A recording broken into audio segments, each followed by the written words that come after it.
Dodger baseball. Live from Dodger Stadium, Sportsnet LA presents the Dodgers as they take on the Colorado Rockies. Hi, everybody, and a very pleasant Tuesday evening to you, wherever you may be. Dodgers come home from a 7-3 road trip, and looking back over their record, they're playing very well. They've won 16 of the last 20. The starters over that same stretch are 13-2, helped, of course, with Kershaw and Greinke, and over that span, the ERA is just 2.6. Now, the Dodgers do have a problem they can't control. That's home field advantage and the New York Mets. The Mets have won 8 straight. They're a half a game behind the Dodgers for the best record to win home field advantage. But there's also a problem. Just supposing the Dodgers and the Mets wind up tied. Well, during the regular season, the Mets defeated the Dodgers 4-3. The difference in the 7 games occurred in the 10th inning. A base hit to center field by Juan Uribe gave the Mets the victory, and that could be a deciding point as far as home field advantage is concerned. For the Dodgers, they've now won 20 of the last 26 at home. They'll send their left-hander to the mound, Brett Anderson. And by the way, for the Colorado Rockies, very vulnerable to left-handers. They are 7-27. Dodgers have beaten the Rockies 10 out of 13, and 6 of the 8 played here at Dodger Stadium. So it'll be Brett Anderson on the mound for the Dodgers, 9-8, 1-0 against them. He defeated the Colorado Rockies at Coors Field, allowing only 1 unearned run. It was a rare 2-1 Dodger victory at Coors. Chris Russin will be on the mound with a record of 5-8 for Colorado. So those are the numbers. Sit back, relax, pull up a chair. Good ball game and a whole lot more right after this.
Evening to you, wherever you may be.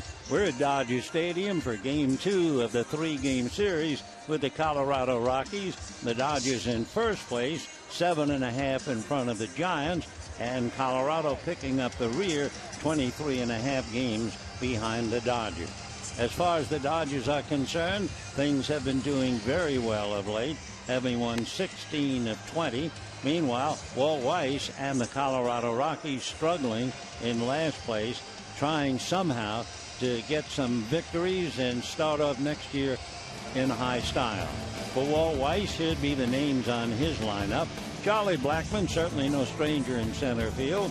Jose Reyes at short. Carlos Gonzalez in right field. And Nolan Arenado at third base. Justin Morneau at first. DJ LeMahieu at second. Corey Dickerson will be in left field. Dustin Garneau is the catcher, and Chris Rusin is the pitcher. Looking at Justin Morneau on the steps of the Colorado dugout as Brett Anderson warms up, reminds us that 3 of the first 5 Rockies have won batting titles. Justin Morneau won it in 2014. You have Carlos Gonzalez somewhere down there. He won the batting title in 2010. And the number 2 hitter in the lineup, Jose Reyes, won the batting championship in 2011.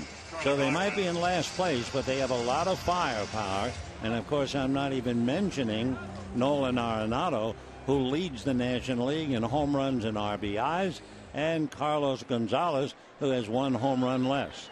So Brett Anderson, who at one time was with the Rockies last year, suffered a broken hand, and that diminished his duties with Colorado, and the Dodgers have used him well. He's 9-8, and his first pitch to Charlie Blackmon is a drag bunt, and it's going to be a base hit. Charlie Blackmon runs as well as anyone in the Rockies start, and among other things, he is number 1 in the league on going from first to third on a base hit. He's done that 20 times. He will also steal third base if given a chance. He's done that 6 times. Good drag bunt. Anderson couldn't get it. Utley was too deep by the time he came in. Blackmon was aboard. So Blackmon, who likes to run, leads off with a bunt single. He has 15 home runs, 52 runs batted in. The next pitcher that bunted dies right on the grass. Jose Reyes tops one, and just like that, Anderson is in a lot of trouble. And we can take a look again at the artistry of, instead of swinging from the heels, having another basic play. Reyes last night didn't hang around, but he pops the bunt up, and it just stayed on the grass. Remember, we had a little rain, thank goodness, and the ball normally might have hit on one bounce and kicked off. So back-to-back bunt singles by Blackmon and Reyes, and now you get to the big guys, Gonzalez and Arenado. First and second, nobody out. Cargo, as they call him, 37 home runs, 1 behind Arenado. Anderson ready, left-hander deals, full swing foul, and that's going to go down and drop untouched. Kick up into the stands. Justin Turner tried to get under it and couldn't do it. Carlos Gonzalez hits a home run about 7% of his plate appearances. So with 37 home runs, he is first in that department. He's also number 1 in home runs at home. So he's hit 22 of his 37 home runs in the rarefied air of Denver. The Cargo waiting at the plate. Out of a stretch goes Anderson, looks at the runners, comes to the plate, swung on and missed, and the count 0-2.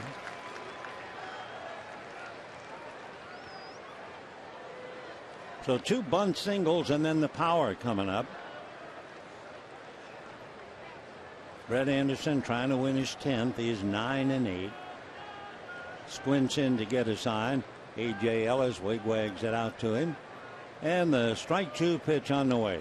Anderson delivers, and it is swung on and missed, and down goes Gonzalez. So Carlos Gonzalez strikes out, 1 away, And that'll bring up Nolan Arenado. Good sinker, wasn't close to the strike zone. He made sure it was, by the time it was backhanded, it was just about in the dirt by A.J. Ellis. So 1 out, and now Nolan Arenado. He has the highest rate of extra base hits to plate appearances, highest rate of at-bats to an RBI. He has an RBI every 5 at-bats, and he's on a tear in September. 8 home runs, batting .350, and with all of that, he's a terrific third baseman. So Arenado, 2 on, 1 out, first inning, no score. Anderson backs off the rubber, and the runners retreat. For Arenado, 38 home runs, 18 of them on the road. He is also dynamite on an 0-2 count.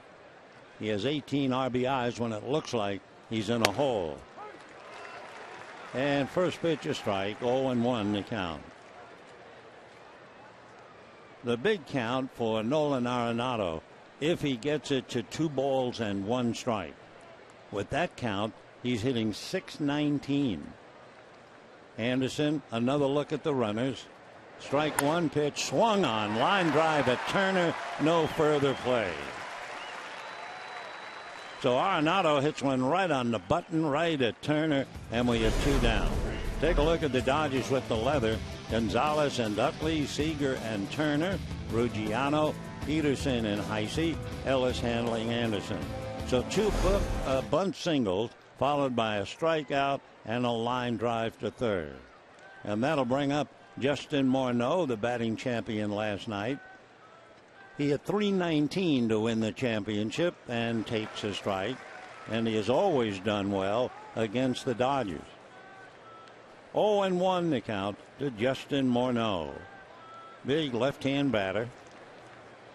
Anderson set, checks the runners again. Back he comes, and it's swung on and foul back.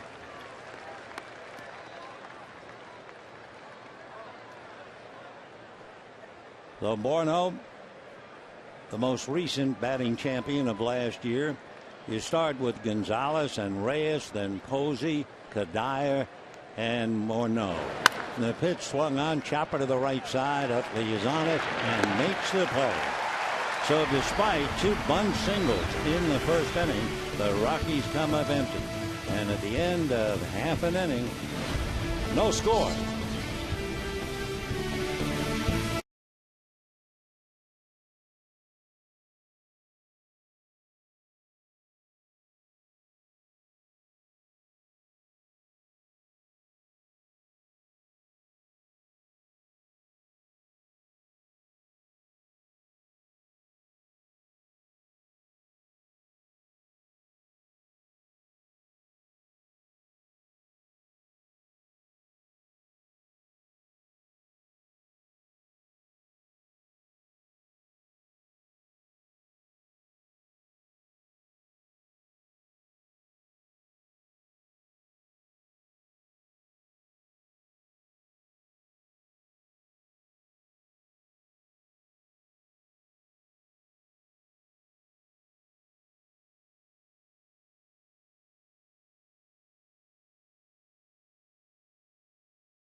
To open up the game. Now we can take a look at Don Mattingly's lineup. A ball club that has won 16 of the last 20, and it'll be Justin Ruggiano in left field, Chase Utley at second, Justin Turner at third, Adrian Gonzalez at first. A.J. Ellis behind the plate with Corey Seager at short, Chris Heisey in right field, Jock Peterson in center, and Brett Anderson on the mound. On the mound for Colorado, Christopher Patrick Russin. He is out of Detroit, Michigan, lives in Canton, Michigan. Big left-hander at 6'2", 195. 29 years old, went to the University of Kentucky. And his first pitch in for a strike to Ruggiano, and the count 0-1. Ruggiano has certainly been a pleasant surprise. 8 for 19 in 8 games. 3 home runs, 10 runs batted in. Right-hand batter shies away from a pitch up and in, and a 1-ball, 1-strike count to Justin Ruggiano. Ruggiano bent slightly at the knees. Russin ready, comes back with a fastball that's hit just over third and down the line. So Ruggiano on his way with another extra base hit. Ruggiano has 9 hits, 4 doubles, 3 home runs, and starts the Dodgers off with a double just over the bag at third. So Utley and Turner now trying to pick him up. Up north, the Reds and the Giants. John Lamb, who's from these parts, will be on the mound for the Reds. Chris Heston pitching for the Giants.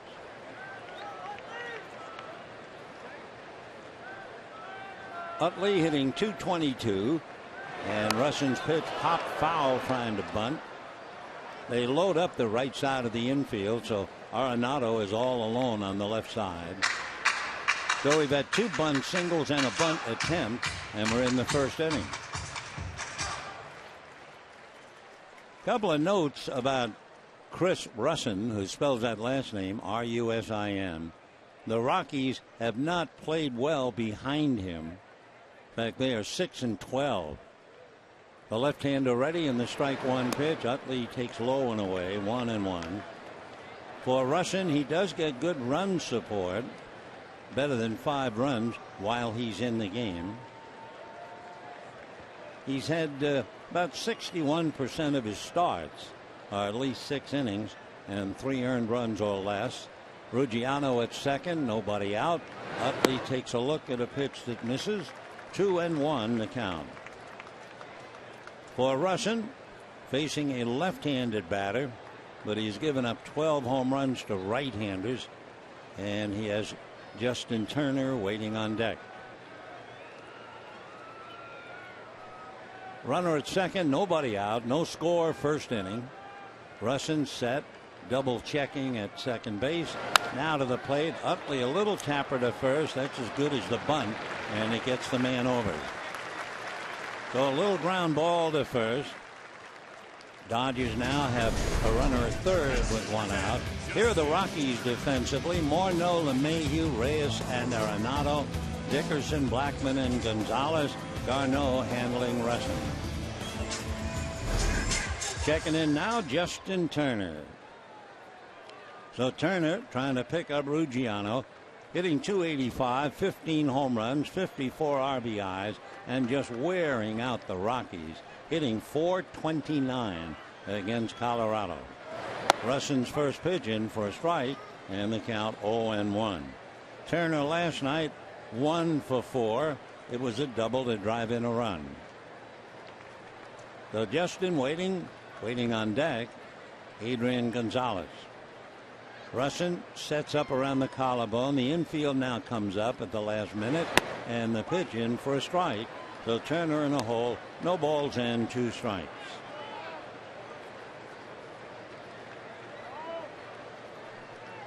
Russin began the night 5 wins, 8 losses.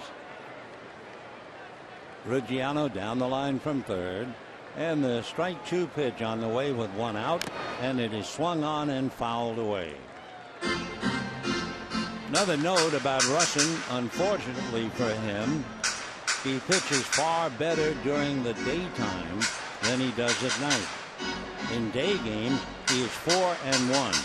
At night, hold your breath, he is 1-7. No balls, 2 strikes the count. Infield now up, and they're going to stay that way, although third baseman Arenado is back, and the next pitch fouled away off to the right upstairs, and the count remains 0-2 to Justin Turner.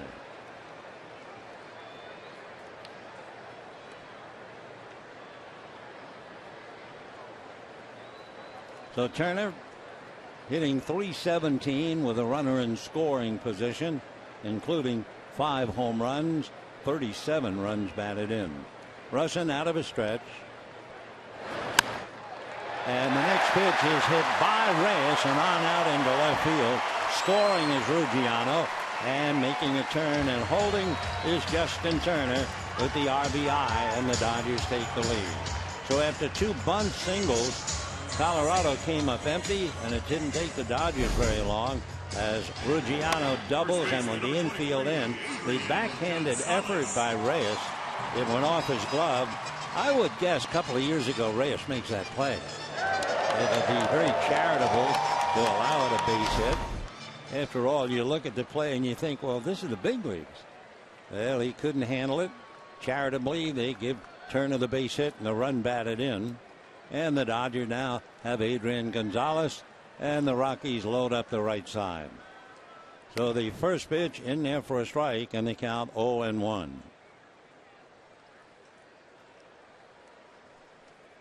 Dodgers have won 6 of 8 here at Dodger Stadium from the Rockies, 10 of 13 overall. It's really what you would expect. The first place team beating up on the last place team. Adrian takes down and away. 1 ball and 1 strike. For the Dodgers, the so-called magic number is 12. Combination of Dodger victories and or Giant defeats, and the Dodgers win the division. 1 ball and 1 strike to Adrian. Out of a stretch goes Russin. Throws to first. Turner jumps back on the bag. So the Dodgers get a break. Ruggiano doubles to left with 1 out and the infield up. Turner hits a hopper off the glove of Jose Reyes. Kicks on out into left field. They give him a hit, and the Dodgers have a run. Russin back with a fastball down and away, and a 2 ball 1 strike count.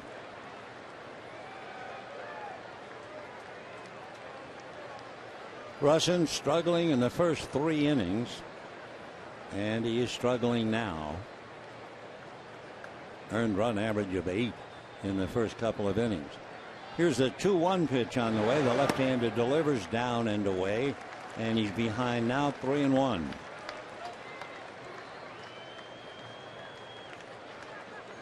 When you look at the lineups going against Russin, everybody hits except for one reason or another.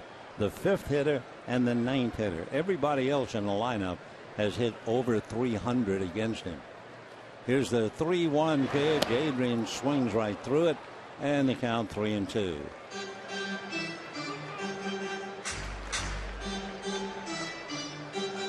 One of the things that really bothers Russin, we talked about first 3 innings, an earned run average of 8. The 3rd inning, his earned run average is 12.5. So here's the 3-2 pitch. Turner at first with 1 out, not going, and there's a line drive into left field for a base hit, and Turner stops at second. So the Dodgers trying to make merry at the expense of Colorado. They have 3 hits and a run and trying to get a bunch more. And A.J. Ellis coming up. So Ruggiano doubles, comes home on a base hit off Reyes' glove. Now Gonzalez, a line drive single left. And here's A.J., who has really warmed up to hitting. Of course, what the old story, if you don't play, you can't play. Now that he had a chance to play a little bit more while Grandal was down, he's made the most of it. And as usual, A.J., a very good threat to hit the ball the other way to right field. Russin set, 2 on, 1 out, and first pitch is low and inside, ball 1, 1-0 the count.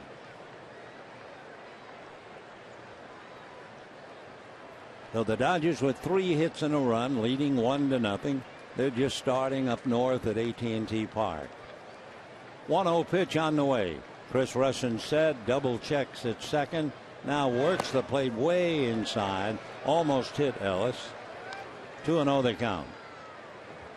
Well, up in AT&T Park, the Reds have jumped on top of the Giants for 3 runs. Brandon Phillips had an RBI single. Ivan De Jesus had a 2-run triple. So 3-0 Cincinnati. 2-0 the count. Ellis waiting. Russin delivers and drops it in there nicely for a strike. 2 balls and 1 strike. For the second half of the year, when he had a chance to play a little better, Ellis hitting .250, 3 home runs, 9 RBIs. First half he hit just .217 and had 2 home runs, 6 RBIs. 2 on, 1 out, 1-0 Dodgers first inning. Russin comes overhand, ground ball wide to third. Arenado to second. It's going to be turned by LeMahieu, and that's the inning. So the Dodgers fortunate to get the run, although Gonzalez probably would have had the base hit to drive it in anyway. And at the end of an inning, Dodgers 1, Rockies nothing.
May look wrinkled and wet and withered and white as snow, but the taste of a thumb is the sweetest taste yet, as only we thumb suckers know.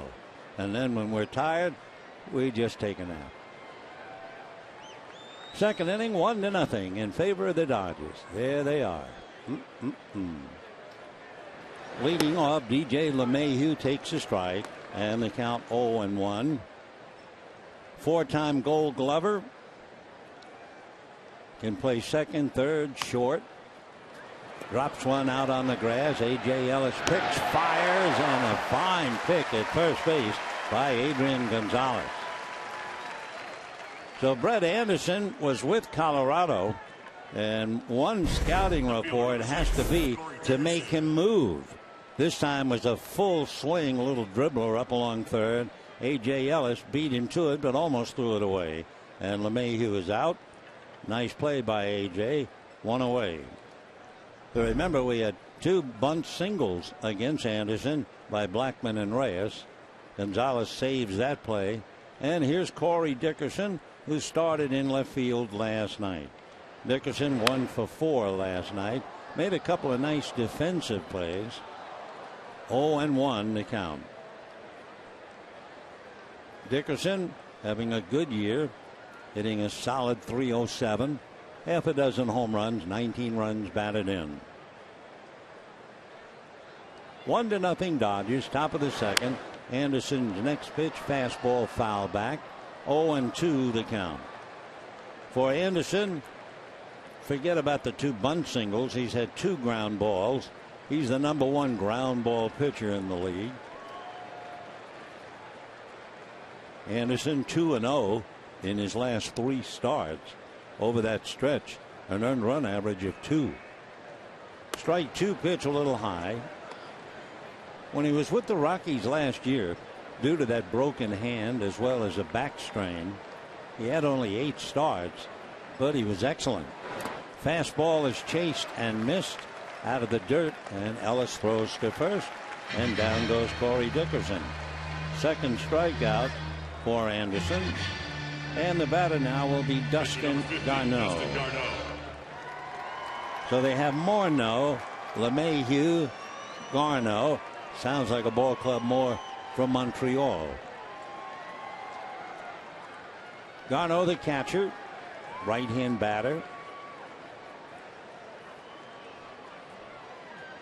Dustin, who went to school here at Cal State Fullerton, he looks at a breaking ball strike, and the count 0-1. Garneau backs out for the moment. Dodgers got a run in the first inning. Ruggiano doubled and eventually scored on a base hit by Justin Turner. Dustin Thomas Garneau, he was born in Torrance, went to Cal State Fullerton. He was the Rockies' 19th round pick. His nickname, Drago. Here's the strike 2 pitch on the way, and that's down and away. Where did he come up with the nickname Drago? Well, he used to have spiked hair in college, and when it wasn't gelled, it looked a lot like Ivan Drago from Rocky IV, so he was stuck with it. He takes high, 2-2 the count.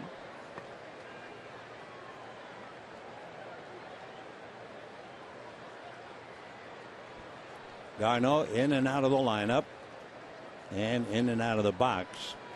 He's an even 6 200-pounder, a one hopper to Anderson who throws him out, and a very easy inning. So at the end of an inning and a half, Dodgers 1, Rockies 0.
A bobblehead of 2-time Silver Slugger Award winner Fernando Valenzuela.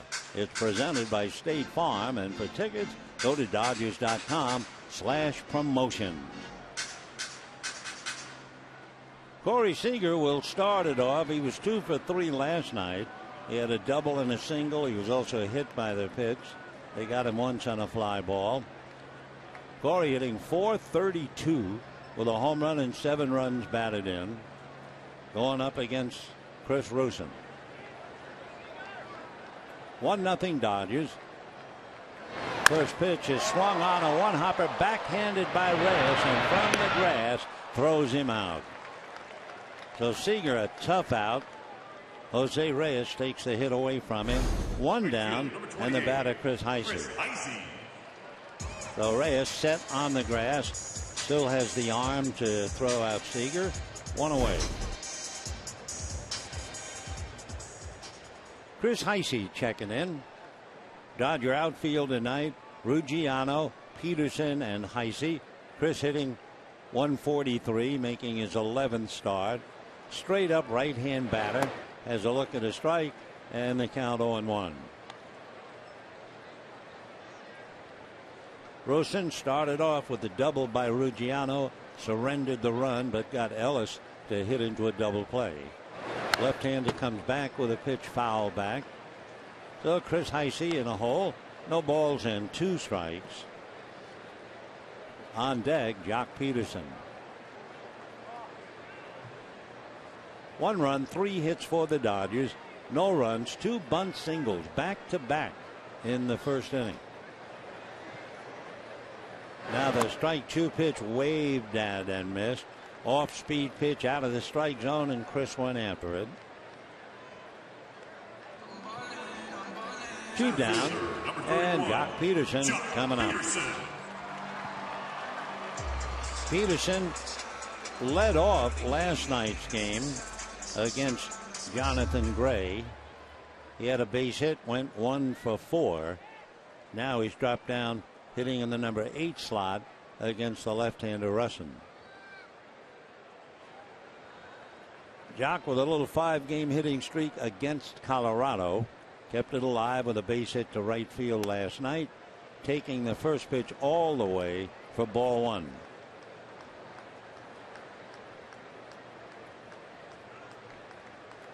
Russin pitching from a stretch, drops the nose pitch in there nicely. It balances things. 1 ball and 1 strike. Dodgers leading 1-0. Giants are losing 3-0 in the first inning. 1 ball and 1 strike. That misses. Come the next one. 2-1 to count. Brett Anderson has made 31 pitches. Russin made 22 in the first inning. Brett waiting on deck. 2-1 to Jock. Swung on, popped it up left side. Arenado looks at Reyes. Reyes looks at Arenado, and Reyes makes the catch. So a 1-2-3 inning, and at the end of 2, it's still Dodgers 1, Rockies 0.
Dodgers. For Brett Anderson, he had a couple of ground balls in the second inning and 1 in the first, which is certainly par for the course. If you're talking about ground balls, you would expect to see it. Brett Anderson leads the pack just about 67% of the time. He is tops in ground balls. will start off now against Russin, the young left-hander who takes ball one. Russin, Blackman, and Reyes in the third. Dodgers lead 1-0. Brett doesn't wander around. He comes right back with a high breaking ball that stayed up and in. 2-0 the count.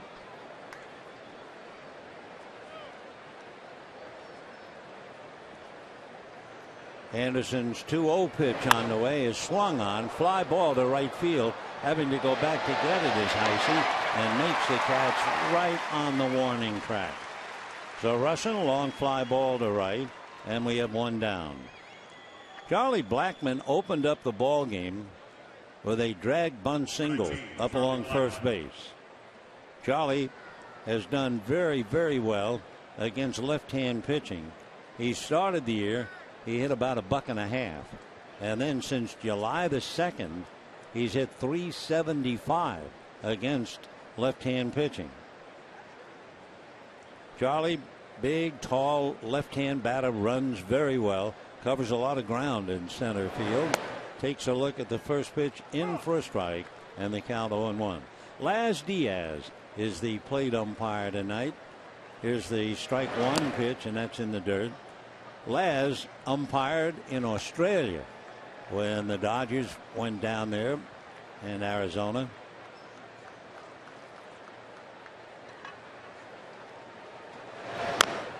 The next one, a swinging foul, and the count 1-2. So Blackman and then Reyes. Back-to-back bunts for base hits. You certainly don't see that very often. However, when Blackman got the base hit, Jose Reyes has always been a good bunter. Full swing and a miss, and down goes Blackman. 2 out in the third, and here is Reyes. That would be the third strikeout for Brett Anderson. Number 7, For Jose Reyes to drop that bunt single, no surprise. He has 74 bunt singles in his career. Who's tops? The Angels' Eric Ibar. Then Carlos Gomez, Ichiro, Reyes at 74. And the first pitch to Jose is low, ball one, 1-0. Jose Reyes, once a big star with the Mets, hits a chopper foul, 1-1. Boy, when Jose burst upon the scene, he had everything. Not only a tremendous amount of talent, but he also had a great personality, a constant smile. The 1-1 pitch on the way, a big chopper up the middle. It's going to go by Seager's diving attempt. So Reyes comes up with his second hit, and the batter now will be Carlos Gonzalez. Number 5, Carlos Gonzalez. So Reyes visiting with Adrian Gonzalez. 2 down, third inning, 1-0 Dodgers.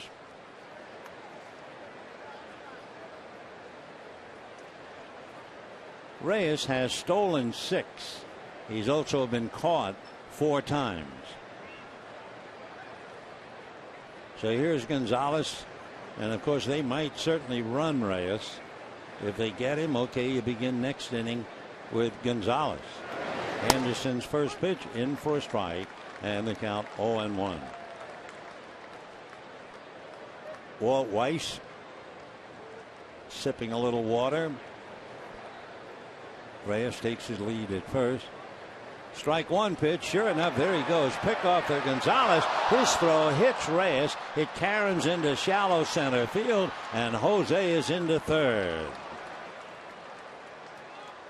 So the Dodgers guessed that Reyes was going to go. Anderson threw over there. Reyes took off. It's a very tough play for a first baseman, and the throw hit Reyes right on his number 7, caromed into center field, and then Jose got up and advanced to third. So Reyes was picked off. It'll be a stolen base, and the error charged to Gonzalez. So tying run at third, but 2 out. And the pitch to Gonzalez is low. 1 ball and 1 strike. That's a very tough play for a first baseman to throw down to second with the runner between you and the cover man at the bag. The next pitch swung on and missed. 1-2 the count to Carlos Gonzalez. Gonzalez has won a bunch of Gold Gloves. Adrian thinking about the play. He doesn't make many errors. 1-2 the count to Gonzalez. Reyes walking down the line from third. 1-2 pitch on the way. Anderson delivers up and in, swung on and missed. Down goes Cargo, striking out yet a second time. 4 strikeouts for Brett Anderson. No runs ahead, a stolen base in error, and a man left at third. At the end of 2.5, 1-0 Dodgers.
He's okay. Dodgers lead 1-0 in the third, and it'll be Brett Anderson, then Ruggiano and Utley, and the left-hander Russin ready to go to work.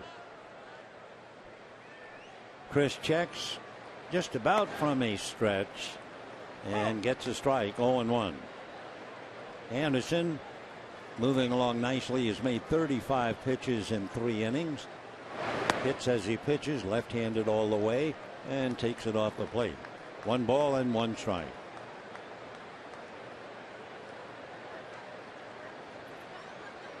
The 1-1 pitch on the way, just off the plate. 2 balls and 1 strike the count. Russin from the third base side of the rubber, standing sideways, then ready and delivers. And as a comebacker, he drops it. Russin picks it up plenty of time and throws out Brett Anderson. So 1 away in the third inning. And the batter will be Justin Ruggiano. Ruggiano opened up with a double over third down the line. Eventually scored on the single by Turner, the one hopper off Reyes' glove. Jose Reyes, who stole second base, is right up there top with active leaders in stolen bases. First pitch, little low, ball 1. Reyes has 478 stolen bases. Jimmy Rollins 465, and Ichiro tops the heap at 498. Carl Crawford 479. 2-0 the count to Justin Ruggiano.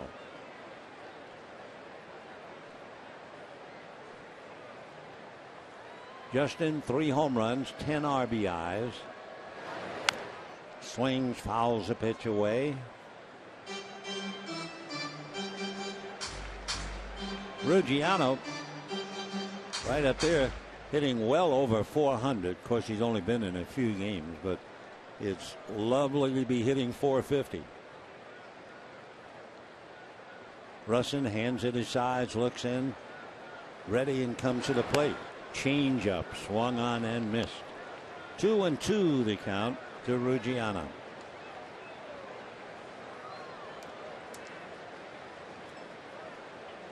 Justin back up, waiting. Russin set, quick pitch, a breaking ball, swung on and missed.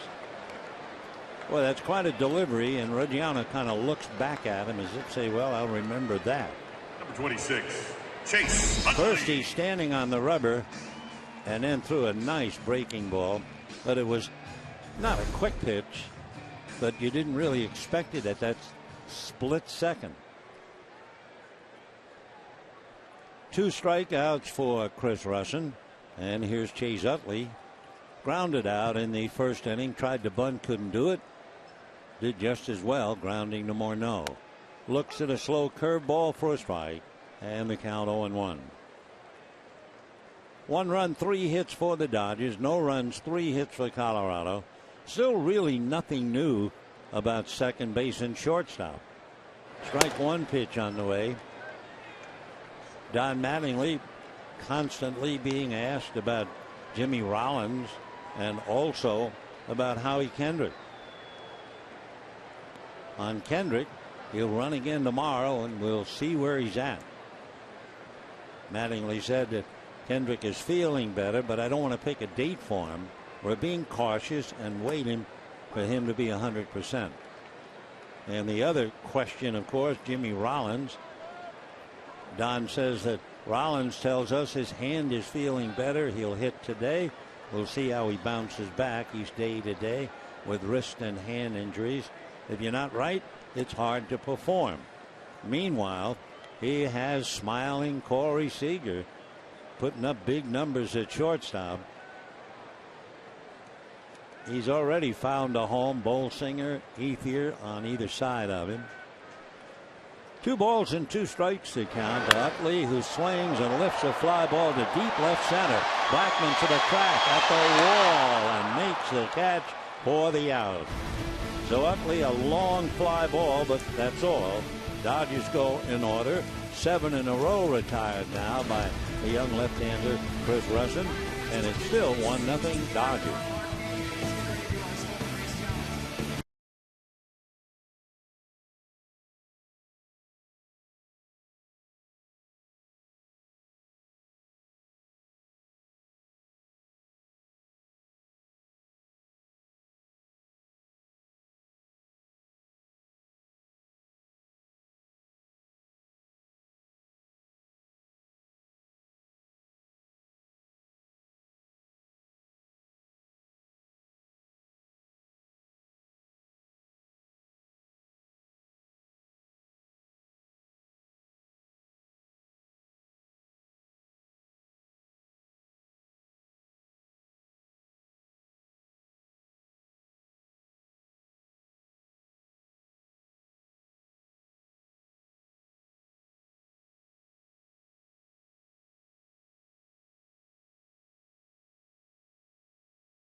From Sonora, Mexico, named Fernando Valenzuela, made his big league debut.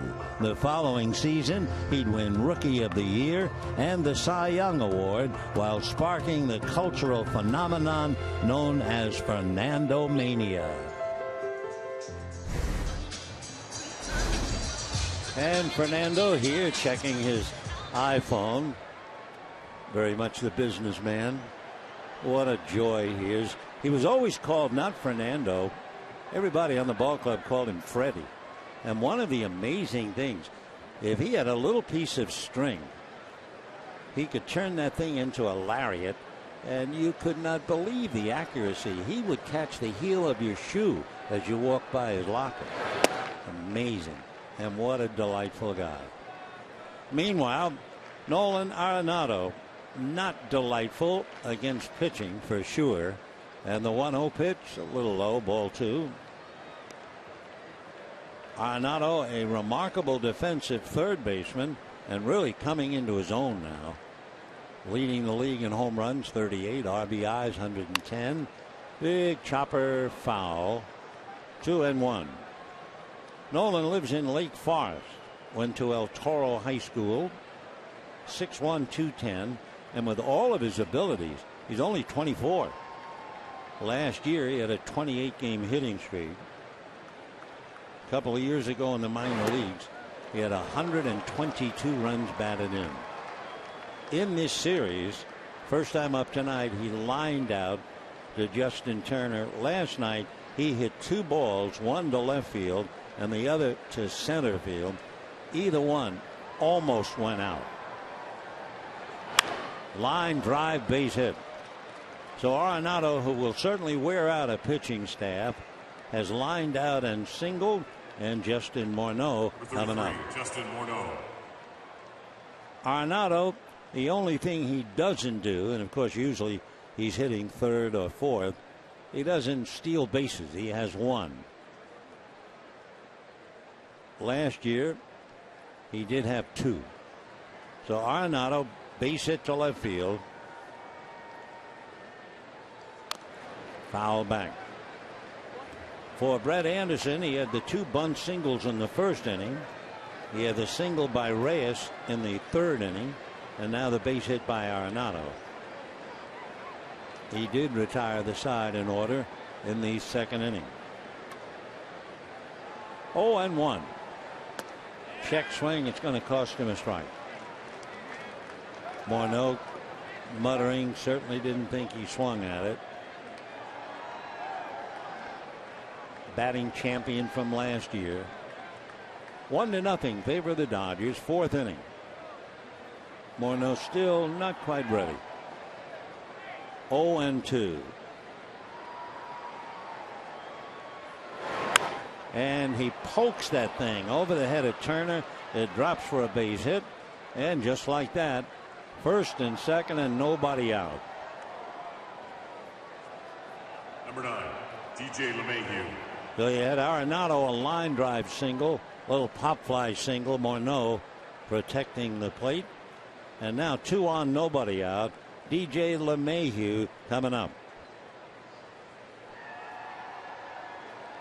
Dodgers trying to hold on to a 1-0 lead. By the way, Arenado began this game leading with 38 home runs. We get a report Bryce Harper hit his 38th and his 39th tonight in Washington. National beat the Phillies 4-0. That's ball 1 to LeMahieu.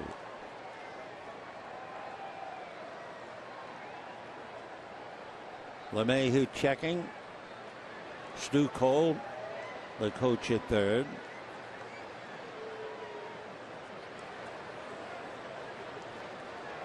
One ball and no strikes.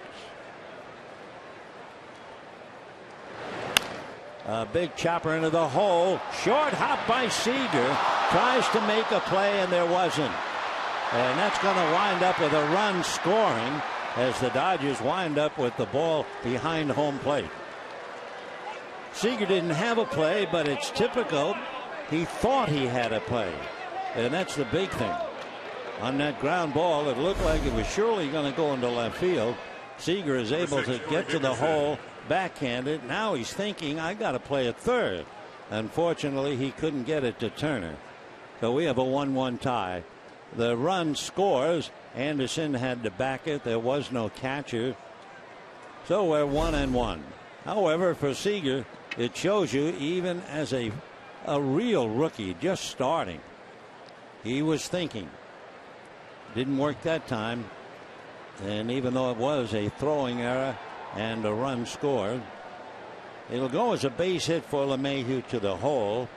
That would load up the bases. And then in trying to get Arenado Seager can't get it to Turner on the dead run, and the run scores. Still, you got to like the idea that Corey Seager would even try that. Turner just couldn't get back to the bag. It was a good play, and if Turner had gotten back, an accurate throw is at least a force play. So instead, second and third on the error. The run is in, and a big breaking ball for ball one. Dickerson struck out in the second inning.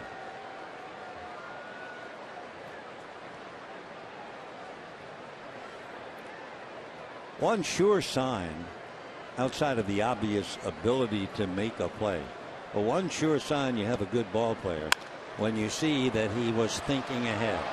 Utley, a sliding time, just in time. The run scores, however. So Utley takes a base hit away from Dickerson, but he couldn't prevent the run from scoring. Morneau brings it in. Take a look. Chase backhanding, goes into the slide. Up and at him, turns, and finds his first baseman. So it is 2-1 in favor of Colorado in the fourth inning. LeMahieu down the line from third. The Dodger infield has to play up with one out. And here's Dustin Garneau, the catcher. A throw down, not in time. Ellis taking a shot.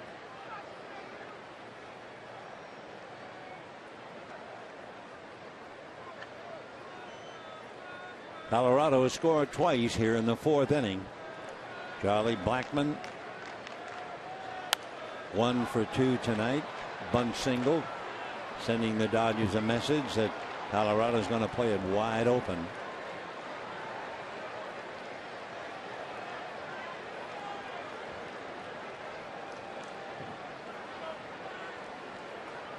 Two runs, 6 hits for the Rockies. 1 run, 3 hits for the Dodgers. Little roller. The runner coming to the plate. The only play is to first.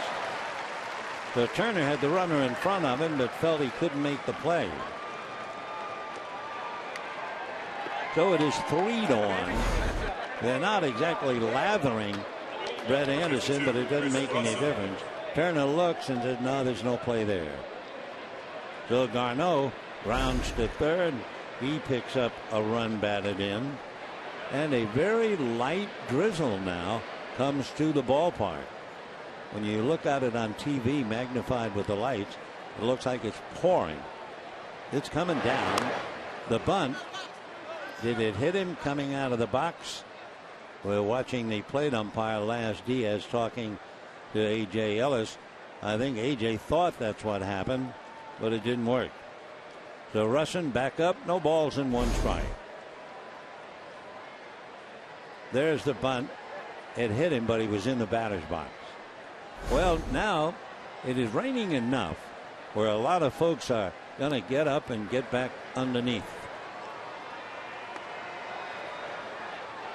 Well, if you're a ball fan and if you're a Southern Californian, you have mixed emotions here. Hopper foul. I mean, we need water so desperately that we'll take anything we can get. But the baseball fan is saying we need the water. But if you're a Dodger fan, we need a couple of runs. And the next one takes care of Russin, and that's it. However, 6 men come to the plate. 3 of them come home to roost. And at the end of 3.5 innings, it is 3-1 Colorado.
Turkey.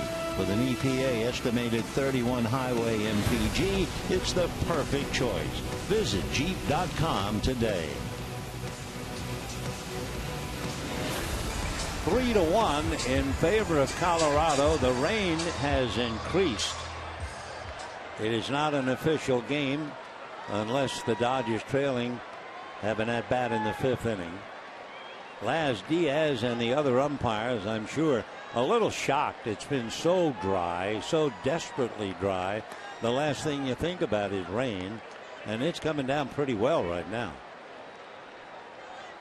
If you wonder, the last time the Dodgers were rained out, they've been rained out 17 times since games were played here at Dodger Stadium.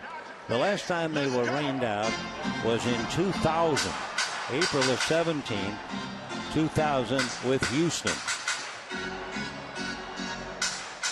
Meanwhile, John Hirschbecker took a lick on the right arm last night. Is okay. Somebody said something that seemed to irritate him coming out of the Dodger dugout. So Justin Turner, followed by Adrian Gonzalez, then A.J. Ellis. 3-1 Colorado, bottom of the 4th. The Reds were leading the Giants 3-0, and we'll check to see if there's anything new there. 3-0, and that game's in the 4th inning. John Lamb, who's from these parts, against Chris Heston of no-hit fame. Ball 1 to Justin.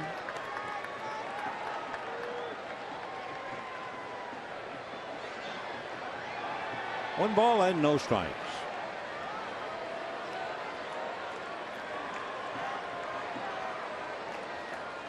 Off the plate, 2-0. Ball players every now and then will suggest to the umpires to stop the game, call the game. Turner takes a strike, 2-1. Second baseman with the Boston Braves 1,000 years ago. I don't know how he did it, Connie Ryan. And it was pretty dark, and they didn't have lights. And Ryan came out of the dugout to bat, and strapped on his helmet was a flashlight, and the flashlight was on. So he came up as if that was the idea. He couldn't see. They threw him out of the game. There was a very good-natured guy who played for Pittsburgh named Pete Castellone. And I can remember one day in Forbes Field in the rain. Castellone was a right-handed batter. He took his left hand off the bat and swung it back and forth like it was a windshield wiper in a car. They didn't throw him out, but they did get the message. Turner's still there, 3-2. 3 runs, 6 hits for the Rockies, 1 run, 3 hits, 2 errors for the Dodgers. A lot of the folks wisely heard about the possibility of rain. Others figured that was just a bad rumor. 3-2. Breaking ball just missed inside.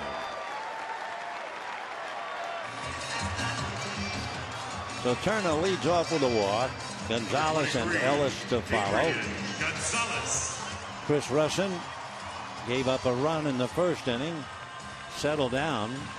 He had retired 7 in a row after Gonzalez singled. Adrian hitting .281. 27 home runs, 84 runs batted in.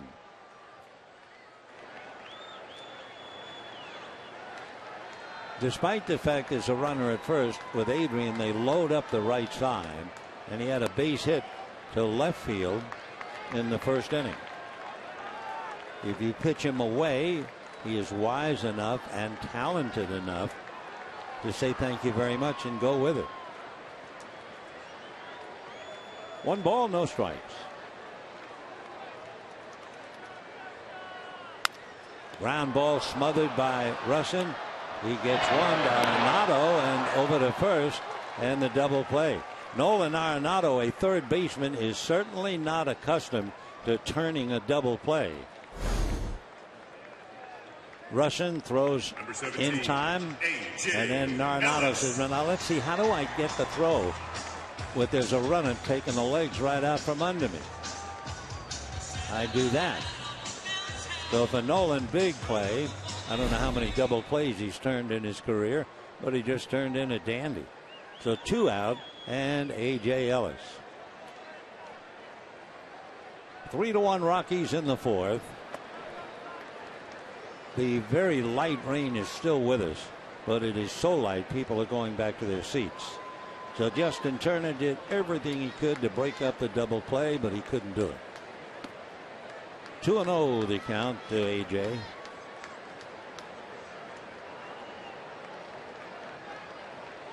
That's one of those weird double plays if you look in your notebook. 1-5-3. 2-1 the count to A.J. Ellis. Arenado will be back up again in the 5th inning, due to bat 4th. 2-1.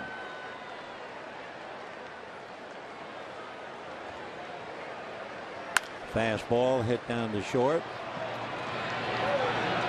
Reyes kind of rainbowed that thing. No runs, no hits, nobody left, and at the end of 4, 3-1 Colorado.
Pick up your Clayton Kershaw pin, the final pin in the Cy Young Pin Collector Series presented by 76. For more information, be sure to visit Dodgers.com/promotion. Justin Turner is talking to the third base umpire, John Hirschbeck. Hirschbeck was not happy about something. And now Don Mattingly comes out on the field. I'm not sure if anybody talked about playing in the rain or what. Whatever. We shall move along. Turner made that hard slide into Arenado. If we look at the play again, we'll see whether Justin Turner was way out of the baselines. Remember the theory on sliding into second base. As long as you can reach and touch the bag. Now there goes the slide. He's pretty far out, isn't he? So pretty sure that's what it's all about. Now another look. Okay, back to the game, but no doubt that was the discussion. Turner trying desperately to break up the double play in the rain. Arenado surviving. Anderson's 1-0 pitch. 2-0 to Charlie Blackmon, who bunted for a base hit and struck out. You know, it's kind of interesting. Brett Anderson's only complete game this year came against Colorado in Colorado in a rain-shortened 5 innings. The Dodgers won that game 2-1. Because if I think of Colorado and rain, there's only one thing. Hideo Nomo pitching his no-hitter. That's right. Tough enough to pitch a no-hitter in Denver anyway. But that night in the rain, the mound was a slippery mud pile. and Hideo was no longer twisting and turning. He had a pitch from the stretch, and he still did it.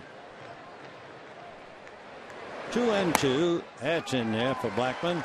So he got a bunt single, and Anderson has struck him out twice since.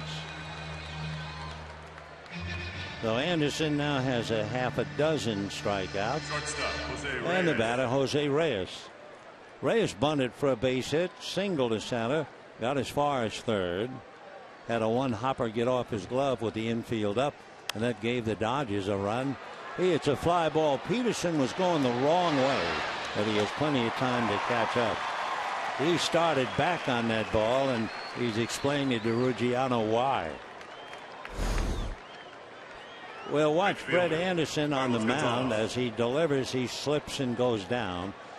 Again, that would bring back Nomo. How Nomo ever pitched the no-hitter in the rain in Denver on a soaking wet mound, remarkable indeed. 2 out in the 5th. Carlos Gonzalez having a rough night. Struck out in the 1st, struck out in the 3rd.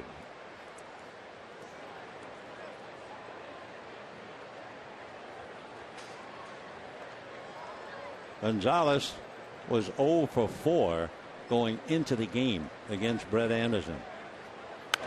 And he flares one off third.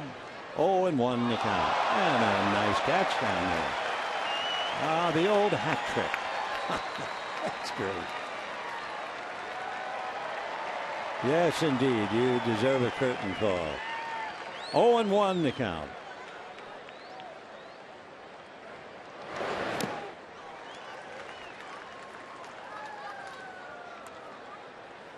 Gonzalez came into the game hitting .269.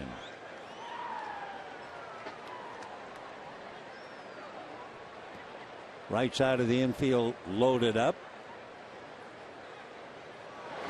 Fastball sinking. That'll do that. So Gonzalez having one of those nightmare nights. Good ball player. He is not only 0 for 3, he has struck out all 3 times. And at the end of 4.5 innings, 3-1 Colorado.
Got Toyota's clearance countdown going on now.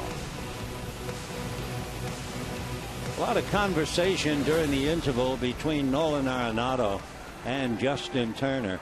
Turner, in fact, went to the far end of the Dodger dugout to continue. I don't know if they were hollering at each other, but they were exchanging words. Mattingly comes out to talk to John Hirschbeck. It was all about Turner sliding into second, breaking up the double play. Colorado felt that Turner had gone beyond the line of trying to break up the double. Here it is. There's Arenado, and Turner The only problem with the perspective, you can't see where the Turner could have been able to reach and touch the bag. Arenado, Walt Weiss, who played shortstop for years, Weiss came out of the dugout. For a moment, Clayton Kershaw actually climbed the railing as if it was going to be one of those incidents that empties the dugouts. Well, John Hirschbeck going back to his umpiring station on the third base foul line. Arenado hasn't said much. Here's the play. Here's Turner. Here's Arenado. The big thing, of course, Arenado at third baseman. There goes Kershaw as if it's going to do battle. Ground ball smothered by LeMahieu to take a hit away from Seager. So Seager could be 2 for 2, but he's 0 for 2. Good play by Reyes in the second inning, and now this one by LeMahieu.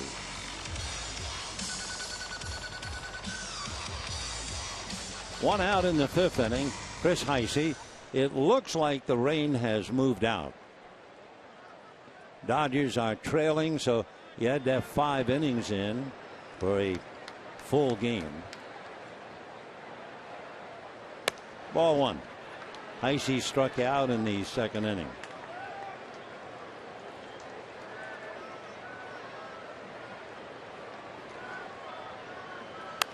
And a high foul, doubtful.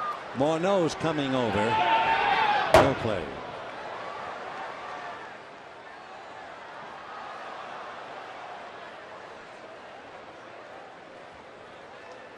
Three to 1 favor of Colorado. Justin Turner calm down. Everything is quiet. It didn't look like they were hollering at each other, but they certainly had that long distance conversation. For Arenado, I'm sure he's thinking, I don't ever want to turn a double play as a third baseman. That's popped foul. Garneau coming over, leans over, can't make a play. 1-2 the count. Heisey 0 for 1. Jock Peterson on deck 0 for 1. Well, the Giants had Buster Posey. Who else? Hit a 3-run home run in the fourth inning against John Lamb. So Reds 3, Giants 3 in the fourth inning.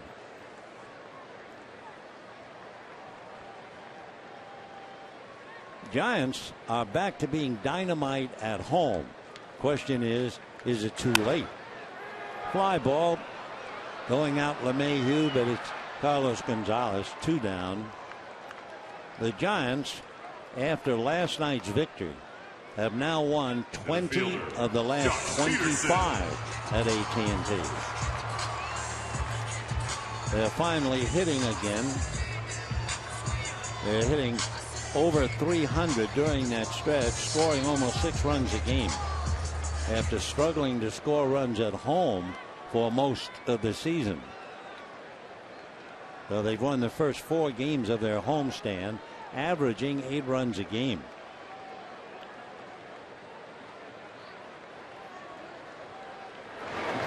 The bunt, push foul.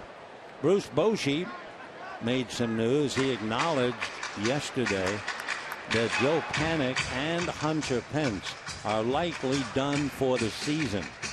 Panik has missed all but 3 games since the beginning of August. Pence has been sidelined since the middle of August. Panik has a bad back. Pence an oblique. The bunt, foul back, 0-2. So the Giants are trying to stay alive.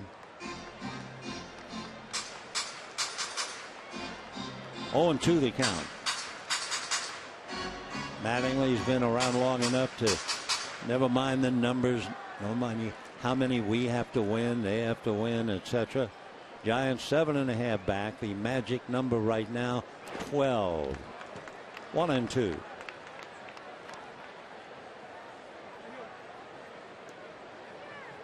Dodgers trying for that home field advantage, battling the New York Mets. A reminder, if the Dodgers and the Mets wind up with the identical record, they then look at what happened when they went head to head. And going head to head, the Mets won 4 of the 7. And a note of irony, the most important game, the one that gave the Mets the edge, was a 10-inning game. A line drive single off the center field wall, driving in the winning run in the bottom of the 10th to give the Mets the victory. And who hit it? Juan Uribe. Isn't baseball a remarkable game? At the end of 5, 3-1 Colorado.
In the Coliseum, 8-7. Maury Wills went 5 for 5. The Dodgers, by beating Milwaukee, were tied for second place, 2 games behind the San Francisco Giants. Well, the Dodgers and Milwaukee climbed over the Giants, and it wound up in a playoff. The Dodgers winning 2 straight to defeat Milwaukee, and they went off to Chicago to win the World Series. Let's go back to this one.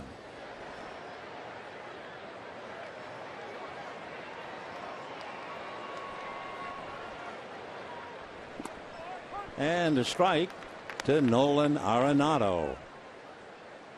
Noli lined out to third, single a left, 1 for 2. He's been passed by Bryce Harper in home run.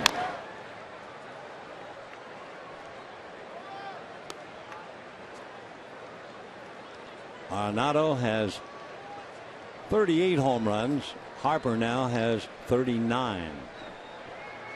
Justin Turner and Arenado tangling at second base.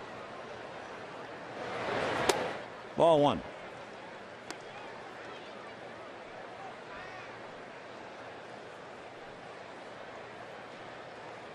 .38 home runs, 110 runs batted in. Fouled away. 1-2 the count.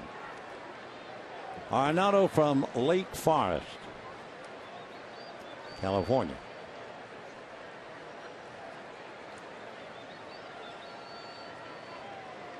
He's a rangy 6'1", about 210.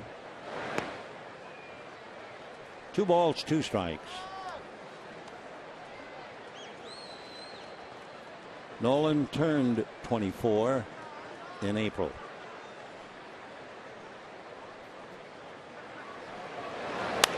Sliced foul, out of play. Arenado, you would think, with all of his ability, would be a first-round pick, but he was a second-round pick out of El Toro High School. In fact, 4 years ago, he got the Arizona Fall League's Joe Black MVP award. Joe Black was a wonderful human being and a very good pitcher for the Dodgers back in Brooklyn. 2-2. Ball 3.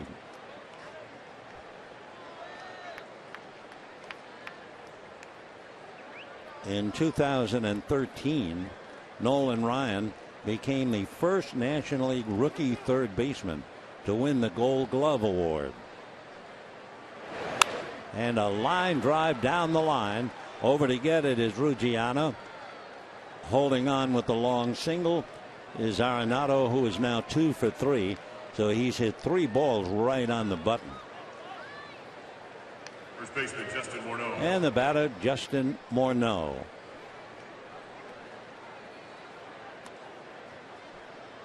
Morneau grounded out, single to left. Remember, he was annoyed on 1 pitch for a strike. Though on a 2-strike pitch, he just kind of reached over the plate, put the bat on the ball, and flared one into left field for a single. Last year's batting champ, he hit .319 to win the crown. Big bouncer, Gonzalez on the bag for 1. Arenado knew he was going to be out at second, tries to run to safety, and Gonzalez gets him.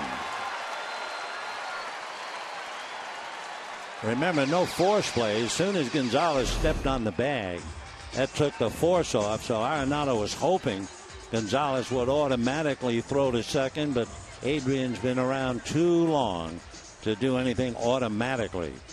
He sized it up and ran his man down. Second baseman DJ LeMahieu. So a double play, 2 putouts, and just like that, 2 down. DJ LeMahieu tapped the ball out in front of the plate and singled to short.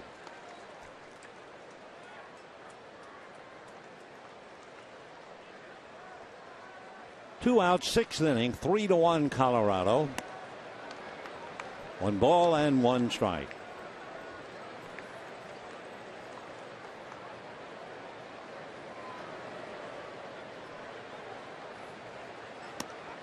Two and 1. Dodgers got a run in the 1st inning. Ruggiano doubled. Turner single got him home. After the Rockies had back-to-back bunt singles opening up the game by Blackmon and Reyes, and they failed to score. 2-2. And then in the 4th inning, Arenado singled, Morneau singled. LeMahieu hit the ball to short. The backhand effort by Seager, who tried to throw to third, threw it away.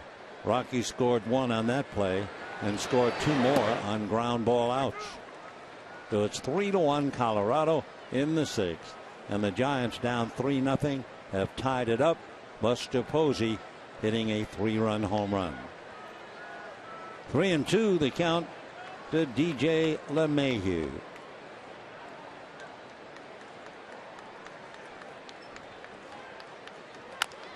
Little chopper to third, Turner. And that'll be that. No runs, a hit, nobody left at the end of 5.5 innings. Rockies 3, Dodgers 1.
Quite a bit.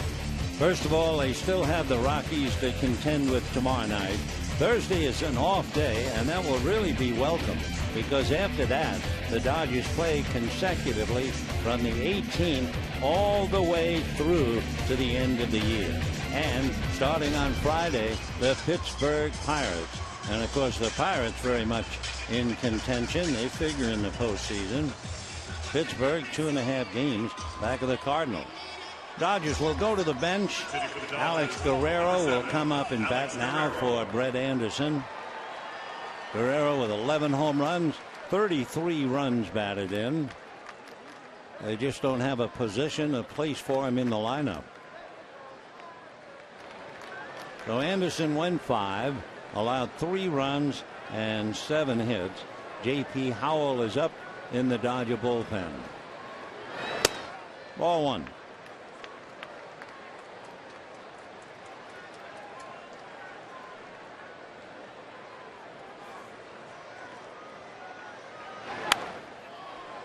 That's foul, off to the right, out of play. 1 ball and 1 strike, Alex.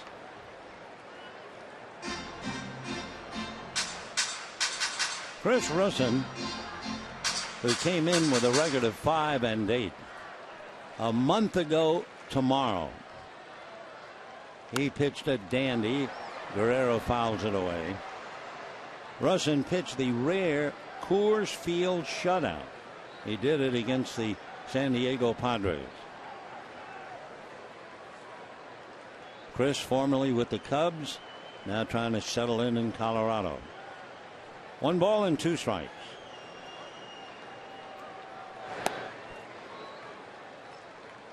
Guerrero, Ruggiano, and Utley in that order.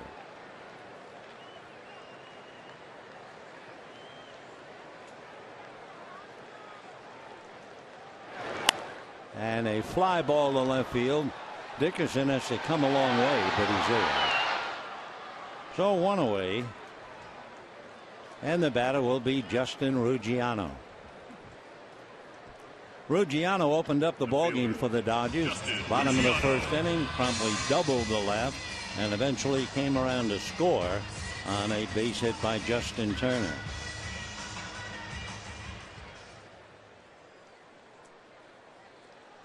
Justin. Ruggiano waiting at the plate. Slow breaking ball, tap foul. 0-1 the count. So the Dodgers saw young Jonathan Gray last night. And they see the left-hander Christopher Patrick Russin. Gray pitched well. Looked like he might have run out of steam when he walked in the 5th inning. Walked a hitter, gave up 3 hits, and he was done. But up to then, he had struck out 8. 1 ball and 1 strike. Ball 2. What's it like to be a pitcher, somewhat of a soft throwing left-hander, pitching in Denver? What happened on his next start after shutting out the Padres? Well, the next start, he faced the Mets. He went 2 innings. He gave up 12 hits, 11 earned runs, and he lost to the Mets 14-9. So that place can sure jump up and bite you, and he's bitten a lot of them. Denny Nagel, Mike Hampton, so many good pitchers.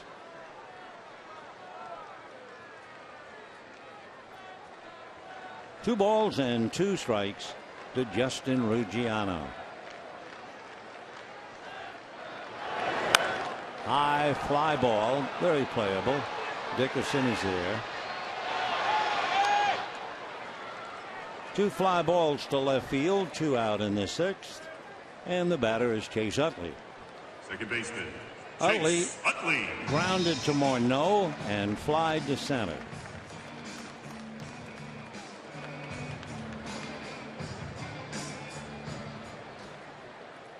So the Dodger double play combination is Utley and Seager, and we just have to wait and see about Kendrick and Rollins.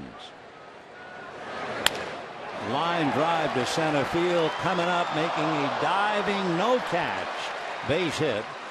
Charlie Blackmon making the diving try, but couldn't make it. The good call to help out too by James Hoy, the second base umpire.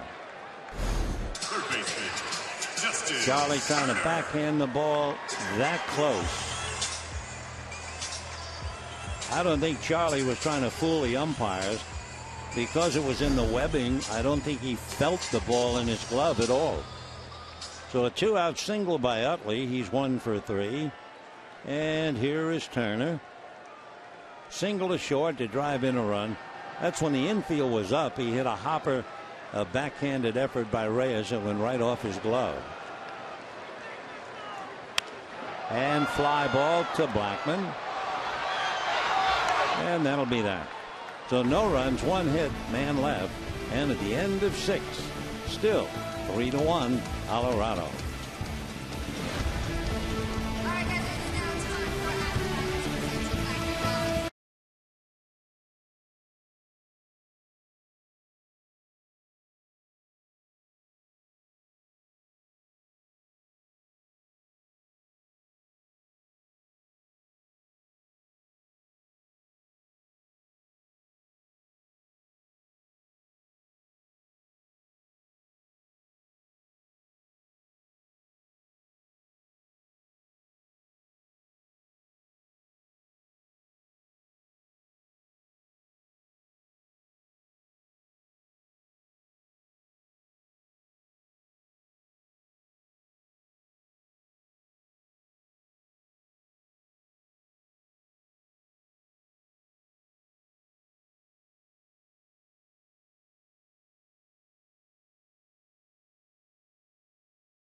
Choose Nissan today for great offers on our most exciting lineup ever.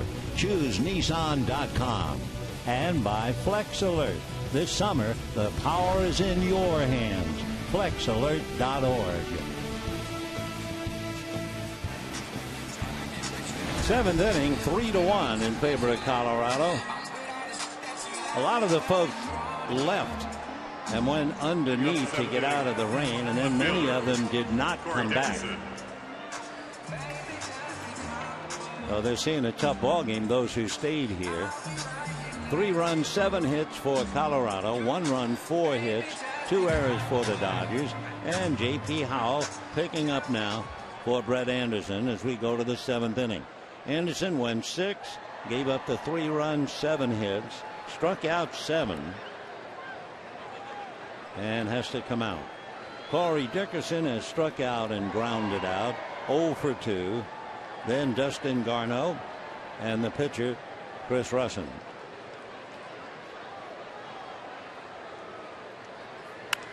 And first pitch popped up. It'll be Seager. So Dickerson goes 0 for 3. He is 1 for 7 in the 2 games. And the batter Dustin Garneau, who did not play last night.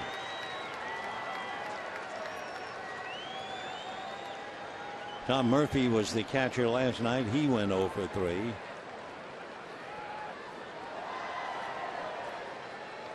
Rockies normally score a lot of runs. They're the highest, number 1 in total bases, slugging, 2nd in runs scored. That's a strike.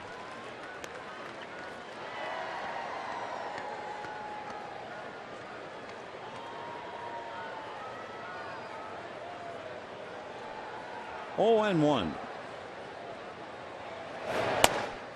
1 ball, 1 strike. although they score runs, it's interesting. The Rockies' on-base percentage is the lowest in team history. Their slugging average, 15th lowest in team history. 1-2. So all of their players, they have good reputations, but when you put it all together, they're just not doing it, and they're in last place. They strike out too much. They don't walk. They don't get a lot of runners on base.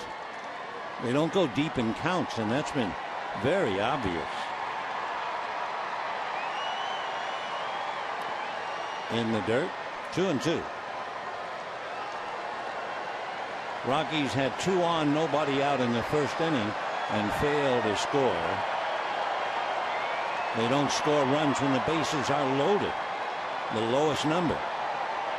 So you think of the Rockies as an offensive machine, but it might be in Denver, but that's about it. And that takes care of Garneau.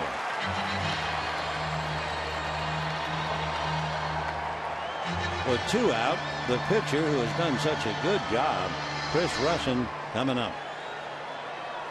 Pitcher, Chris Russin.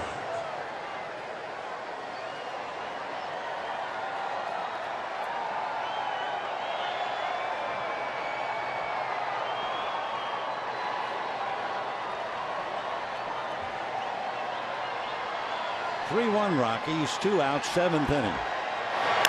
Comebacker.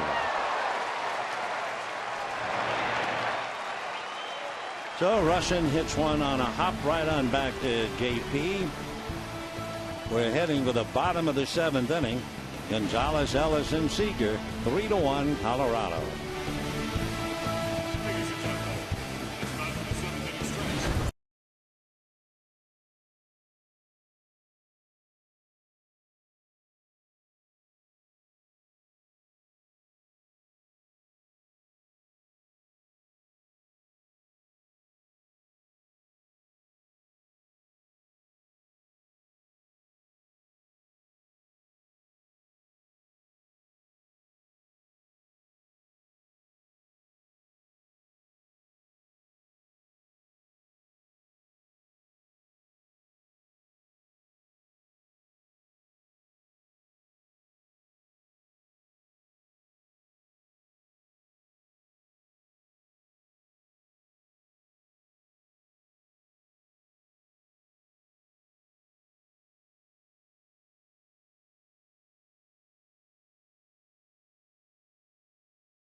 Will receive a Vince Scully bobblehead presented by Mercedes-Benz Dealers of Southern California. For tickets, go to Dodgers.com/promotions.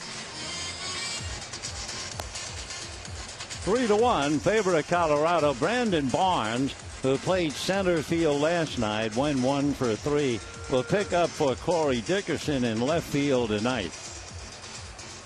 Meanwhile, Chris Russin getting ready to pitch to Adrian Gonzalez, A.J. Ellis, and Corey Seager.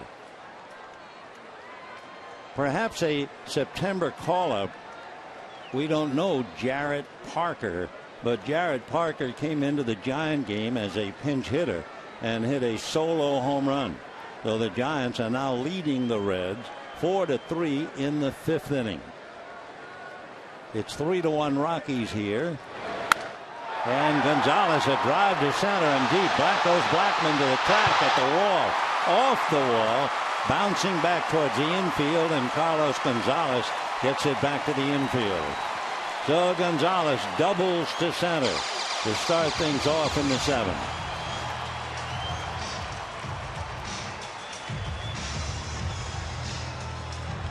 For the Dodgers, their 5th hit. They only have 1 run. Fastball knee high at the plate, and Adrian leveled that thing. Blackman going all the way back. The air might be a little heavy following the rain, because that ball was really well struck and bounces off the wall on the fly. So a long double for Adrian, and the batter now will be A.J. Ellis, and Ron Renicky wants to talk to him. For Gonzalez, he now has 31 doubles to go along with his 27 home run. Boone Logan, the left-hander, Justin Miller, the right-hander, begin to throw in the Rockies bullpen.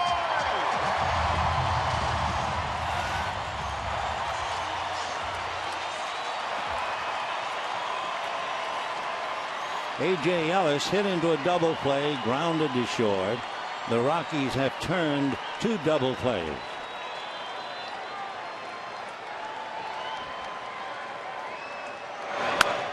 Hit down the line, but it's slicing foul. 0-1. A.J. can go the other way, as good as most hitters in the game. So with a runner at second and nobody out, they probably threw Renicky, told him take a shot and get Gonzalez over to third. Russin trying to do the hidden ball trick. Had the ball in his hand and ran out. And Gonzalez is saying, I'm quite not sure what he was trying to do. Well, anything to get an out. Watch. He's looking at Gonzalez, kind of walking and walking. And then decides, okay, now I got him. And all the while, Gonzalez is saying, no, time is out. 0-1. 1 ball and 1 strike. By the way, earlier we mentioned a 3-run home run by Buster Posey. It was only his 2nd home run in the last 39 games, going back to the beginning of August. Of course, that's also a sure sign with his talent. He's just getting tired after a long year as a catcher. Dodger bullpen, Luis Avilan and Ian Thomas begin to warm up. A couple of left-handers at the ready. 2-1.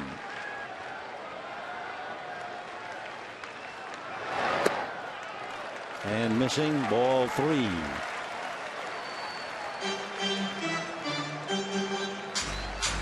Three runs, 7 hits for Colorado, 1 run, 5 hits for the Dodgers. Corey Seager is on deck.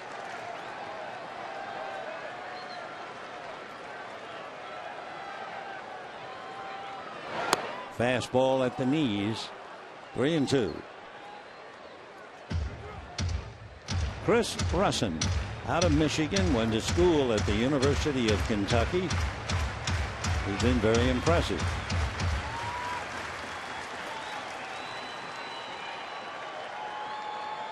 3-2. Fastball for ball 4. So the Dodgers now have the tying runs out there. Nobody out. Walt Weiss taking a sip of water. And let's see. Yep, he is heading for the mound. So Corey Seager has hit the ball hard twice and is 0 for 2. So Weiss making his way to the mound. Russin did well, but now suddenly he's going to have to give way, and we'll be right back.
of the game. Tweet your photo for a chance to be shown in an upcoming broadcast. Brought to you by T-Mobile.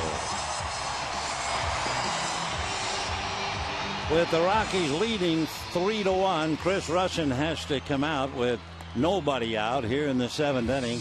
Did a good job allowing 1 run, 85 pitches. The Dodgers have Gonzalez at second, and running at first now for A.J. Ellis, who walked, is Jimmy Rollins. So the Dodgers have Gonzalez and Rollins on the base paths. A.J. Ellis comes out. Seager will be facing Boone Logan, a left-hander from San Antonio, Texas. He was originally drafted, was Boone Logan, by the White Sox way back 2002. So here's Seager, 0 for 2, hitting the ball hard to the shortstop Reyes and hard to the second baseman LeMahieu. 2 on, nobody out.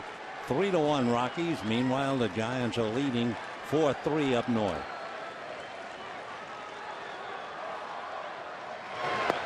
And ball 1.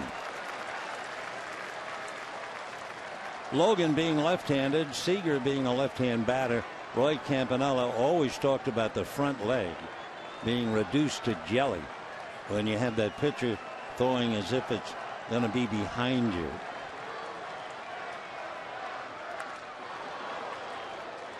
Logan is 6'5", 220-pounder. Pitched in the big leagues with the White Sox, the Braves, with the Yankees for 4 years, and now with the Rockies. So he's been around quite a while.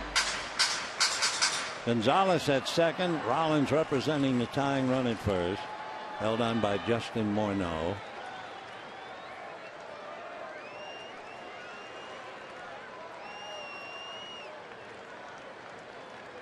One and one. Ball 2, 2-1.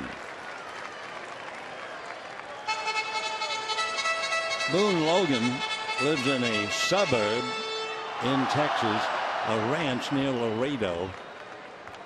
He has 500 acres, called the Rio Seco Ranch, which means dry river in Spanish. 2 and 1. And ball 3.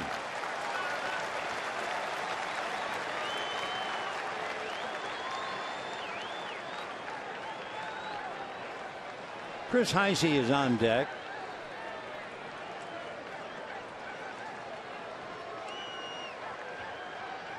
Tying runs out there, nobody out. 3-1 Rockies in the 7th.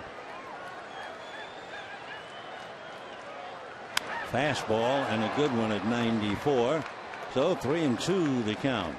Basically, that's it with Boone Logan. Fastball and a slider.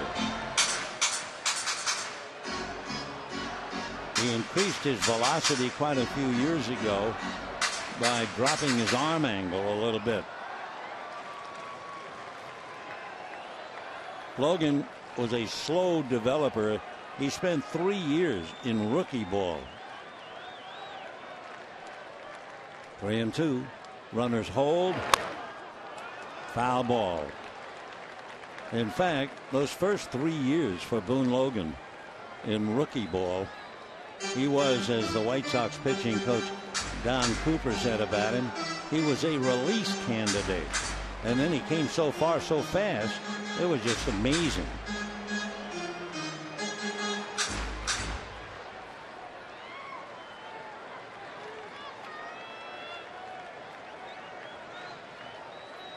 Three and 2 to Corey Seager.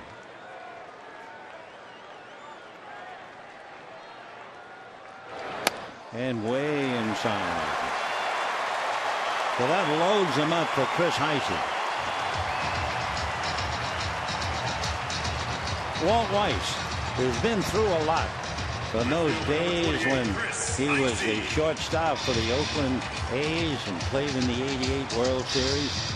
He's the first ex-Rocky to manage the Rockies when he took over in 2013. Weiss's nickname was Wheezy, and he was also the 1988 Rookie of the Year. So the Dodgers loaded them up. Gonzalez, Rollins, and Seager. Here's Heisey, who was struck out and flied to right. Cuts in for a strike. 0-1. Heisey struck out in the second inning, flied to right in the fifth. Jock Peterson on deck.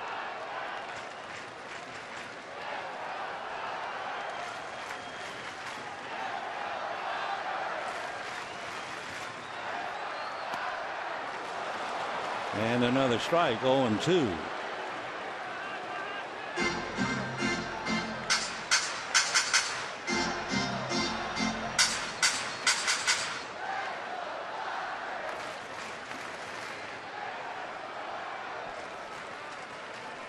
Heisey in his career has 1 grand slam. No balls, 2 strikes. Ball 1. Boy, he is a straight up hitter, isn't he? So Logan working on Heisey. Gonzalez, Rollins, Seager all out on the lines. Jock Peterson on deck. 1-2. See how straight up he is. And a high fly ball deep enough to right field. Gonzalez has a wonderful arm, but everybody's going to advance from second to third. Gonzalez brings in the run. Rollins goes to third. Seager held at first. It's now 3-2 Rockies. A big sac fly by Chris Heisey. And now Logan has to face Peterson. Center fielder, number 31, Jock Peterson. So Jimmy Rollins running at third represents a tying run. That's the first out. And Jock Peterson has been called back from the dugout. He's going to put his bat away. Austin Barnes is going to be the batter, and Scott Van Slyke comes out on deck. So they decide not to let Peterson face Boone Logan, and they'll go to the right-handed bat of Austin Barnes. And if he keeps the inning alive, it'll be Scott Van Slyke. Peterson, while he was in there tonight, popped up and struck out.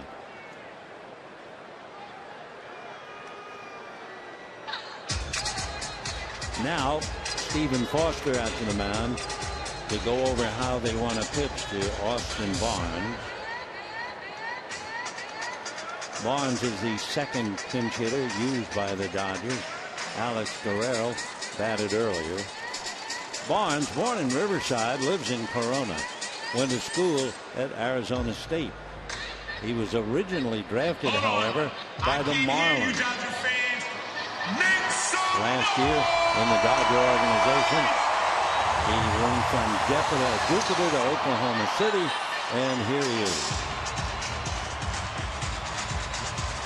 When the scouts talked about him, they talked about the fact he is far above average rate of contact. So let's see. First and third. Rollins a tying run at third. 1 out. Seager at first. Fastball at the knees. 0-1.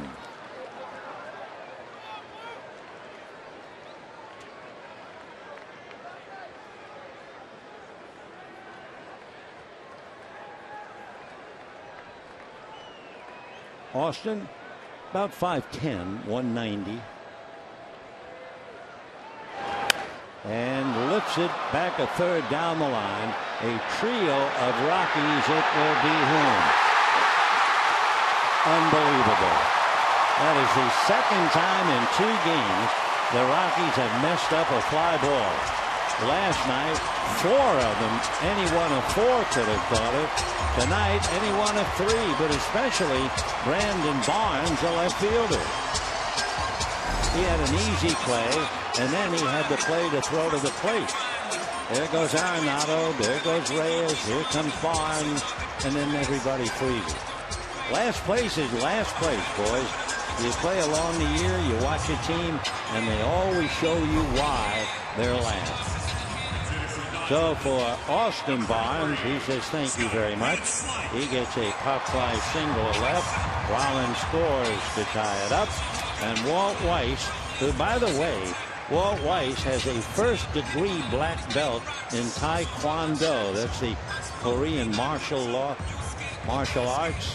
I think he'd like to take the whole team and stand it on its head. So for Logan, tough break. We'll be right back.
On Sportsnet LA is brought to you by Jack in the Box. For a limited time, try the new Portobello Mushroom Buttery Jack with melted garlic herb butter. And by your Southern California Kia dealers. Visit mysocalkia.com to learn more. Dodgers and Rockies all tied up 3-3, and then they go to the bullpen again for Justin Ryan Miller, born in Bakersfield, went to school at Fresno State. He was a 16th round pick by the Rangers back in 2008. Justin is 6'3", 215 pounds, and he'll be facing Andre Ethier, who becomes yet another Dodger pinch hitter. They've used Barnes, they've used Guerrero, and now Ethier. Seager out there at second base, Barnes at first.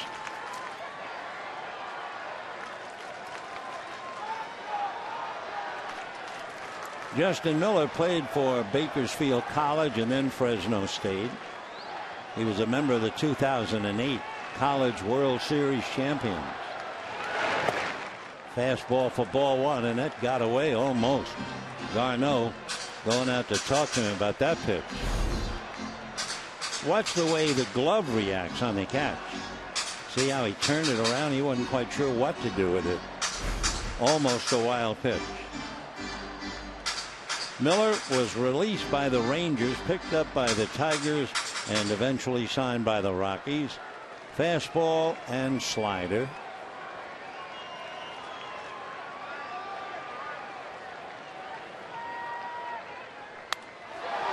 Ethier unloads foul down the line. 1 ball and 1 strike. For Justin Miller, 2 years ago, he had Tommy John surgery. Well, that just about ruined 2013, but he's coming back.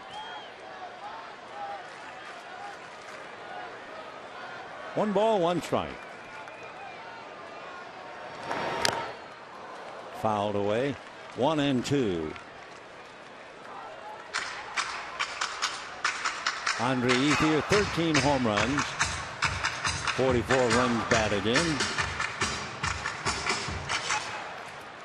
Only 1 out, the fly ball to right field that picked up a run. And then the Rockies just messed up a fly ball to shallow left field. That was a big break.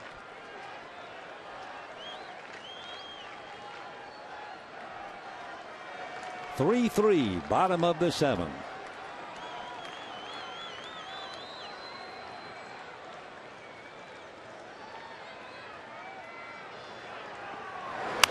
Sprayed foul off to the left. So the battle continues between Andre Ethier and Justin Miller.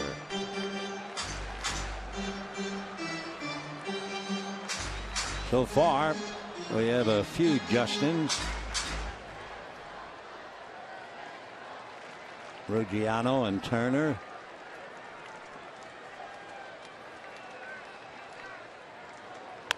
Ground ball to first, backhanded by Morneau. They get one. That's all they do get. Reyes holding on. So Seager has reached third. Ethier hits into a force play. The inning should be over. Had any one of the 3 Rockies caught the pop fly, and they put Barnes in for defensive purposes, I'm sure, and Adriano and Reyes kind of got in his way. So Ethier hits into the force play. That removes Austin Barnes, but for Barnes, the hit got him his first career RBI. The pop fly in left field.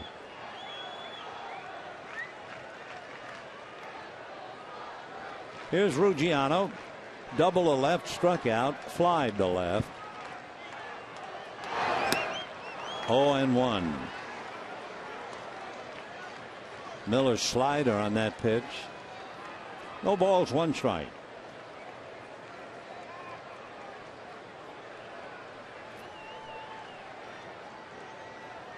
Ruggiano with 3 home runs, 10 runs batted in. First and third with 2 out. 3-3 tie in the 7th. Slider. 1 ball and 1 strike.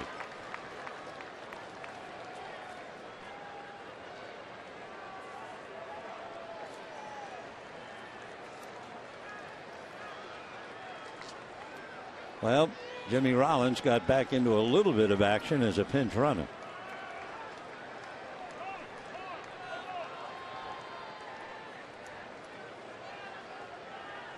Chase Utley waiting his turn on deck. Seager down the line from third. He's the tiebreaker. Ethier over at first. And ball 2. 2-1.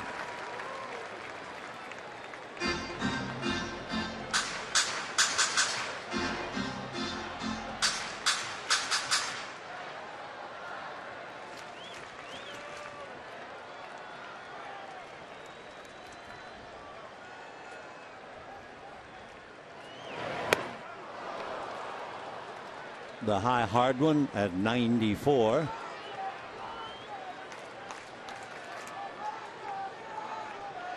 Now Garneau reminding the infield, knock the ball down. Don't let it get through.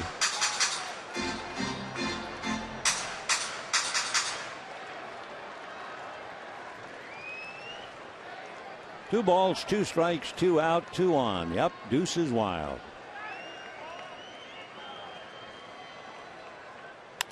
And ground ball to Reyes. Little shovel to LeMahieu, and that'll be that. However, the Dodgers get a double and a single. The single, a pop fly that should have been caught. The Rockies give up 2, and at the end of 7, a 3-3 tie.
As we go to the 8th inning in a 3-3 tie, Chris Heisey, who had been in right field, moves over to replace Jock Peterson in center. His place in right field taken over by Andre Ethier. You remember Austin Barnes got that fly ball single. Well, he takes over behind the plate, and on the mound, Luis Avilan. So Avilan coming in, 3 runs, 7 hits for Colorado, 3 runs, 6 hits, 2 errors for the Dodgers. And in the 8th inning, it'll be the top of the order. That means Charlie Blackmon, Jose Reyes, and then Carlos Gonzalez. Nolan Arenado due to bat 4th. Last we checked, Giants were winning at AT&T Park 4-3. Reds blowing a 3-0 lead. 3-run home run by Buster Posey. And ball 1. Charlie has a bunt single, a drag bunt single, but then struck out in the 3rd, struck out in the 5th. All the at bats against Brett Anderson, who is now off the hook. Check swing, no swing. They're in the 7th inning up north, 5-3 San Francisco. The magic number 12. 2-0. Tried to hold back, couldn't do it. Paid attendance tonight, 45,311. 45,311. Some of whom got wet and decided to go home. 2-1. Ground foul. Remember earlier we talked about Jarrett Parker, who had that pinch hit home run to give the Giants the lead 4-3. We weren't familiar with him at all. Well, he was a 2nd-round draft choice. He's an outfielder, left-hand batter. This year, Jarrett Parker had 23 home runs in AAA for the Giants. So he swung a big bat tonight. Juan Nicasio is warming up in the Dodger bullpen. Sprayed down the line, foul. Still 2-2 to Charlie.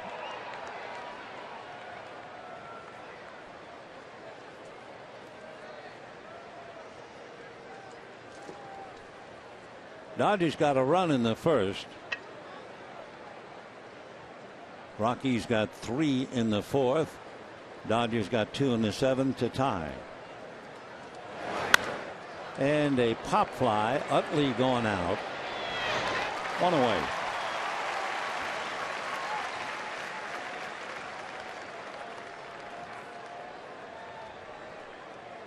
Shortstop number 7. So 1 down. Reyes. And here's Jose Reyes.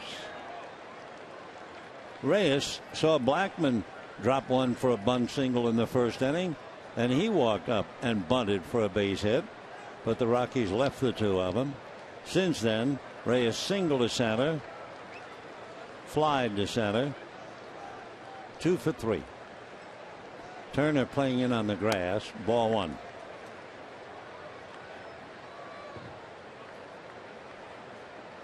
Reyes, one of the top bunters in the game. Also one of the top base stealers. High foul. Gonzalez has a play. Say, friends, don't forget Thursday, an all-new Backstage Dodgers. You can go behind the scenes as MVP Clayton Kershaw participates in a charity wiffle ball game. Plus, Jock Peterson connects with future Hall of Famer Albert Pujols. So don't miss Backstage Dodgers Thursday at 7 on Sportsnet LA. 2 out in the 8th. Carlos Gonzalez summing what you could call the game an awful night. Not only 0 for 3, struck out all 3 times.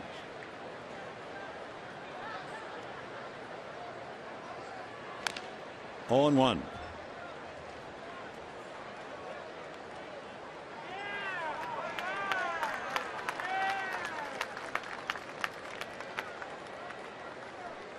Cargo, with 37 home runs, has hit 6 of them in the month of September. He had 11 in July, August 10, 6 in June. Slow start, 2 in April, 2 in May. 0-2. Carlos Gonzalez, among other things, a batting champion a few years ago. With his 3 strikeouts tonight, he struck out 121 times. But always dangerous. He has been struggling against left-handers, hitting about 180. Little number. It will be Barnes. So in the last 4 innings, Rockies have had 1 hit, and at the end of 7 1/2, a 3-3 tie.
Is to check in the postseason with MLB.com at bat. That's the #1 app for live baseball. You can enjoy live look-ins, highlights, replay reviews, scores, StatCast, and live radio as well. So get MLB.com at bat now. 3-3. Jairo Diaz coming out of the pen. At the end of the regular season, before you could go to the minor leagues, Colorado had a lot of young pitchers, and they wanted to take a look at them. They probably brought up close to 10. And here's one of them, Jairo Diaz. 3 runs, 7 hits, no errors for Colorado. 3 runs, 6 hits, and 2 errors for the Dodgers. Dodgers will have Chase Utley to start it off. Diaz becomes the 4th pitcher for Colorado. The Dodgers have used 3. And ball 1. Utley tonight grounded to first, fly to center, single to center.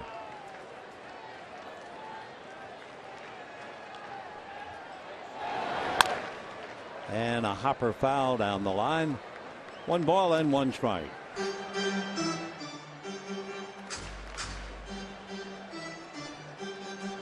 Chase 1 for 3, hitting .223.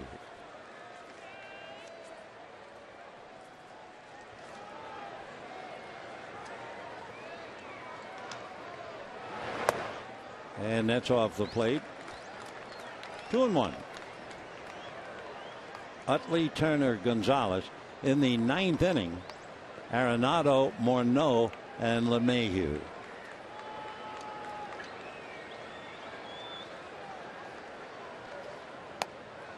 And that's a little low. Check me on that. 2-2. We're trying to look up a little bit about Jairo Diaz. He's from Puerto La Cruz in Venezuela. 24 years old. Ground foul. Jairo, 8 years ago, was signed by the Angels as a free agent. He surfaced with the Angels last year. He was in 5 games. 2-2 the count to Chase Utley. And ball 3. 3-2 the count. Jairo, right-handed all the way. Looks more like a catcher, but he has a good fastball. 3-2. There's the fastball. And at 97. So 1 out here in the 8th inning. Third baseman. Take another look at that. He just drilled the edge of the strike zone. So 1 out. Justin Turner coming up. Good late movement on that fastball. Because Utley wouldn't agree with the plate umpire Laz Diaz. So we have Laz Diaz as the plate umpire, Jairo Jose Diaz the pitcher, and Turner a strike. 0-1.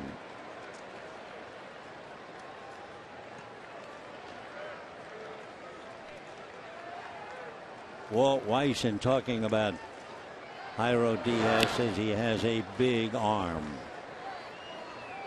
1-1. His fastball has been clocked as high as 100. Slider as high as 90. And working on a change. Fastball hit to center. Going back on it is Blackman. 2 out in the 8th. Adrian Gonzalez coming up. Adrian Gonzalez in the 7th inning led off. He had been 1 for 2, and he hit the center field wall for a double. Carlos Gonzalez had to back up and get the ball back in. So Gonzalez then came around to score the first of 2 in the inning. Dodgers were fortunate to get the 2nd run home.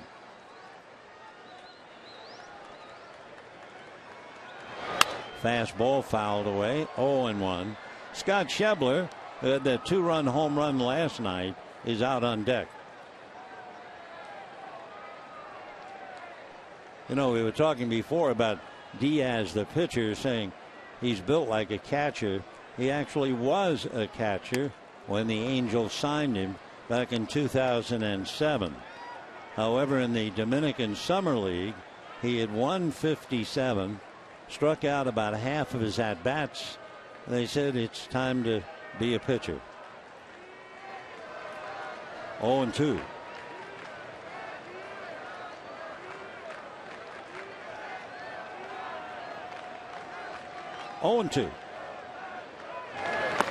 Foul tip. Down goes Adrian. Nice inning for Diaz. He strikes out 2. Dodgers come up empty. And we are heading for the 9th inning in a 3-3 tie.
You'll notice the New York Mets lost. They were trailing the Dodgers by a half a game, but now they've lost 62. The Dodgers trying to win their 84th. The big deal, of course, the Mets and the Dodgers, the team with the best record, will have home field advantage. The logical question would be what happens if they come up tied? Then it would be in favor of the Mets, because going head to head, the Mets beat the Dodgers 4-3. The Cardinals, well, they're still being challenged by Pittsburgh. The Bucks 2.5 games back. Hard-working Kenley Jansen has the night off. He's been used up a bit. So Chris Hatcher closed last night, made 17 pitches, and he's asked to get outs tonight. Only this one is a 3-3 tie. Nolan Arenado lined out to third, twice single to left. He's been bypassed by Bryce Harper, who hit 2 home runs tonight. High foul. Adrian will have a play, I believe. Yep. So Arenado, first ball swinging, fouls out, 1 away. First baseman number 33. Justin Morneau. Grounded out, single to left, and hit into a double play. That was the ground ball to Gonzalez, who stepped on the bag and then ran Arenado down.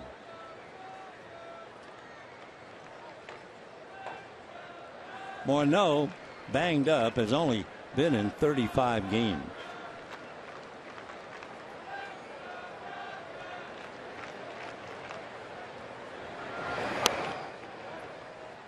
One ball and no strikes.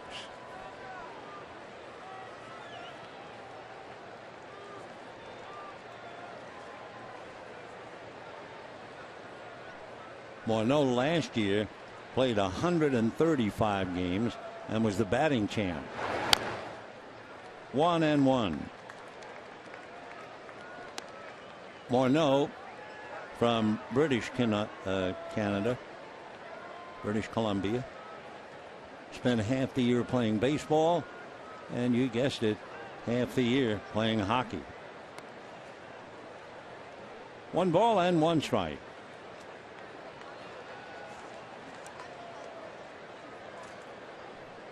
Morneau was the American League MVP back in 2006. He's 34. Lays off that. 2 balls, 1 strike. Morneau twice in the last few years has 17 home runs. He hit as many as 34 with the Twins when he was the MVP.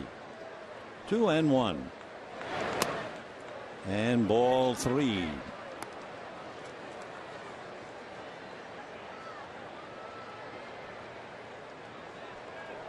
Waiting on deck, hitting behind him, DJ LeMahieu. 3-1.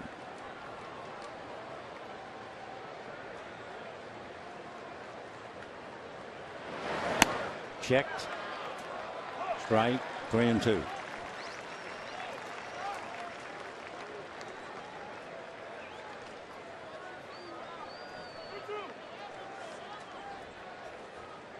Morneau has 3 home runs, 11 runs batted in.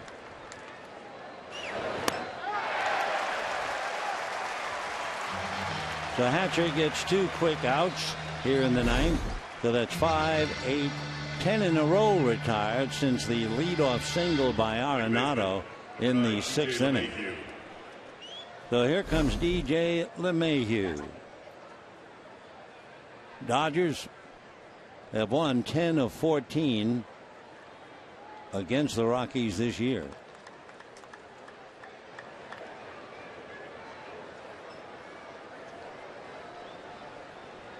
LeMahieu tapped out in front of the plate. Single to shortstop. Grounded to third.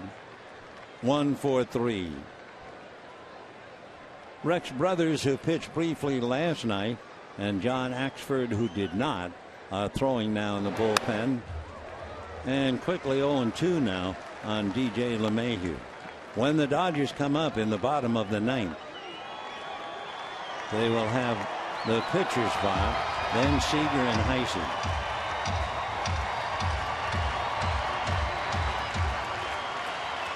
No balls and 2 strikes.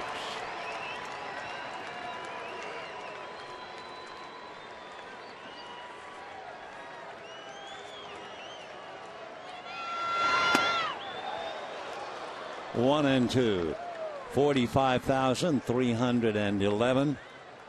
Good portion of them went home when the rains came. But the rest have stayed to see a good ball game and the finale tomorrow night. 1 and 2 to DJ LeMahieu. 2 and 2.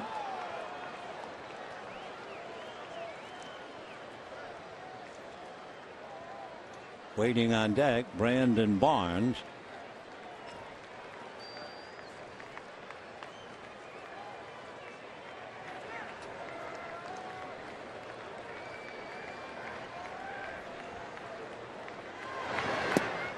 And got him.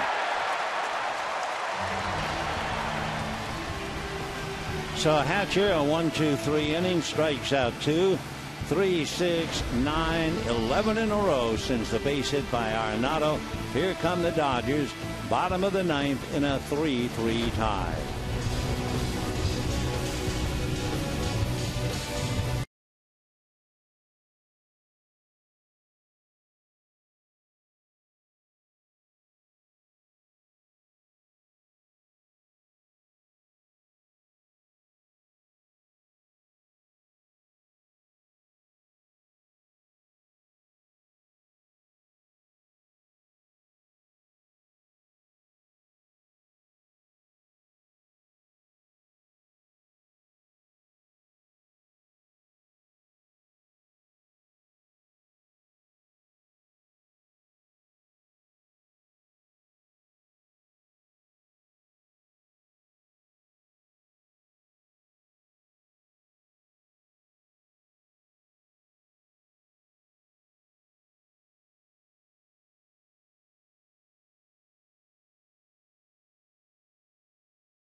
Tie. Scott Schebler's coming out of the bench. Schebler, you may remember last night, played left field, came up in the 8th inning with a man aboard and hit a 2-run home run. And what that did, it took a tough 2-1 game, made it 4-1, and then Hatcher came in and retired the side. So Schebler has some sock, will start it off. He'll be followed then by Corey Seager, and then Chris Heisey and Walt Weiss going to the mound. He's had a left-hander and a right-hander. Schebler's left-handed. So let's see what Walt does. He dispatches Diaz, and he will bring in Rex Brothers, who pitched last night. So we'll be right back.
Murfreesboro, Tennessee. He went to Lipscomb University. He's been with the Rockies up and down since 2011. He originally signed with them in 2009. He's a 210-pound, 6-foot left-hander, and he'll be facing Scott Schebler. Schebler, 3 home runs. Hit one last night, hitting .261. Well, some noise up there at AT&T. Tell you why in a moment. Ball 1. Singles by Jay Bruce and Brandon Phillips have knocked in 2, tied up the Giants 5-5, and then DeJesus walks with the bases loaded, and Cincinnati is leading 6-5, still hitting up there at AT&T. We'll check the inning. 7th inning. 2-0 the count to Scott Schebler, then Corey Seager and Chris Heisey. And a strike, 2-1.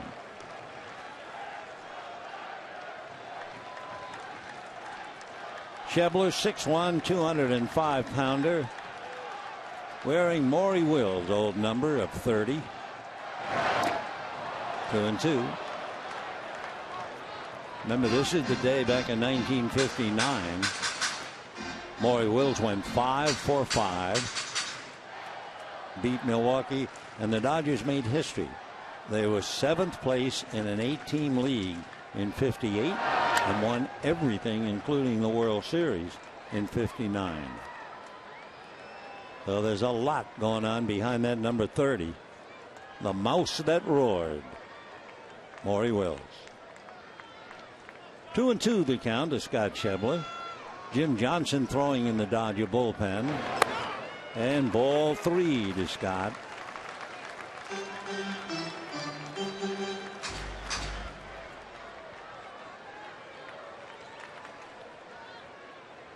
Rex Brothers ready, and here we go. 3-2. Fastball in on the hands. Scotty will be 25 middle of October. He's from Boone, Iowa. Went to Des Moines Community College. And when you look at him, you can understand he's played just about every sport. And that's ball 4. Baseball, football, basketball, soccer, and track. So the Dodgers get a winning run to first. Nobody out. And Corey Seager coming up. Seager lost a hit to Reyes, lost a hit to DeLemayeux, and walked.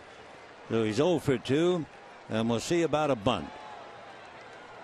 Schebler at first, nobody out.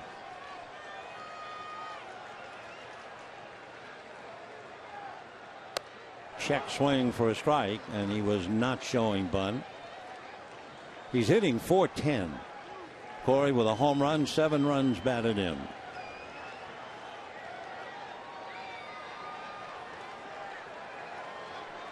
Oh, and 1. And that's going to be a one-hopper smothered by Reyes. And the ball is dropped, and there was no active throwing. DJ LeMahieu just dropped the ball. And the Dodgers get another huge break.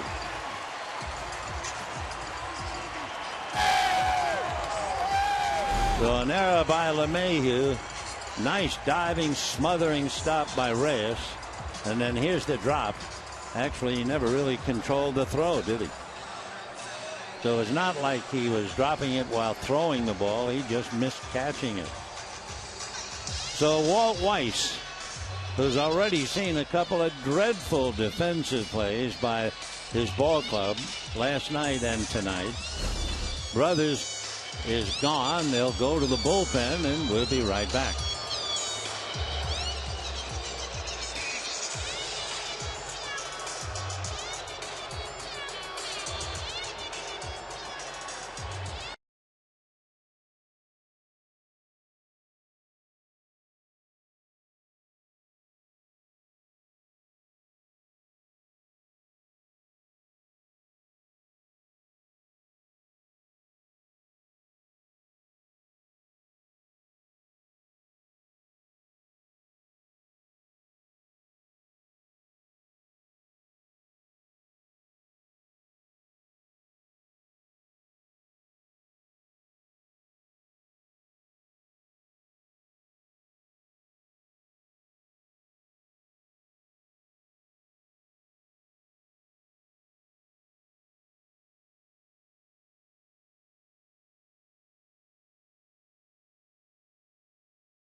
things from Tewksbury, Massachusetts. 6'2", 205 pounds, 25 years old, went to the University of Connecticut, had Tommy John surgery, but he's right here pitching. He's fastball, curveball, changeup, and slider. Oberg inheriting a very tough spot. First and second, nobody out. Heisey the hitter. The corners are up looking bunt. Arenado going to the mound. Heisey tonight has struck out, fly to right, but he had the sac fly in the 7th inning to score Gonzalez. So 2 on, nobody out.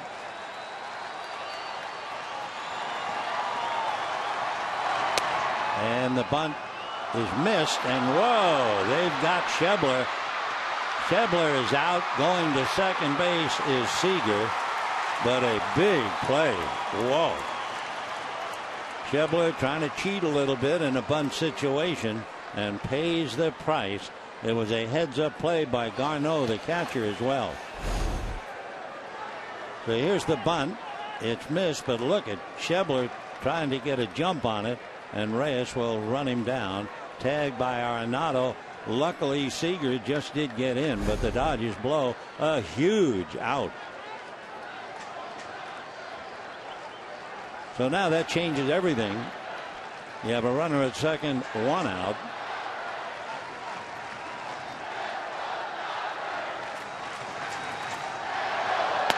And a little breaking ball for a strike.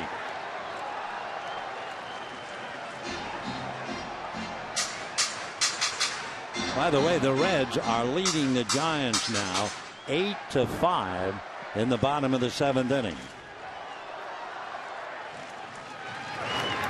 Fastball gets away.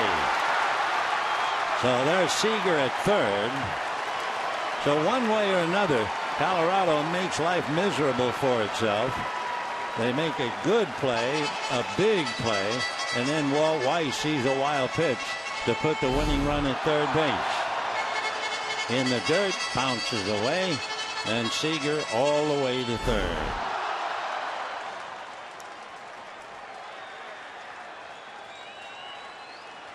One out, winning run at third. The infield back up.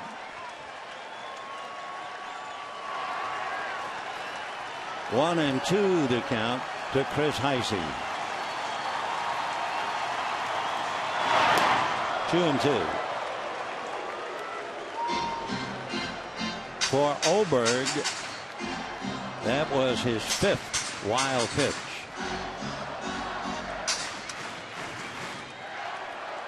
Two and two. Checked. They look. No swing.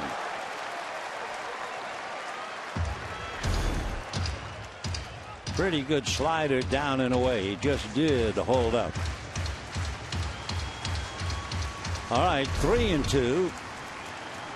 Austin Barnes on deck.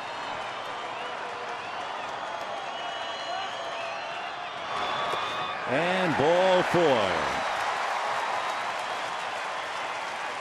So the Dodgers have received 2 walks, an error, and a wild pitch, and they're still struggling. Walt Weiss on the steps. Looks like he's almost ready to come up and make a change. Stu Cole is talking to him, the third base coach. Yasmani Grandal is going to be the batter for the Dodgers. Since he is a switch hitter, we'll see if Weiss makes another move. He talks to Stephen Foster and Tommy Reynolds. And finally, Walt comes out. So 3-3. Dodgers have runners at first and third. The pickoff play slowed him down. And let's see what Walt does. Yasmani Grandal will go back to the on-deck circle and wait.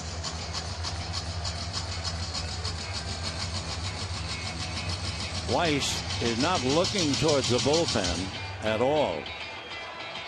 I'm sure he doesn't do it anymore. But back in 1988, when Walt Weiss was with Oakland, he wore the same white North Carolina wrestling T-shirt under his uniform. His left sock had to have a hole in it. They were both superstitious habits Weiss picked up along the way. Well, I'm not sure if he has that North Carolina t-shirt. I certainly don't know if he has a hole in his left sock. He does have a hole in his defense. A pop fly cost him a run that should have been caught. They're also going to change the plate umpire.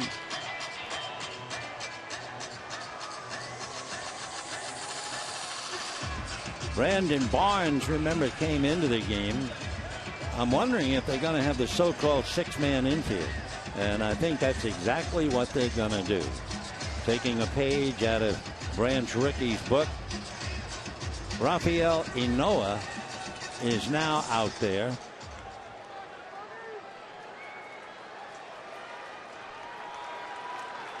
So you have Inoa, LeMahieu, and Morneau on the right side.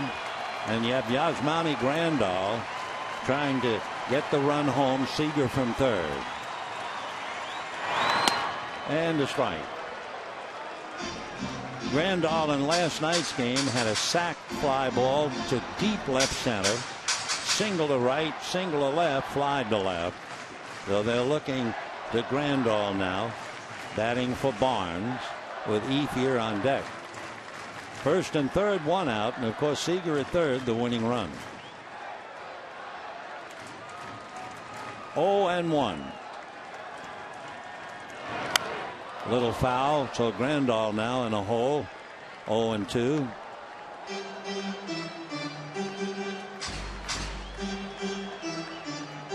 So on the left side you have Arenado and Reyes, and on the right side Inoa, LeMahieu, and Morneau. One out. The winning run at third.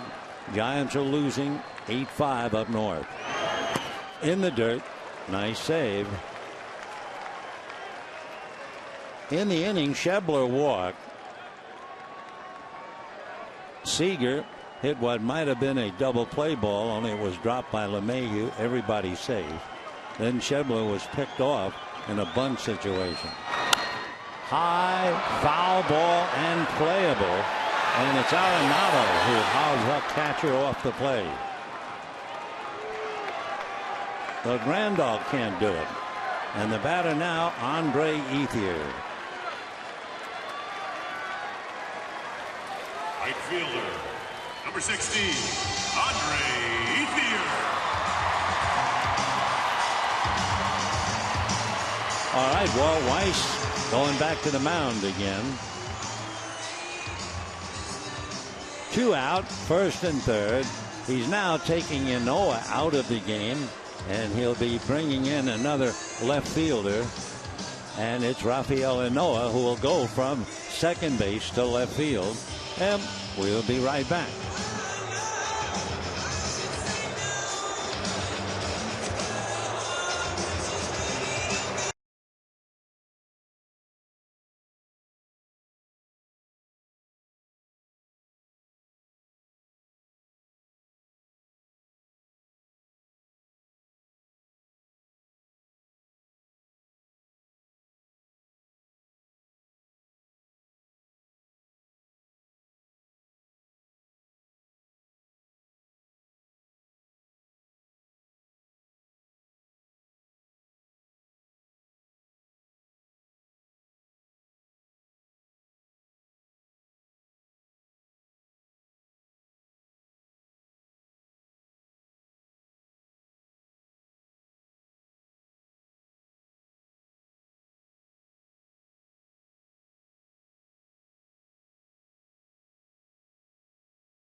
Who appeared briefly last night.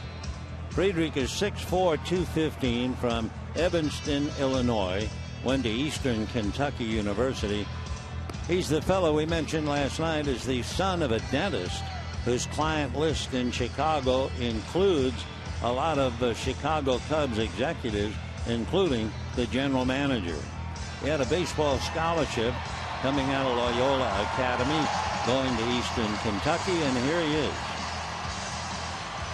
So it's been Russin, Logan, Miller, Diaz, Brothers, Oberg, and now Frederick.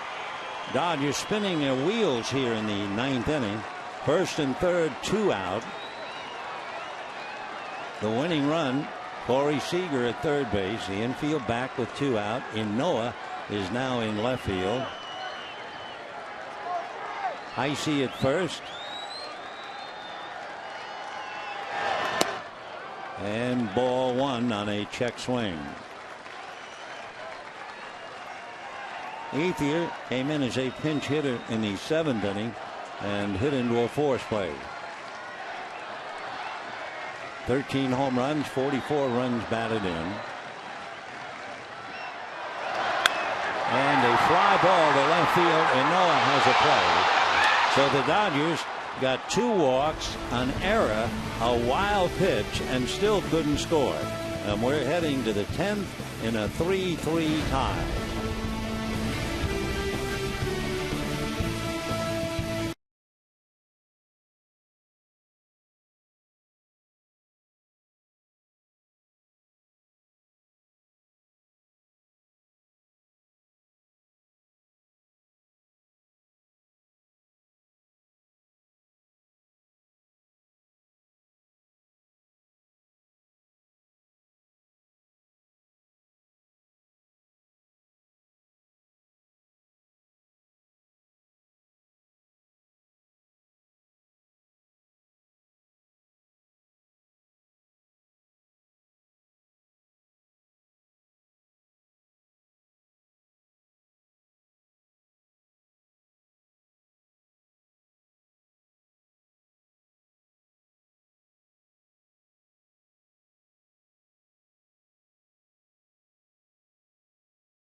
The 10th inning, Dodgers using 3 catchers. A.J. Ellis began, then you had Austin Barnes, and now Yasmani Grandal in the outfield.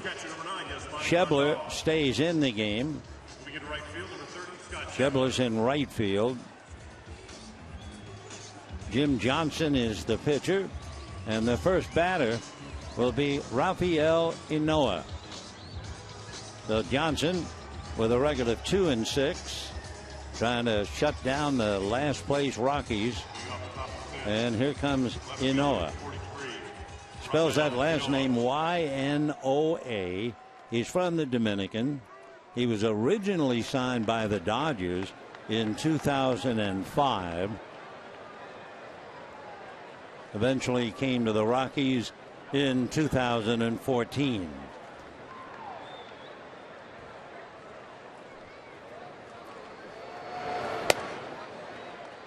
And a strike. 0-1. Noah hitting .237, no home runs, 5 runs batted in.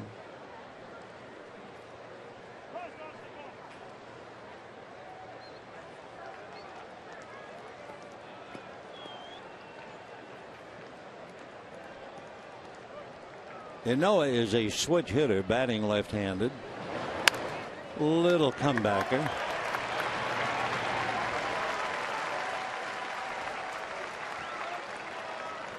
So 1 out here in the 10th, and the batter will be Dustin Garneau, the catcher, who made a big play picking off Scott Schebler.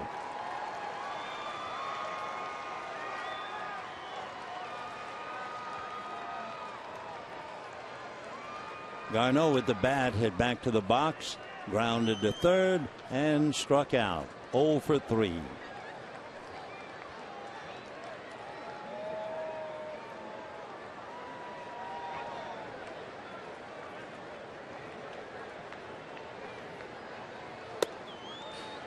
And ball 1. Daniel Descalso is out on deck as a pinch hitter.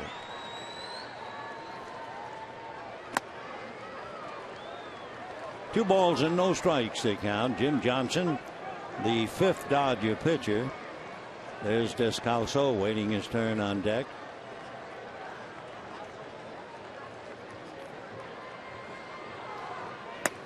And that's off the plate. Ball 3. 3-0. Anderson, Howell, Avilan, Hatcher, Johnson.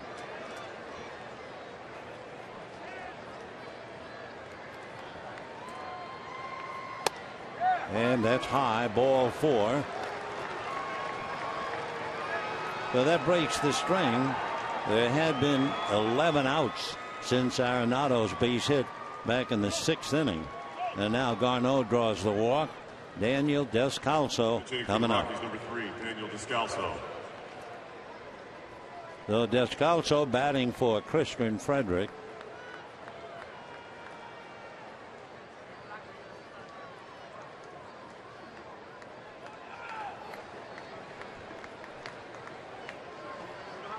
Descalso has 5 home runs, 21 runs batted in. Daniel had 4 solid years, plus he had 5 good years with the St. Louis Cardinals.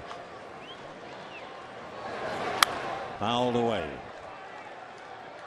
Descalso, basically an infielder. He kind of grew up together with Brandon Crawford.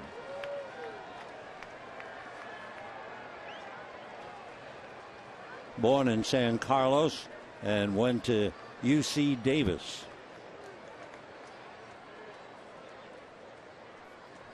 On 1. And line drive for a base hit in left field. Ruggiano gets it back in. Though Descalso delivers. 2 on, and the leadoff man Charlie Blackmon coming up. Blackmon had a bunt single, 19. Struck out twice, and popped up. So a walk and a base hit with 1 out. Blackmon with Jose Reyes on deck. We're going to have a runner at second base for the catcher Garneau. And it will be Christian Adames. Adames running.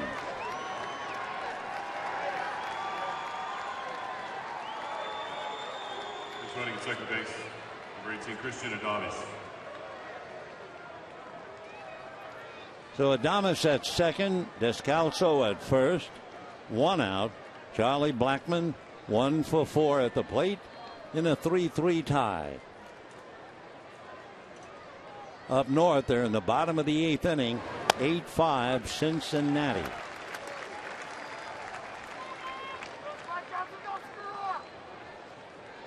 On 1 to Charlie.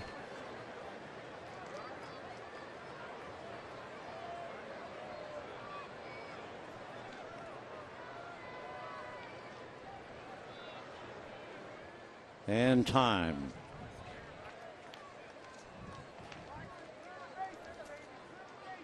Adames at second. Over at first, Descalso.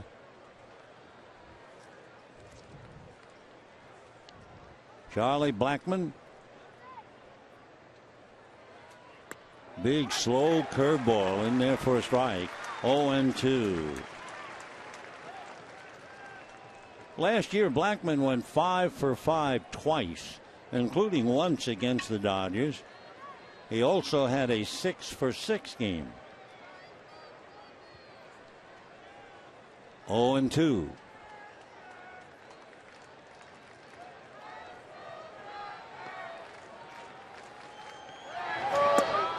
Boy, that thing was heading for the upper deck. 1-2. Blackmon, 15 home runs, 52 runs batted in. Charlie striking out twice tonight, has struck out 100 times. 1-2. Off speed, hit off the leg, and in a moment it looks like out. No, safe at first, and the bases are loaded. The Blackmon hits one off Jim's leg. Close play at first, but Blackmon, who runs very well, just did beat the throw. And here's the play again. Off the leg, deflected to Seager. Off balance throw. Blackmon beats it. So the base is loaded with one out, and Jose Reyes, the batter.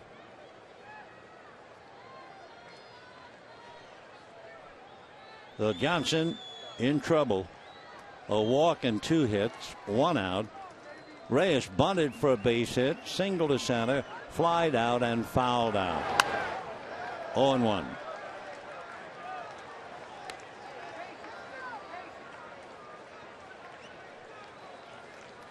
Reyes 3 home runs, 14 runs batted in. Brett Anderson scratching his head. This has been kind of a strange game. 0-1. Infield has to come up. Johnson cleaning off the spikes. So Adames at third, Descalso at second, Blackmon at first, 1 away. In the dirt, nice block by Grandal. Otherwise, wild pitch, and the run is in. 1-1 to count. Yasmani with the ball on the other side of the plate. He had set up outside. He was just able to react. Ian Thomas warming up in the Dodger bullpen. Poked foul off to the left. 1-2 the count to Jose Reyes. Reyes, a switch hitter, batting .262 at the start of the game. Hits better with the bases loaded, as you can see, .275. Reyes is a contact hitter. He has struck out 17 times, 37 games. Check swing, no. He strikes out.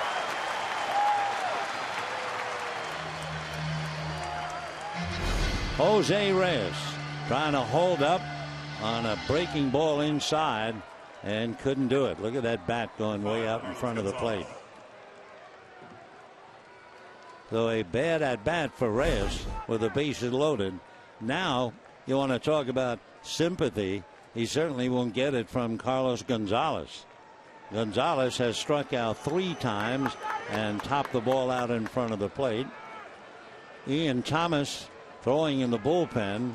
Mattingly looks in that direction as he makes his way to the mound and now gestures. He wants his left-hander.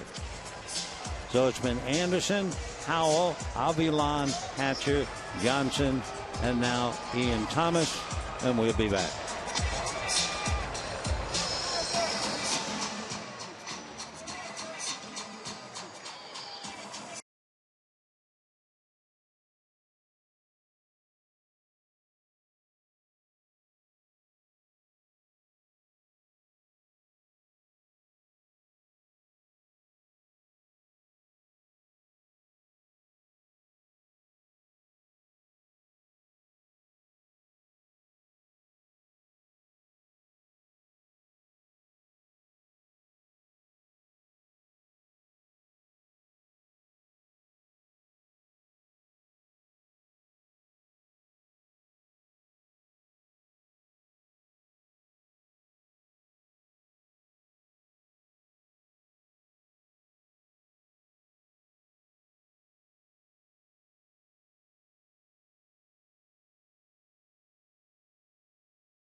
called in. He's out of Norfolk, Virginia. Now makes his home in Virginia Beach. He was originally drafted 3 years ago by the Atlanta Braves, and he was with the Braves earlier this year, for that matter. He had to work hard because no one drafted him. He spent 3 years playing independent league baseball in Canada, then decided he'd better come back to the United States to see if he couldn't hook on with a minor league club. Well, that decision got him to the Atlantic League's York Revolution. He kept hanging in there, and the Braves eventually signed him. He's 6'4" and 210. He's 28 years old, and with all of his time, he had a cup of coffee last year with the Braves, and most of the time he has been in the minor leagues. He was with the Braves earlier this year, and now here he is pitching for the Dodgers and facing Carlos Gonzalez. That's a long way from the Atlantic League's York Revolution. Cargo, by the way, with the bases loaded, has responded well. He's 3 for 6, including 2 home runs and 11 runs batted in. Very quiet tonight, striking out 3 times and hitting a ball about 5 feet in front of home plate. Bases loaded, 2 out. Adames at third, Descalso at second, Blackman at first.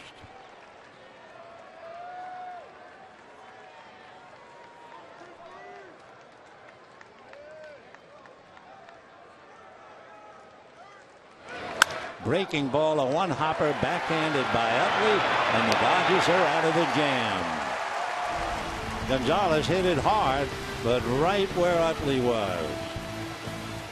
For Colorado, no runs, 2 hits. They lead 3, and we're going to the bottom of the 10th in a 3-3 tie.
Christian Bergman coming out of the bullpen to pick up. By the way, honesty is the best. If you are keeping score, that last out was hit to the second baseman, but it wasn't Utley. It was Seager, since they had loaded up the right side of the infield. Christian Bergman, well, he was born in Irvine, went to UC Irvine, drafted in the 24th round by the Rockies. He's 6'1", 180, 27 years old. June the 9th last year, he began his major league career tossing 3 no-hit innings. Fastball, he has a knuckle curve, a slider, and a changeup. So it's been Russin, Logan, Miller, Diaz, Brothers, Oberg, Friedman, and Bergman. Tom Murphy is now the catcher. Garneau is out.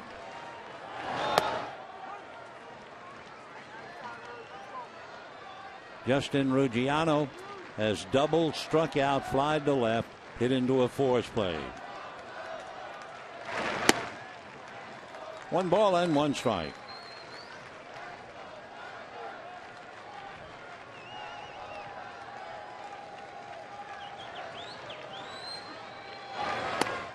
Off speed breaking ball in there. 1-2.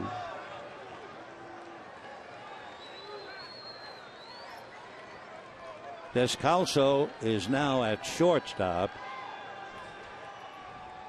Bergman would be hitting in Reyes' spot.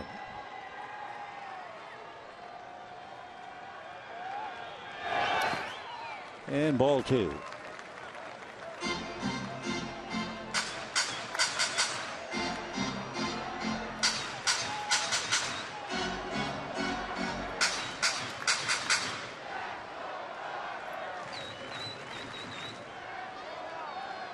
Two balls, 2 strikes.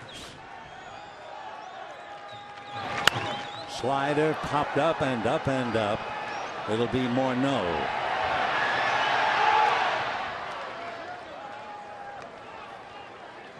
So Ruggiano pops up to Morneau. 1 out here in the 10th. And the batter, Chase Utley. Utley grounded to first, flied to center, singled to center, and struck out.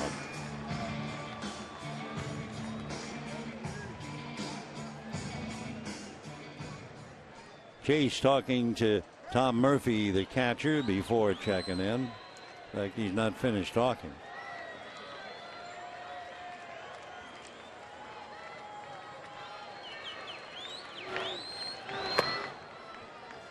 And ball 1.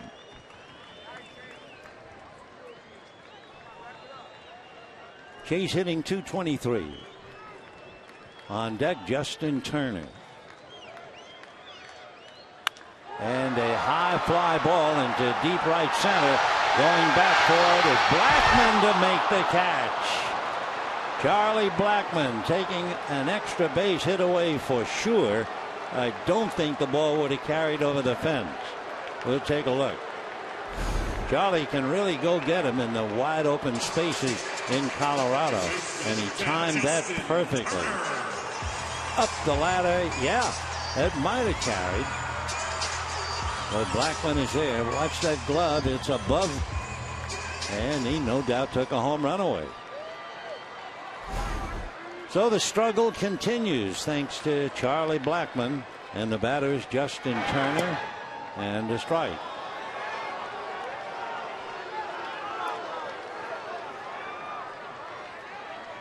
Turner tonight single to short, walk, fly to center twice. 1 for 3. Take another look at that fine catch by Charlie Blackmon. On the dead run, up the ladder. From that angle, it looks like it would have maybe hit the wall. The earlier angle looked like the glove was above the wall. Check swing, they look, no swing.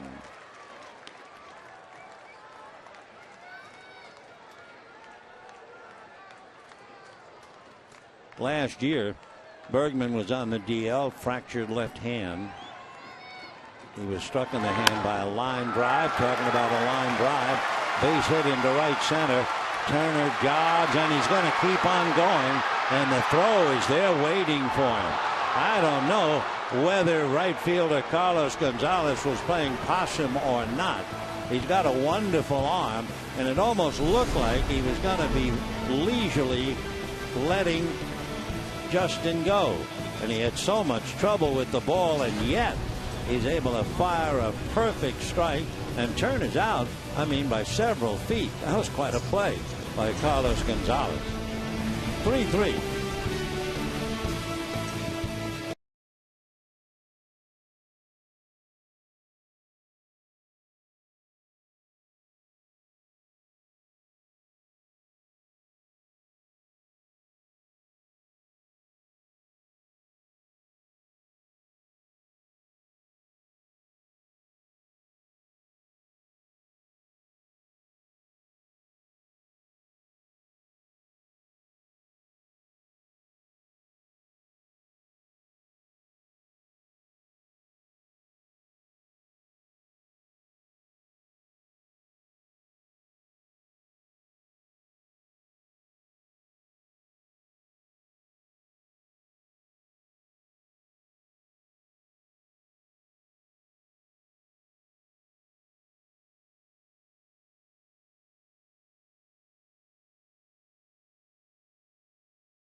stretch when it looked like Gonzalez was having a little trouble picking up the ball, and then he just threw an arrow into second base, and Turner was out pretty easily. So in the 11th inning, as Turner thinks back of what might have been, Juan Nicasio becomes the Dodgers' 7th pitcher. Anderson, Howell, Avilan, Hatcher, Johnson, Thomas, and Nicasio. 3-3. And Nolan Arenado coming up. Nicasio pitched briefly last night. I mean, he made only 4 pitches. Last night it was Kershaw and then Avilan, Nicasio, and Hatcher. Tonight, Anderson, Howell, Avilan, Hatcher, Johnson, Thomas, Nicasio. Nolan Arenado, 2 for 4, line to third, twice single to left, and fouled out. And a light mist begins to fall. Wouldn't really call it rain, but there's moisture in the air. There you can see it. 1 ball and no strikes. Right. 1-1 to Nolan Arenado. 38 home runs, 110 runs batted in.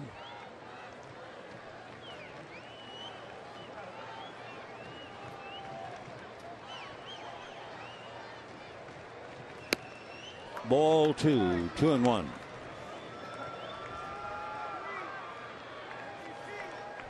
Just checking.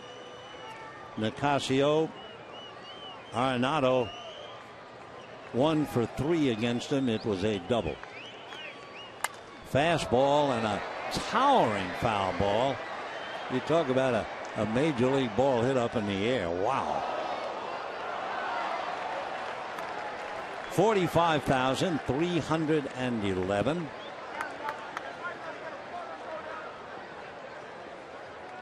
Two and two.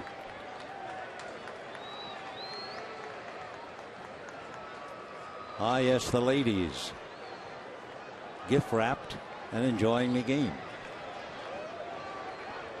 2-2.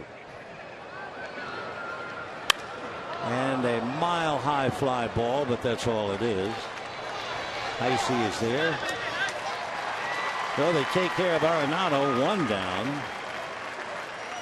Justin Morneau grounded out in single, hit into a double play and struck out. Number 33, Justin Morneau.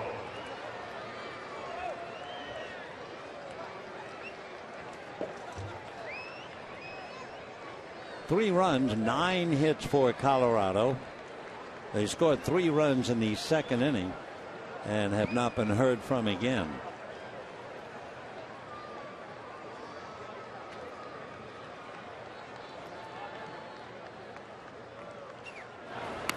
And ball 1.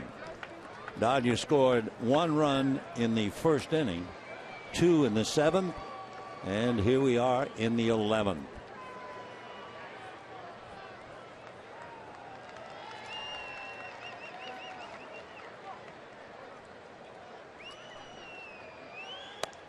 Fastball missed. 2-0. 7 Dodger pitchers, 8 Colorado pitchers, so the mound is getting quite a workout. Giants scored once in the bottom of the 8th inning. They go to the 9th with the Reds leading 8-6. That's a strike. 2-1 to Morneau. An MVP in the American League, batting champion in the National League. Hitting .279. Breaking ball and a high fly ball to center. Heisey to the track at the wall. Slips on the wet track, and that means a double. In fact, here comes Morneau going to third, and he is in there. Colorado gets a big break as Heisey slips on the wet track. So it'll be a triple for Morneau. Hit it a long way. Heisey appeared to have a chance to get it, and watch, he will slip right there. Go to his knees, and Morneau winds up at third. So Morneau's second hit, he has scored a run, and with one out, DJ LeMahieu coming up. The infield is up. We're in the 11th in a 3-3 tie. In the 10th inning, the Rockies left the bases loaded. With one out, Reyes struck out, and then they got Gonzalez. We'll have a runner from Morneau. So Justin gets a slippery triple. Ben Paulson is the runner for Morneau. Number 10, Ben Paulson into run.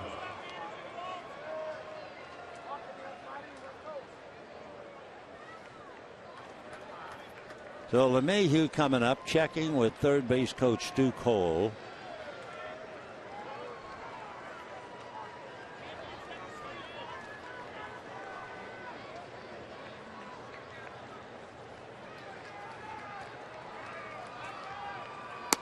And a strike. LeMahieu had a single to short in the 4th inning. 1 for 4 tonight. Went 0 for 3 last night. 1 for 7 in the series. One out, tiebreaker at third. And that's fouled away. So LeMahieu now in a hole, 0-2.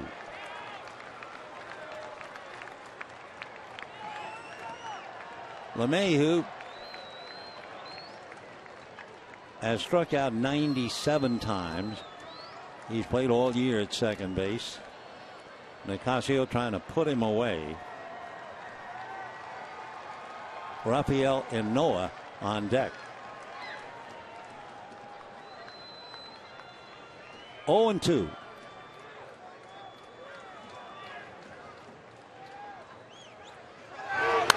And fouled away again. That light mist continues. No reason to stop the game at all, but you can see the effects of it. It already happened when Heisey slipped going back for that ball in center field.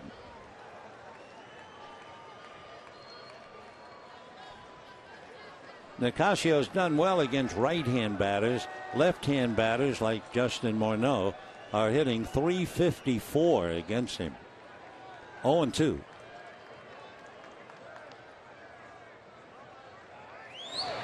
And a base hit to center. So scoring is Paulson, running for Morneau, and it is 4-3 Colorado as LeMahieu comes up with his second hit. And a run batted in. 43, Rafael Inoa. So Rafael Inoa, who got into the game with the 6-man infield. Inoa then took over in left field. In his one at bat, he hit back to the box in the 10th inning. So LeMahieu comes up with a clutch single, and the Rockies lead 4-3.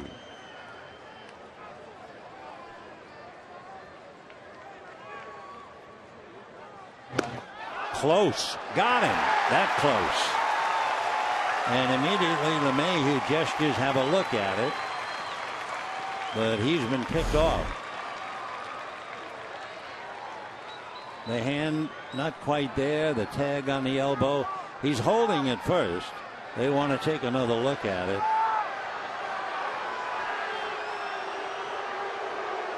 And I think they're going to get a review. Yep. The tag by Gonzalez was not down at the arm. It kind of was in an arc. That might have been the difference. Call on the field is under review. So we will see in the light mist. Take another look. Watch the tag. It goes down and then it comes up. And did it touch the elbow before the fingertip? Had that tag gone straight down, they would have gotten him for sure. But it goes down and now it comes back up to hit the elbow, and that made it so much closer. But one thing, LeMahieu could feel the tag on the elbow, and he immediately gestured review. Either way, it's still 4-3 Colorado here in the 11th inning. Either one out or two. Just after we were telling you that left-hand batters were hurting Nicasio, Morneau tripled. Meanwhile, the out is recorded at first. 2 down. And the batter, Inoa, with the bases empty. Call on the field is confirmed. 4 runs, 11 hits for the Rockies. 3 runs, 7 hits for the Dodgers. When the Dodgers come up in the 11th, it'll be Gonzalez and Schebler and Seager.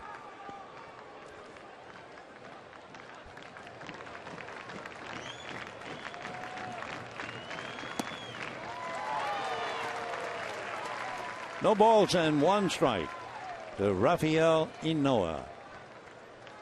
Spells that last name, begins with a Y, from Santiago in the Dominican. Foul ball out of play, 0-2. I will say the mist has increased a little bit. Not enough to stop the game or anything like that.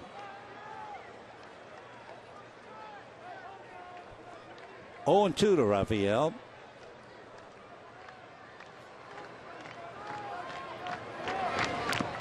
And strike 3.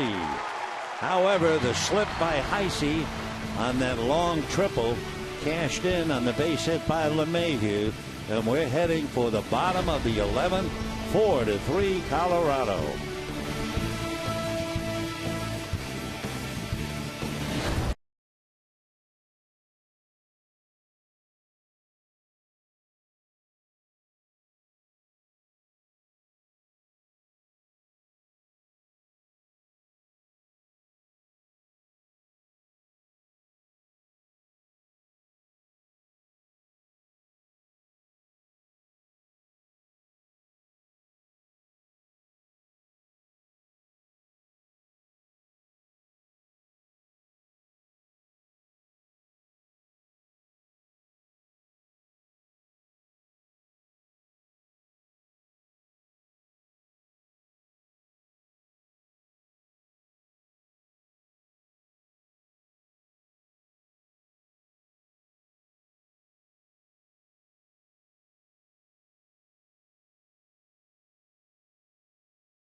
Warning track in center field. That gives a triple to Morneau, and then the base hit by LeMahieu scoring. So now John Axford from Simcoe in Ontario, Canada. He's a big fella, 6'5", 210. Originally signed as a free agent by the Yankees. Found a home with the Brewers back in 2008. Stayed with the Brewers until 2 years ago. He was with the Cardinals. Last year, he was with the Indians and the Pirates. And here he is now with Colorado. Ben Paulson, who got in as a runner for Morneau, takes over at first base.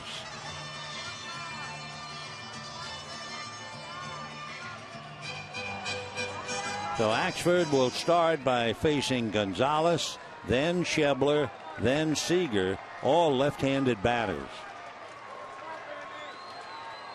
Axford comes in with a record of 4-5, an ERA almost 4.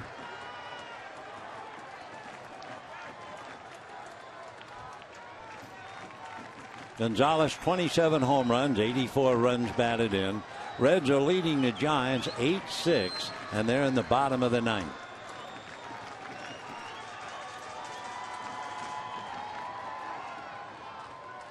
And ball one.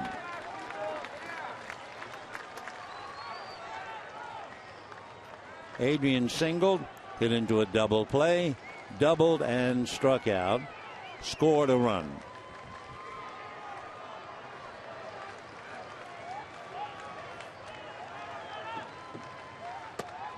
That's off the plate, ball two.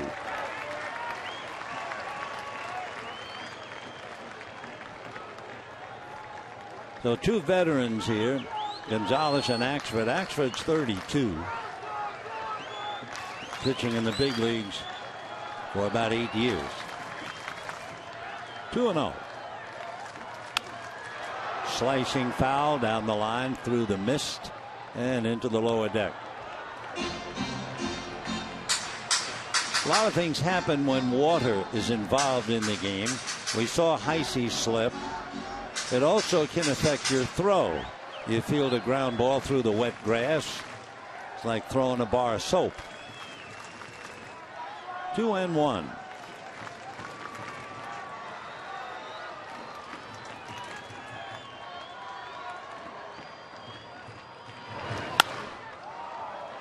Two and two. So the infield right now is Paulson, LeMahieu, Descalso, and Arenado, with Noah, Blackman, and Gonzalez. Blackman, remember, made that great leaping catch. 2-2. Made the catch on the ball hit by Utley.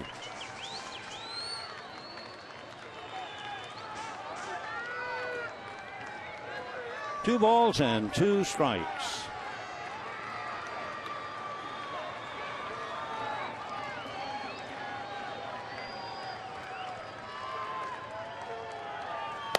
Got him. Good fastball at 97. Whoa. So Axford really lets this one fly. Right fielder, number 30, Adrian couldn't catch up to it.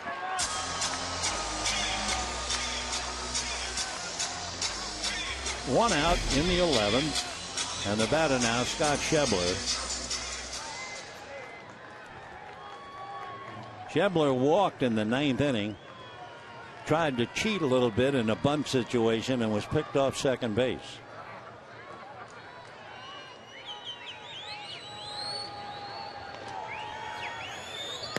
Big slow curveball for ball one. 1-0.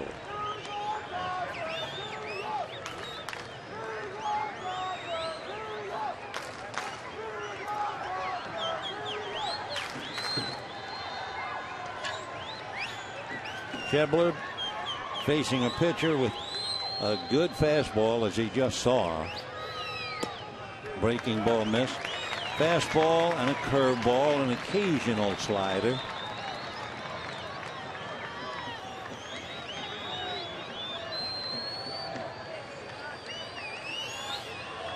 Way back in 2004, John Axford joined the club. He had Tommy John surgery.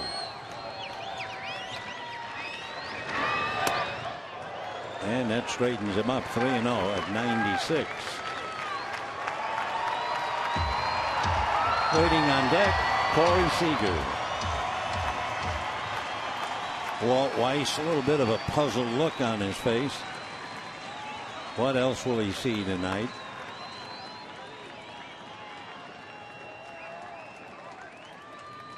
Fastball for ball four.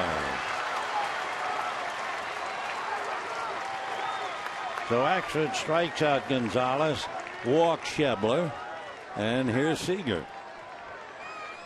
Seager hit the ball hard, but grounded to Reyes, grounded to LeMahieu, walked, and reached on the error.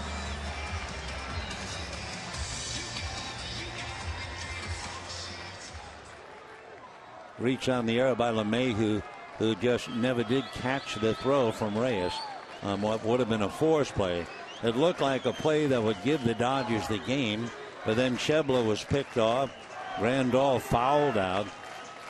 And the last out was a fly ball to left by Ethier.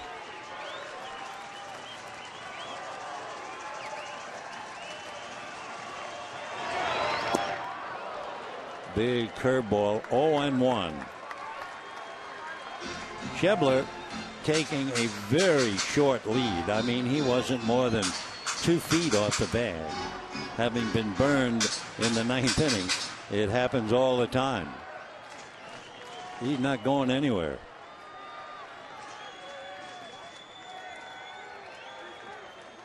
Oh, and 1.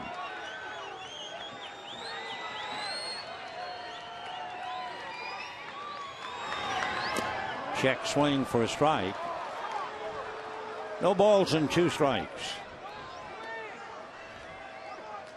1 out in the bottom of the 9th inning. The Reds are trying to hang on.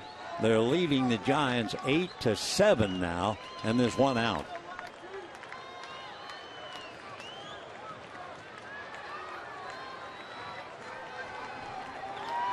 No balls, 2 strikes to Corey Seager.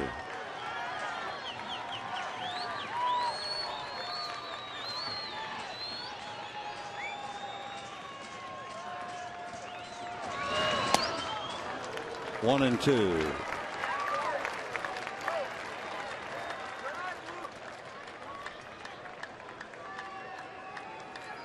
Seager with a home run, 7 RBIs. He now has 16 hits.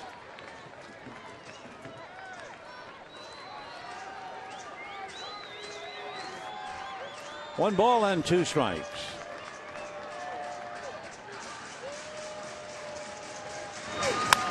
A shot up the middle, and that's going to find its way to center.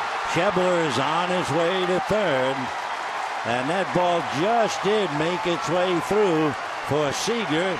He comes up with a hit, and the Dodgers have the tying run at third and the winning run at first.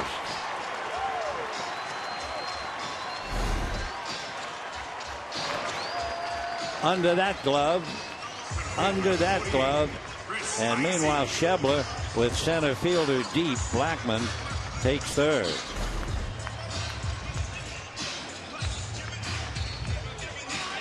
The Giants, believe it or not, have tied up the game in the bottom of the 9th on a base hit by Buster Posey.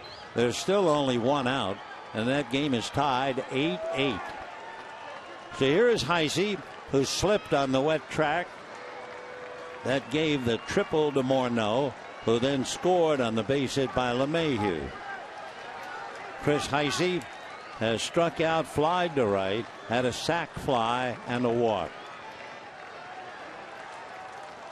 4-3 Colorado, and the Dodgers with a golden opportunity to tie it up again. On deck, Yasmani Grandal. Corners are up. Little roller to third. Arenado can't make the play. Everybody is safe. Scoring is Schebler, and the game is tied at 4.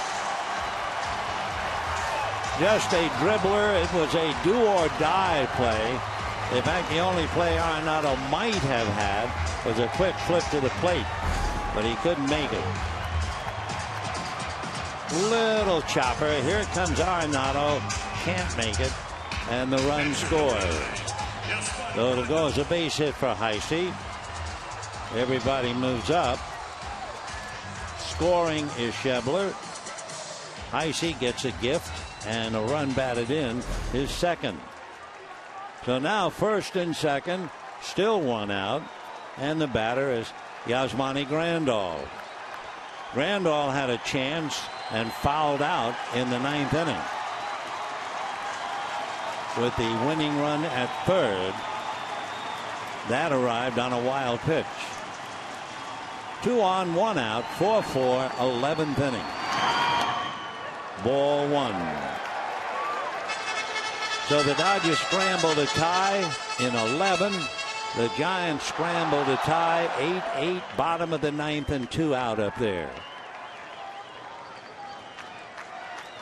1 ball and no strikes.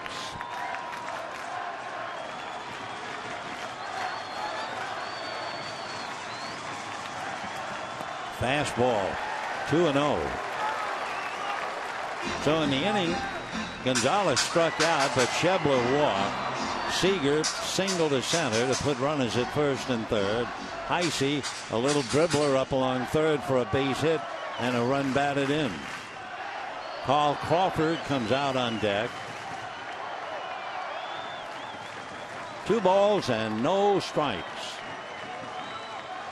Grandal hit the ball so hard last night.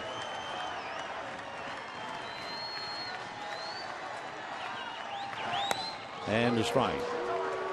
Corey Seager out there at second base. Represents the winning run. Trying to get the Dodgers the 5 runs that he wears on his back. Heisey at first, 1 away.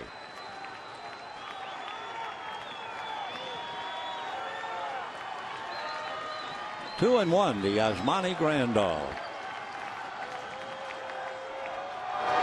Slow curveball and a comebacker.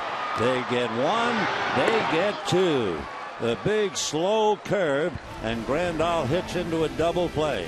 However, the Dodgers get 1, and at the end of 11, we have a 4-4 tie.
Out of the Dodger bullpen.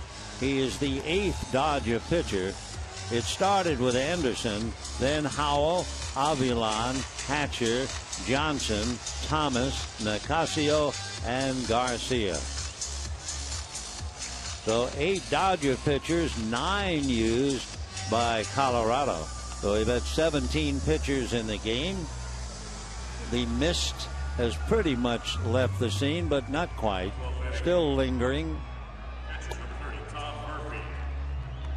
Tom Murphy will lead it off in the 12th inning against Jimmy Garcia.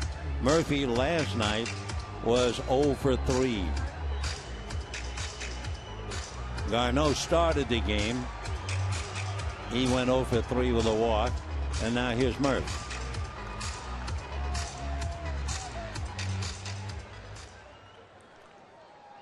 So it's up to Yimi Garcia now to settle things.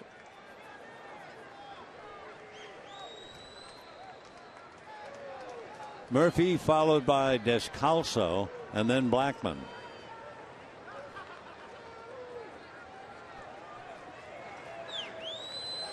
Somebody for Cincinnati just hit a home run.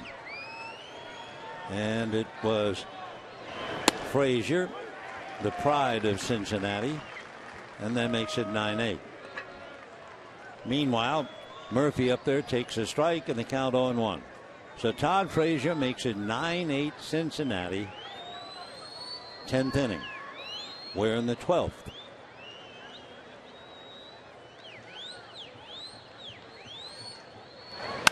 Slider hit in the air to right field.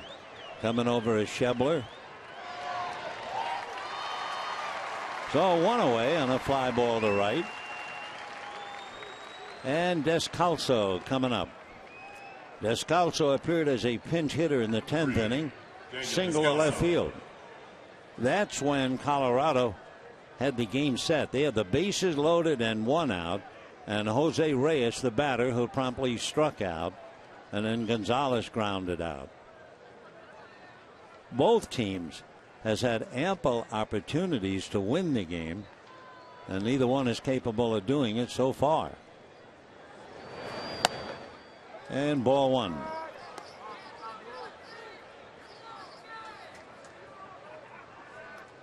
Descalso batting .223.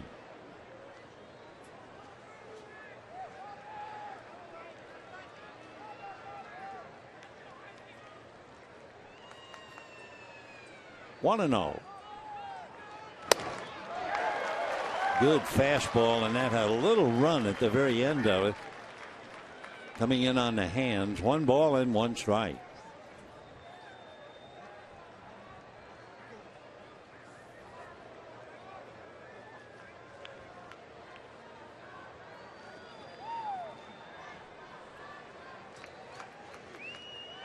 Another fastball popped in the air back at third. A trio of Dodgers. Seager, the middleman. 2 down.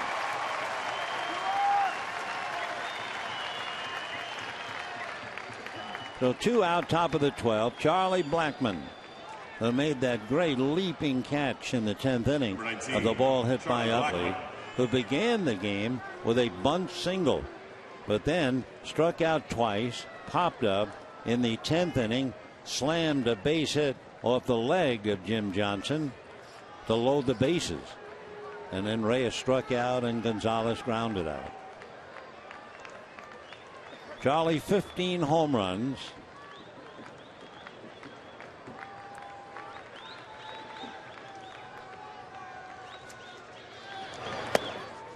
And ball one.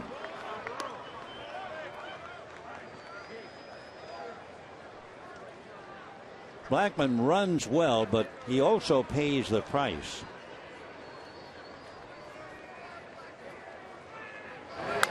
Foul back.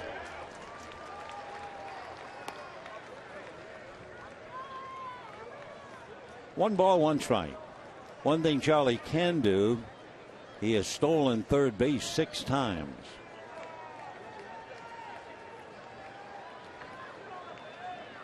He's had 10 base running outs.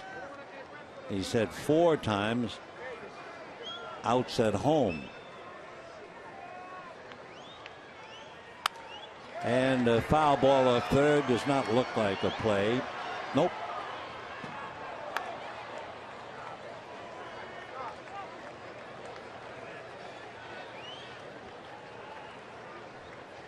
One ball and 2 strikes. Kyle Parker, right-hand batter, is out on deck. Axford in the number 2 slot, originally occupied by Jose Reyes.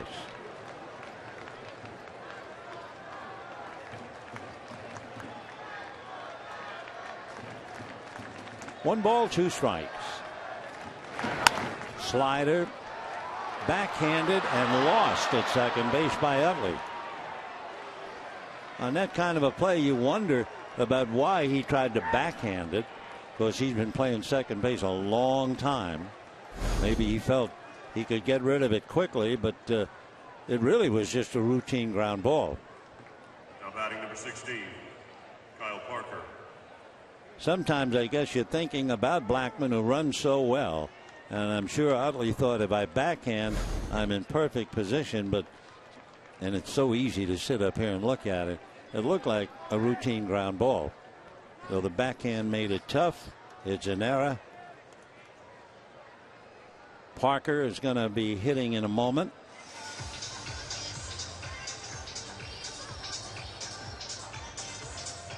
For Chase Utley, that would be his 8th error at second base. For the Dodgers, somewhat embarrassed tonight, they've committed 3 errors.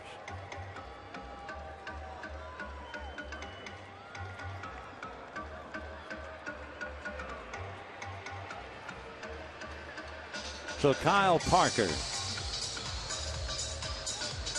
Parker, an even 6, 205 pounds. Will be 26 the end of the month. He's from Evans, Georgia. Selected in the first round by the Rockies about 5 years ago.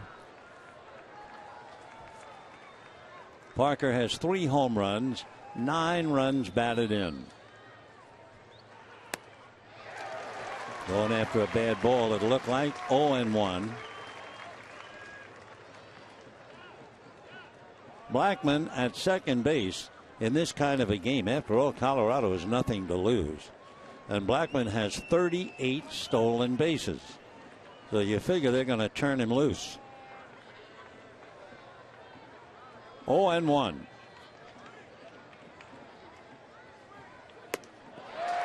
Oh, 0-2.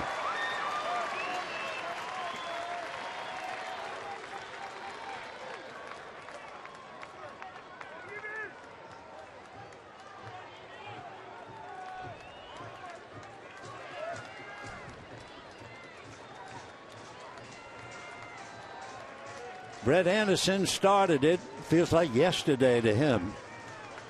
Game coming up 4 hours old. Fastball inside. Dodgers have committed 3 errors in a game one other time, going all the way back. The second game of the season, they committed 3 errors and they lost to the Padres 7-3. 1-2.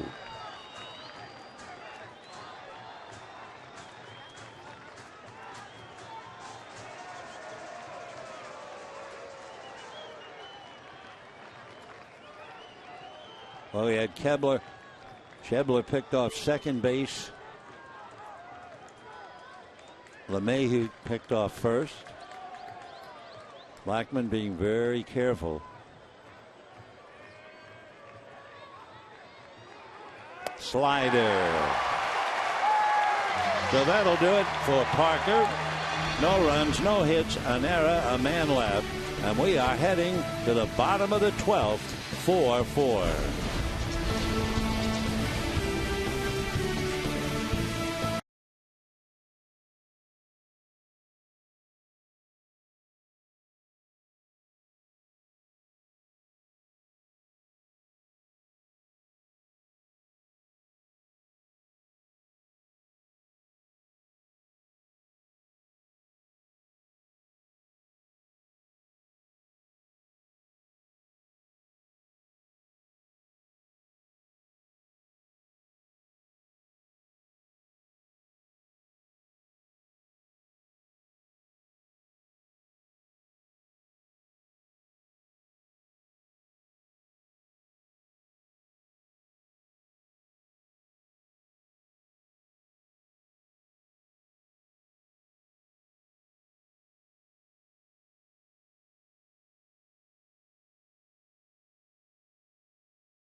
Four runs, 11 hits.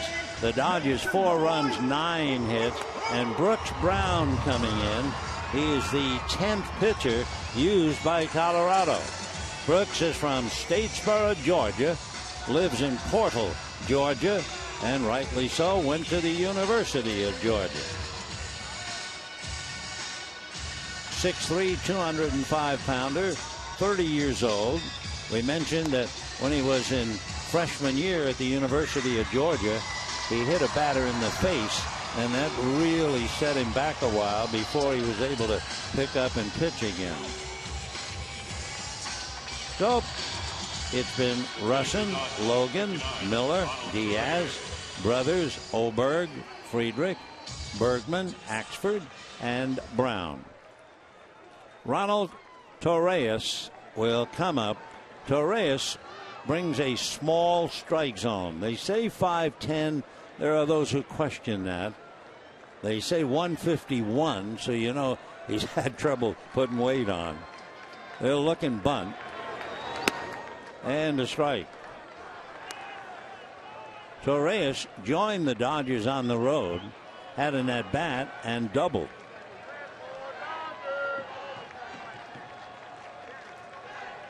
"23 years old. He was originally drafted by the Cincinnati Reds, who, by the way, are leading 10-9 in the 10th inning. In fact, make it 9-8 in the bottom of the 10th. 1 ball, 1 strike. Fastball.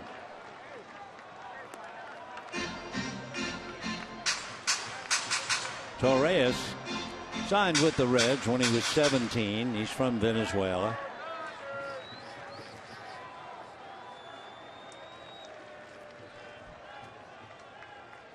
Check swing. No swing.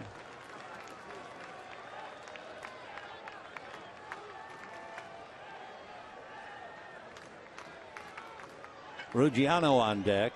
2 balls and 2 strikes. Ronald Torreyes. Fastball popped up, and it'll be the shortstop, Descalso.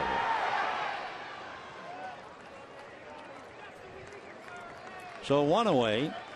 That'll do it for Torreyes. Number 27. Justin 2 outs, Ruggiano. bottom of the 10th inning. The Reds leading the Giants 9-8.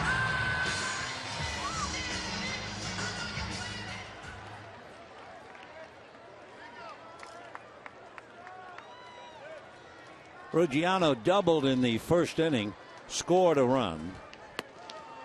Since then, struck out, flied to left, hit into a force play, and popped up.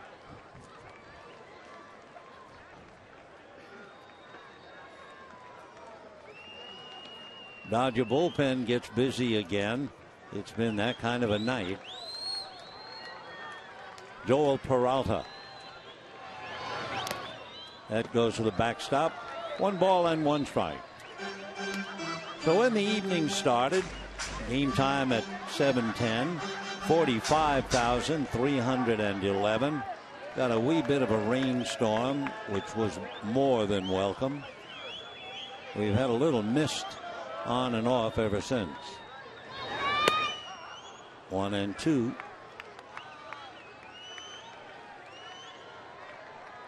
Brooks Brown.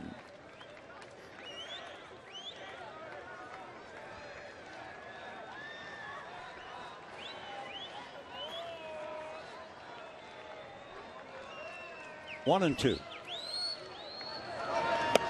Oh boy, he made some great pitches. So down goes Ruggiano. 2 out in the 12th inning. And the batter will be Chase Utley. Second baseman, number 26, Chase Utley. Pitch just dies under the bat. Chase Utley grounded out, flied to center, singled to center, struck out, and was robbed of an extra base hit at least by Charlie Blackmon in the 10th inning. We'll never know whether the ball carried over the wall had Charlie's glove not caught it. They load up the right side. Descalso, LeMahieu, and Paulson. That's a strike. Earlier in the game, Walt Weiss had Branch Rickey's 6-man infield, which was originally designed not the way it's used today. It was originally designed against a weak hitting pitcher, and they would put either the outfielder or the extra infielder right near home plate. And the old idea, you'd see 6 and you'd say, all right, have my pitcher swing away. They would only do it with a weak hitting pitcher, but since then it has evolved, and they'll do it against a lot of people. But that was the original idea. All right, 1 ball and 1 strike.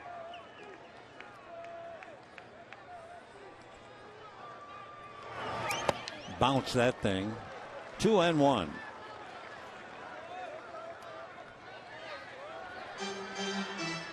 Among other things, we've had 5 catchers in the game.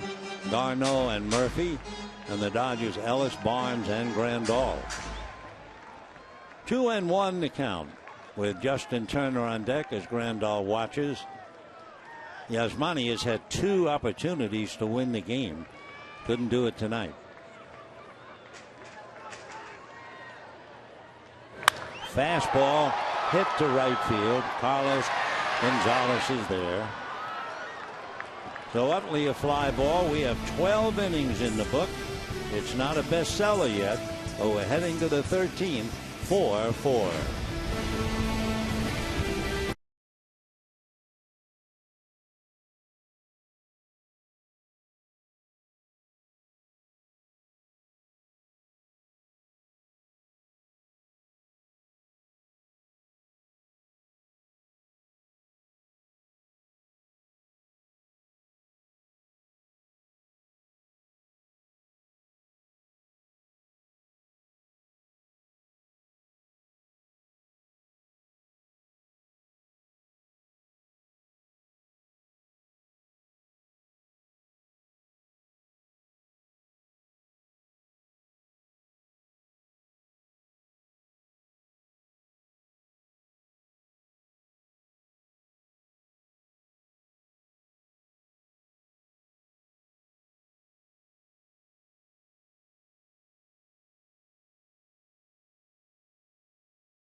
Peralta comes in out of the bullpen, and the Dodgers and the Colorado Rockies stagger into the 13th inning.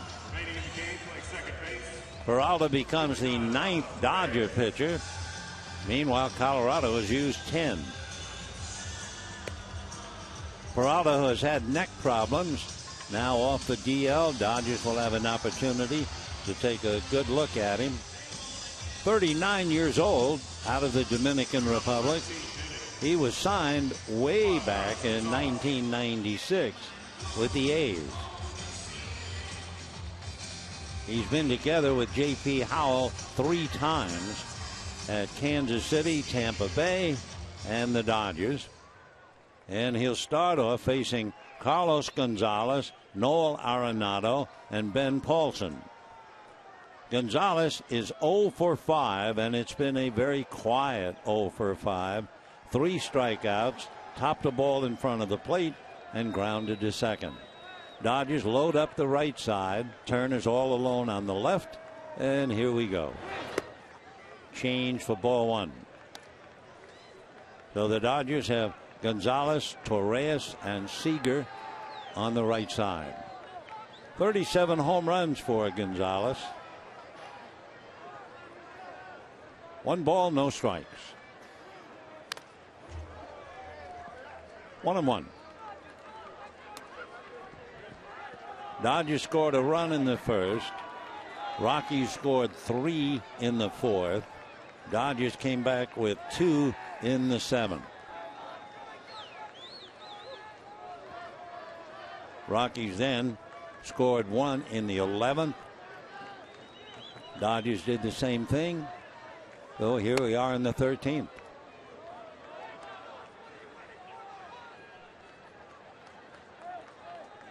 Both teams using almost all of their players. 2-1. Jose Peraza has not been used. Kyle Crawford has not been used. That's about it for the Dodgers.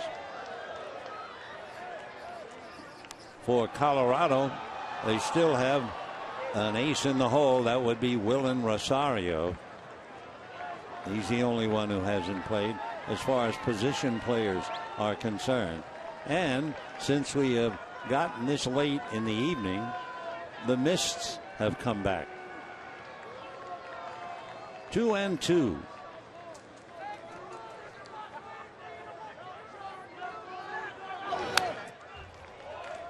Great off-speed pitch. Gonzalez fooled, just did get a little of it. Still 2 balls, 2 strikes. So the Giants lost. That means the number has been reduced to 11. Dodgers could make it 10, but they have to beat the pesky Rockies. 2-2.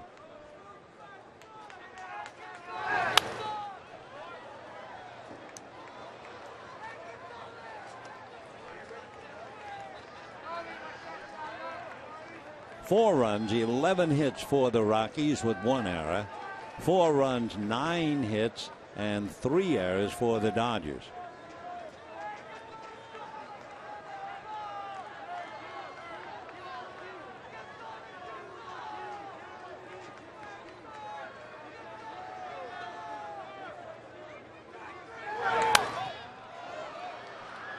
So still 2-2.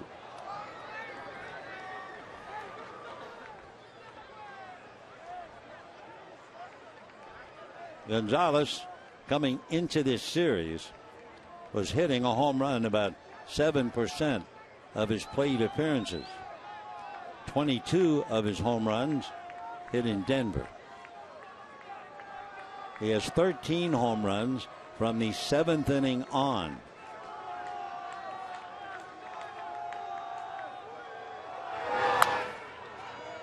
Oh, he's up there hacking away. Big, slow overhand curveball. 2-2 the count.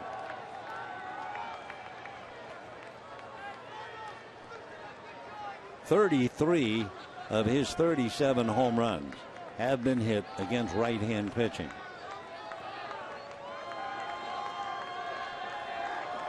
Two balls, 2 strikes. On deck, Nolan Arenado. Bryce Harper hit 2 tonight, so he's number 1 with 39 home runs. Fastball popped up.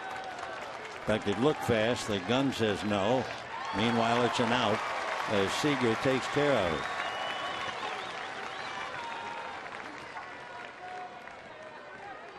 That's a tough night for a very good player.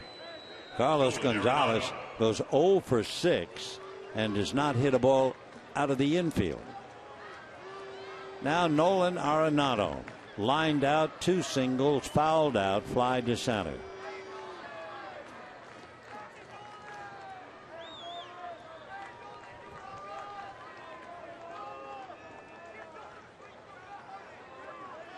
One out, 4-4. Ball 1.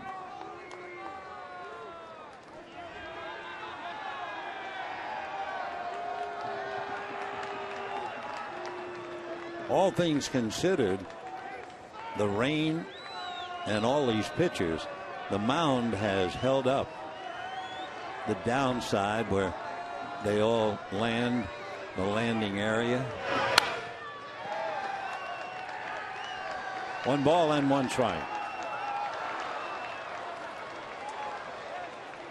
You have 19 pitchers. You can imagine the front of that mound. It's got to be scuffed up, but no one's having any problem. Right in there. Moisture and all those different pitchers. And then you come in. That's just another problem for Peralta. 1 ball and 1 strike.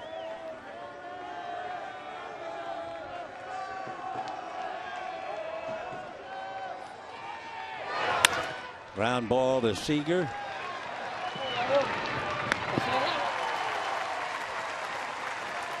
Two down in the 13th.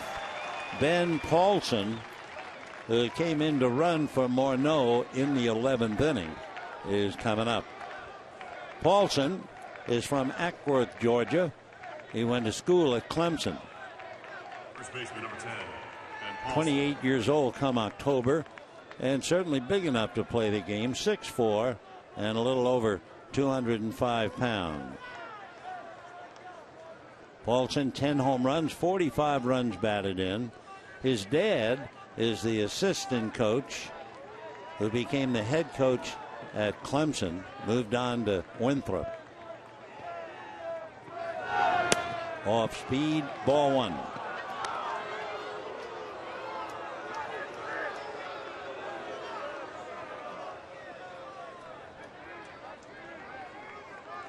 One ball and no strikes.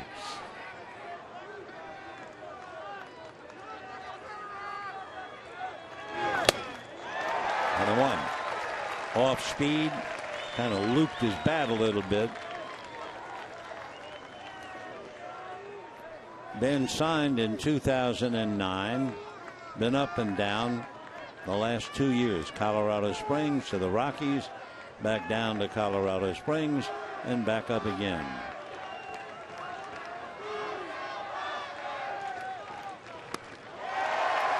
One and two.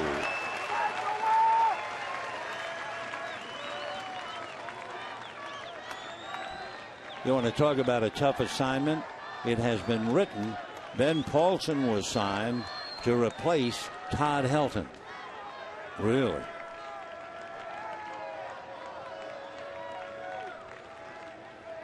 One and two. 2 and 2.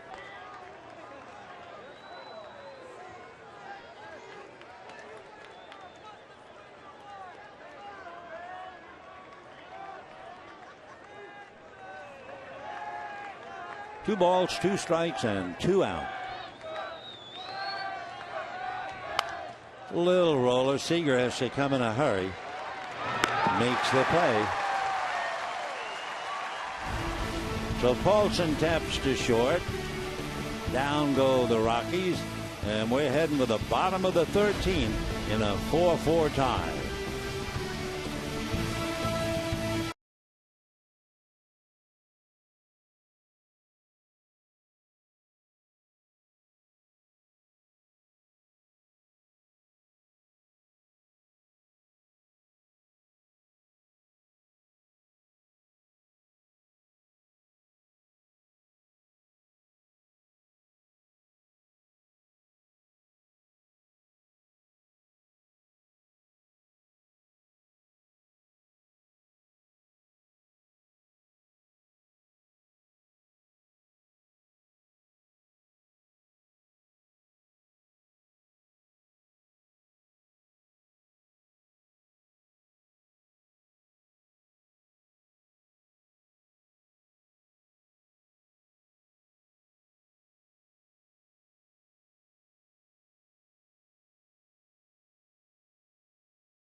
The Dodgers will have Justin Turner, followed by Adrian Gonzalez, and then Scott Schebler.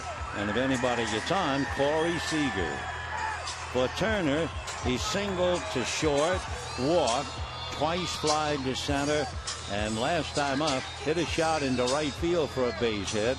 Gonzalez seemed to have a little trouble picking the ball up. Justin decided to go to second, and Gonzalez just shot him down. A light breeze appears on the scene, blowing from left to right, and we still have the mist. Fastball line slice to right center. Blackman got a great jump on that. Had he hesitated a split second, that's to the wall. So a nice play by Charlie Blackmon, one away in the 13th. Adrian Gonzalez, single to left, hit into a double play, doubled, and struck out twice. So 2 for 5.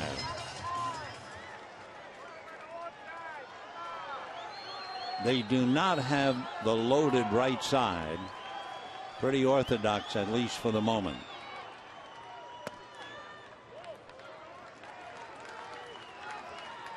When Gonzalez came up in the first inning, they had the right side loaded, and he just had a clean base hit to left. 2-0.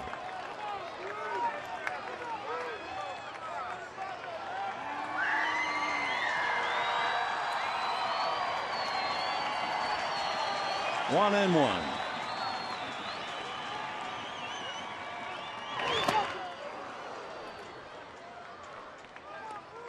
Russin, Logan, Miller, Diaz, Brother, Oberg, Friedman, Bergman, Axford, and Brown. 1 and 2.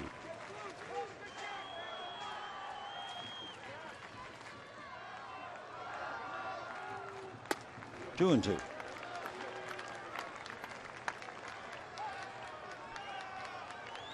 For the Dodgers, Cincinnati knocking off the Giants. The magic number is 11. They're trying to cut it to 10. Fouled away.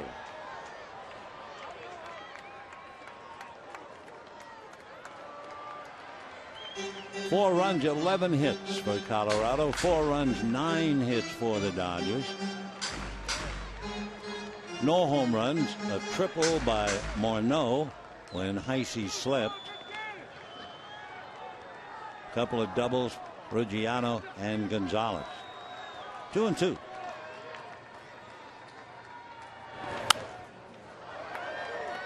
So Adrian up there hacking away. In the Dodger bullpen, Matt Latos and Pedro Baez.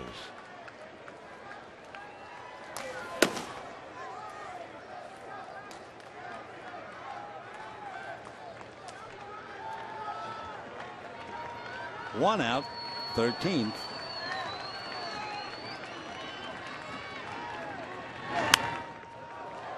Boy, Gonzalez really waited, as they say, waited on that pitch. Almost was in the mitt of Tom Murphy, and he just flicked at it and fouled it away. 2 and 2.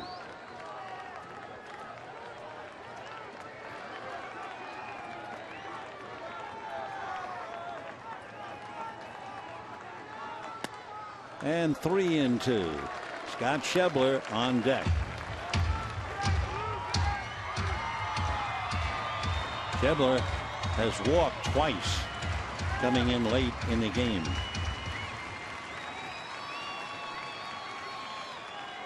Three and 2 to Adrian.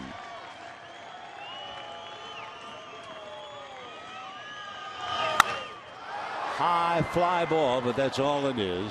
Gonzalez will get his feet well a little bit, looking up into the mist. 2 down. And the batter, Scott Schebler. That spot, originally occupied by A.J. Ellis, has had 3 walks. 1 to Ellis, twice to Schebler. Schebler scored a run in the 11th inning.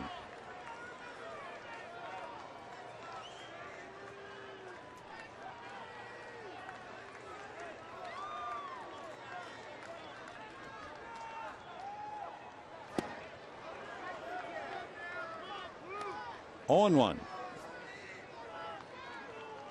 If there is a 14th inning, LeMahieu will start it off. Then Enoa and Murphy.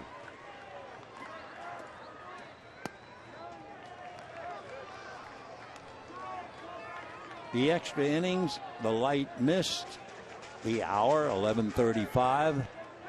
A good portion of the folks have gone home.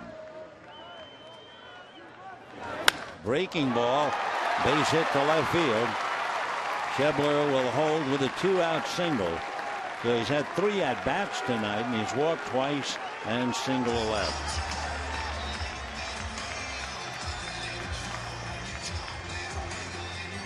Shortstop number 5, Corey Seager. So Corey Seager coming up.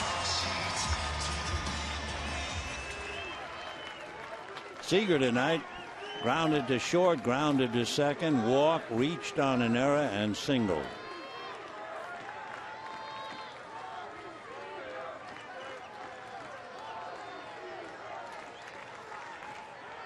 Seager, believe it or not, it seemed like he just joined the team. He has 17 hits, including a home run, 7 RBIs. 0-1.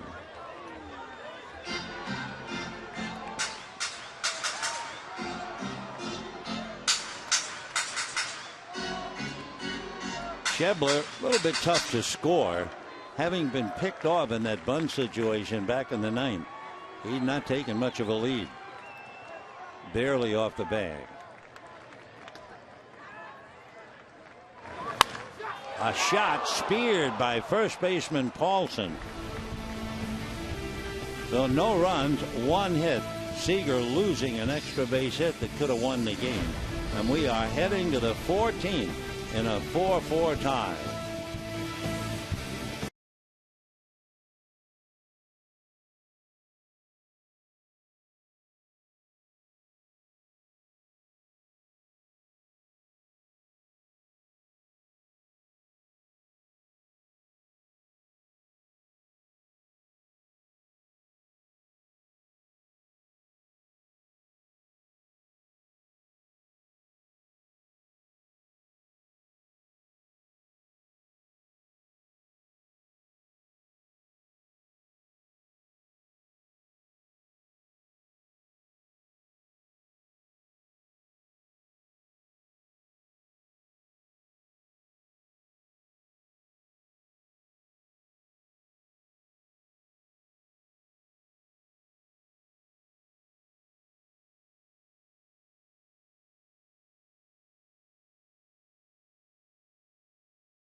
Inning in a 4-4 tie, and Pedro Baez will be the 10th Dodger pitcher. 10 pitchers used by Colorado. So 20 pitchers have come into this game. 20. And the mound still looks pretty good. Haven't seen a pitcher asked to have it repaired.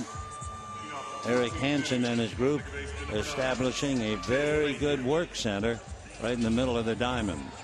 So here's Baez. He'll be facing LeMahieu, Inoue, and Murphy. DJ LeMahieu, top one out in front of the plate, single to short, grounded to third, struck out, and single to center to score Morneau's runner, Ben Paulson, in the 11th inning, only to have the Dodgers scramble back and tie it up in the bottom half of the 11th. So we're 4-4 in the 14th. LeMahieu hitting .311.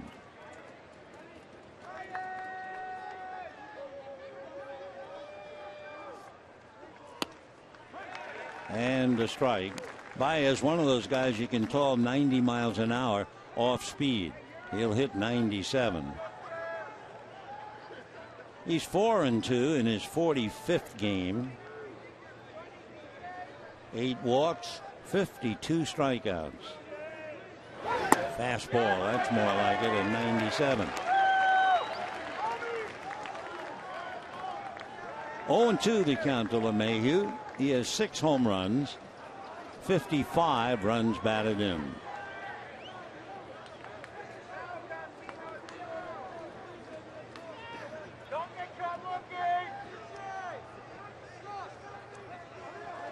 No balls, 2 strikes.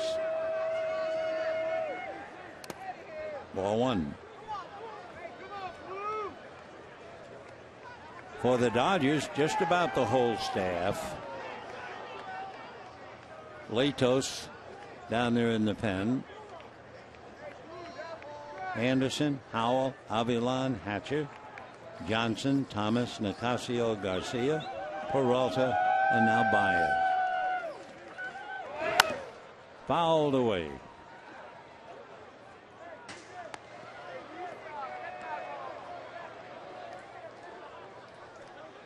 The Dodgers using their bullpen with Matt Latos in the pen. They have Jansen, but they're not about to bring Kenley in.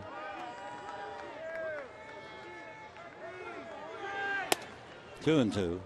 So really, when you look at the pitchers who still might be seen, Joe Whelan, Matt Latos. Then you have the probable starters, Alex Wood and Mike Bolsinger. And then way back in the classroom, Kenley Jansen. 2-2.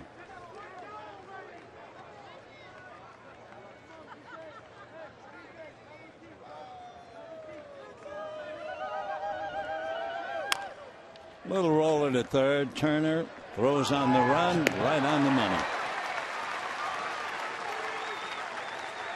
Nice play by Justin. 1 away here in the 14th. Rafael Inoa. He got into the game to play second base with the 6-man infield. Then when the inning ended, he took over in left field. He is 0 for 2, hit back to the box, and struck out. Inoa, as we mentioned, originally signed by the Dodgers.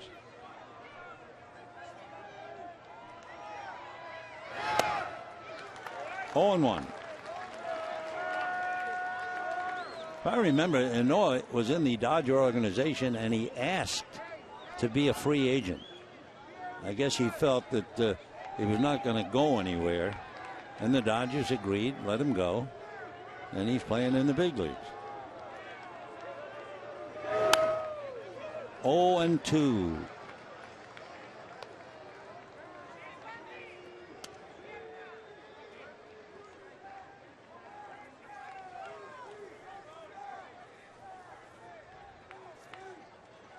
Dodgers will be playing a very tough Pittsburgh Pirate team on the weekend. This game could have some ill effects. Ball 1. Tomorrow night, final game with Colorado. Left-hander Alex Wood against the veteran Jorge De La Rosa. Saturday and Sunday, it will be Greinke and Kershaw against Pittsburgh. Friday night, Mike Bolsinger. Still 1-2.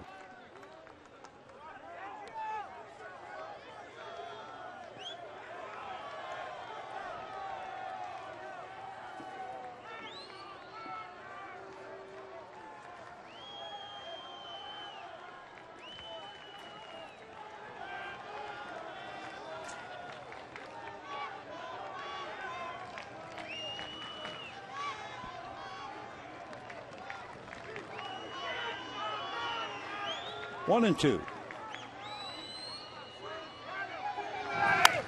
And fouled away.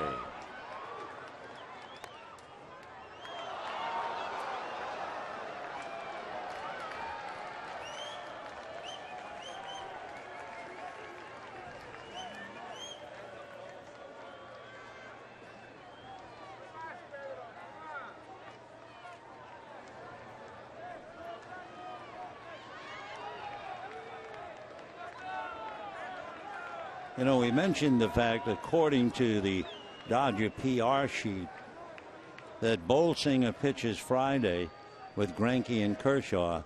Mattingly would not agree with that. Here's the 1-2 pitch. Ball 2. Mattingly said Greinke and Kershaw will stay on 4 days rest. That means Greinke on Friday, Kershaw on Saturday. So we're not quite sure where Mike Bolsinger fits in. 2-2. Boy, fastball at 99. Whoa, that was Smoke City.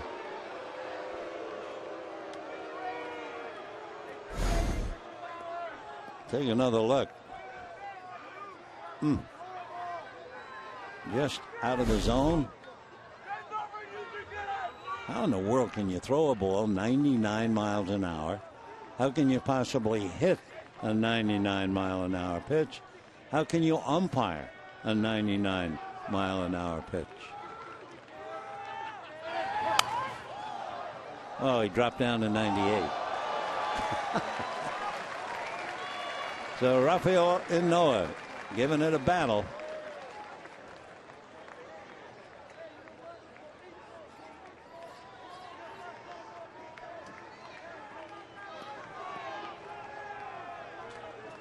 So he's gone 99, 98. Now let's see. Off the rubber, now on.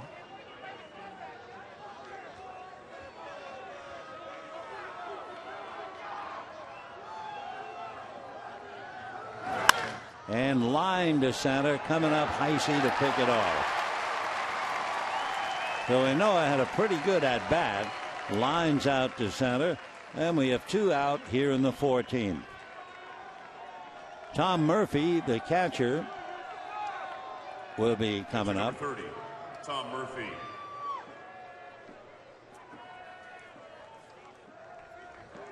Four runs, 11 hits for Colorado. 4 runs, 10 hits for the Dodgers.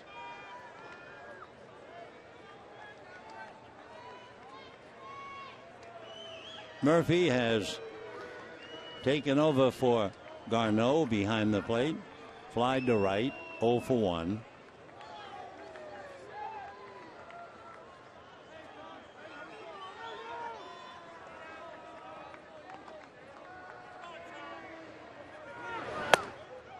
And ball 1. When the Dodgers come up in the bottom of the 14th inning, they'll have Heisey and Grandal to start it all, and then Torres.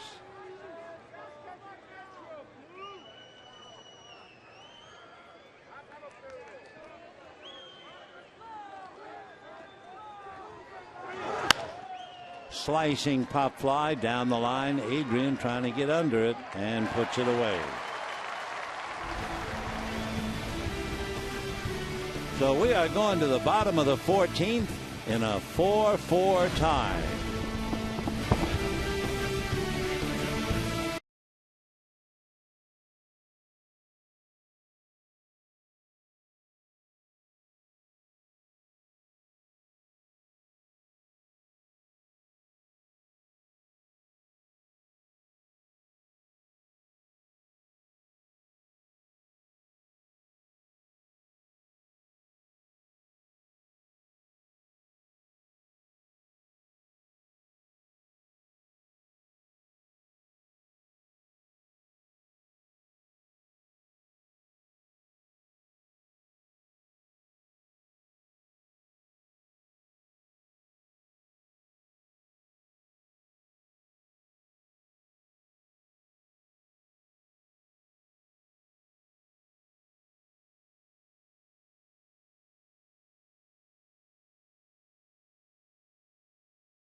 tie, and Colorado has done it.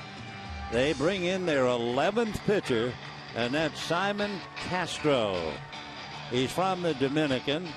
He's 6'5", 225 pounds, 27 years old, and was originally signed by the Padres as a free agent back in 2006.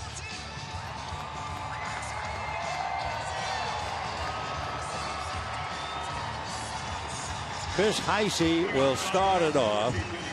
If you are so inclined in this day and age of numbers, I'm sure you'll be thrilled if you've been with us all night. There have been 388 pitches thrown so far tonight. And here is Heisey. Heisey struck out, flied to right, sacrifice fly, walked and singled, and a strike. 0-1. Castro signed with the Padres, just 17 years old. Ground foul, 0-2. Well, we're in the 14th. The last time the Dodgers played a 15-inning game was in 2009. We'll keep the rest to ourselves. I don't want to tell you how long it can go. 0-2.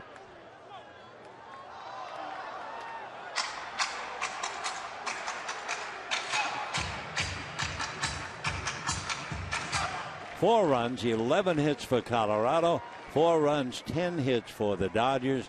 0-2 to Heisey. And a fly ball to shallow center. Blackman is there. 1 away. You start to think of other sports.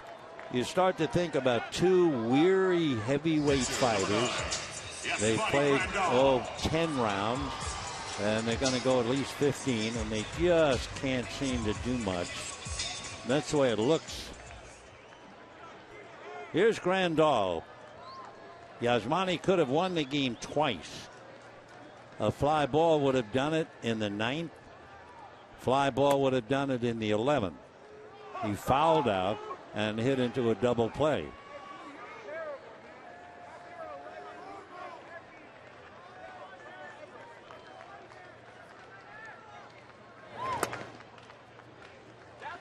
One ball and 1 strike.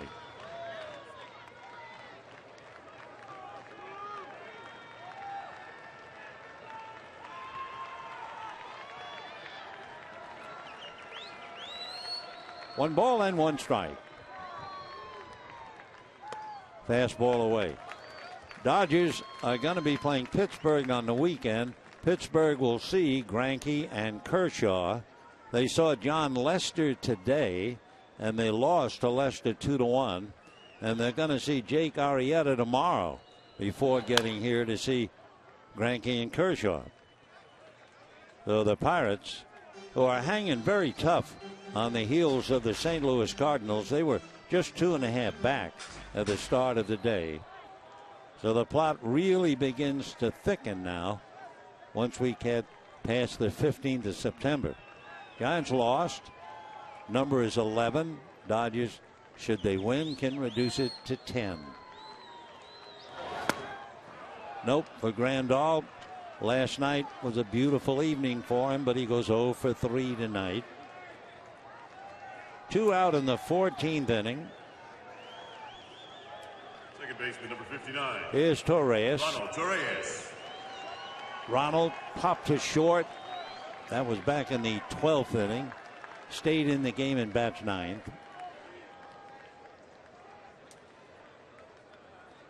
Corners are up. Arenado right at the bag. Paulson doing the same thing at first. 0-1.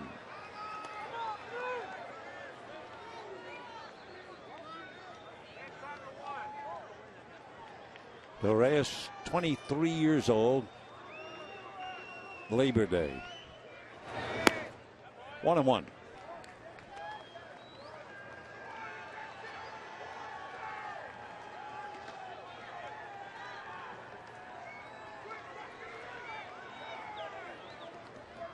He's been a pro for over 5 years.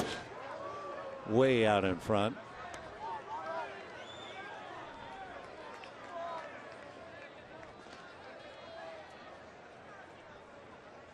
Two out in the 14th and a 4-4 tie.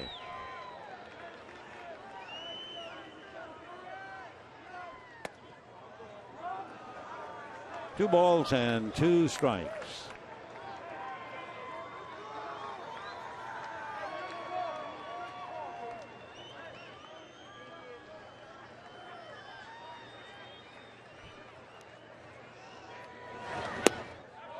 And 3-2. Waiting on deck, the leadoff man, Justin Ruggiano. So Torres just trying to get aboard on a 3-2 pitch. And he does. So a 2-out walk will bring up Ruggiano.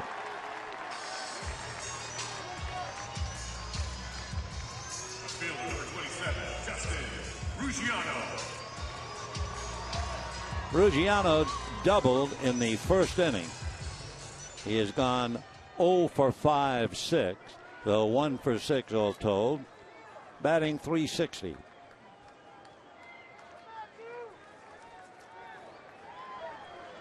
Castro throws a lot of two-seam fastballs, so he gets a lot of ground balls.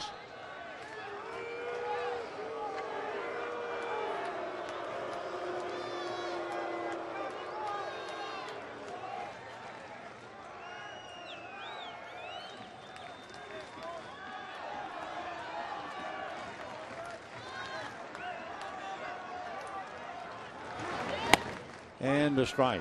0-1.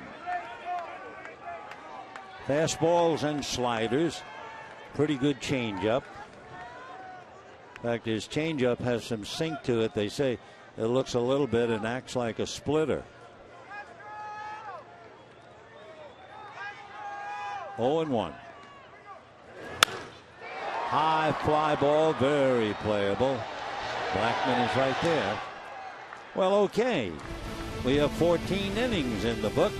We're getting ready for the 15th in a 4-4 tie.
The 15th inning in a 4-4 tie.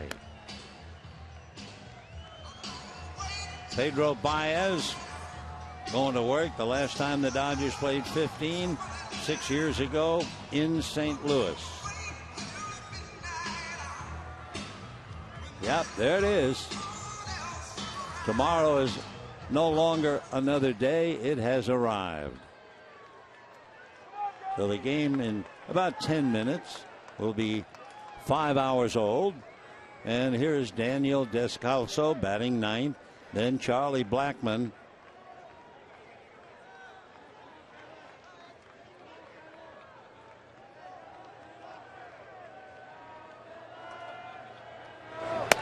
and a strike.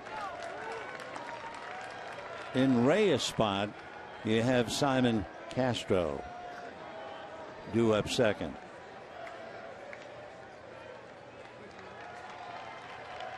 Oh and 1.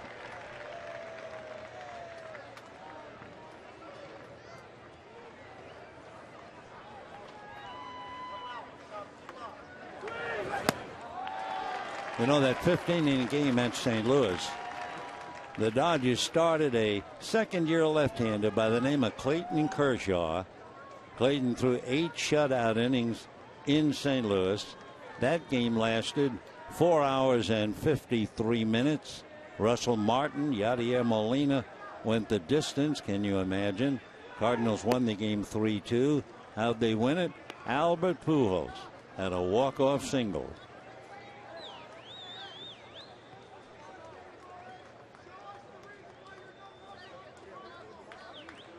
Brett Anderson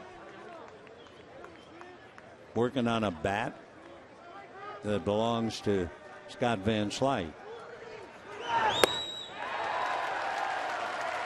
So Descalso strikes out to begin the 15th inning.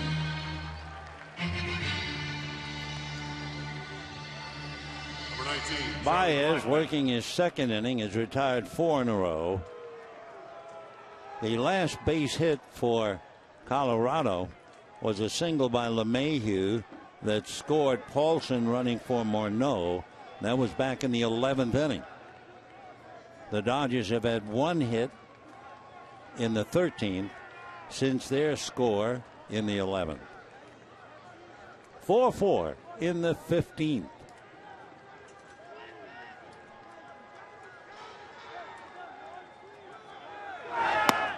And a strike, 0-1. Charlie Blackmon had a butt single, then struck out twice and popped up, then singled off Jim Johnson's leg, and last time up reached on an error. 0-1.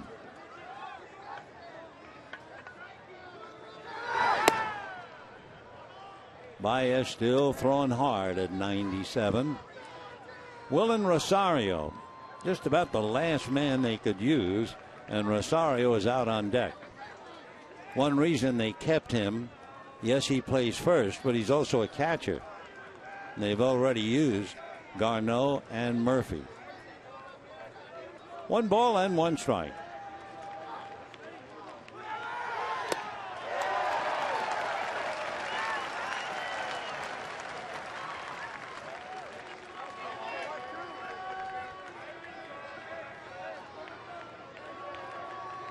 One out in the 15th inning.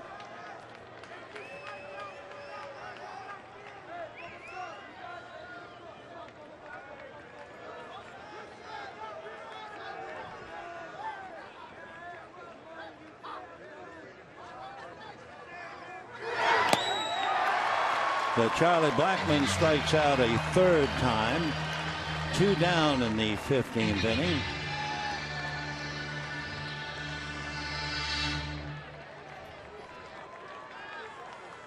This is Castro's spot, so Rosario will hit in the number 2 slot, which means the Rockies will have to bring in yet another pitcher.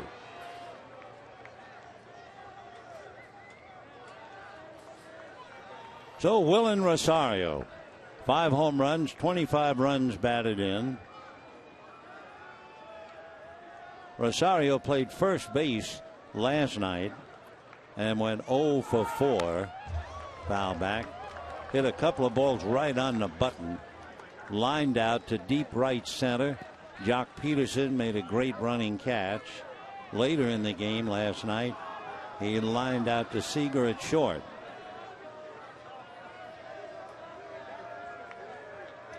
David Hale and Gonzalez Germain warming up in the pen. Meanwhile, they're still working at that bat.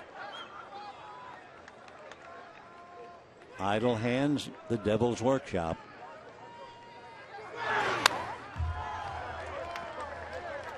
Oh, and 2 the count to Willen Rosario, catcher, first baseman. Dodgers have Utley, Turner, Gonzalez, Schebler all due up in the bottom of this 15th.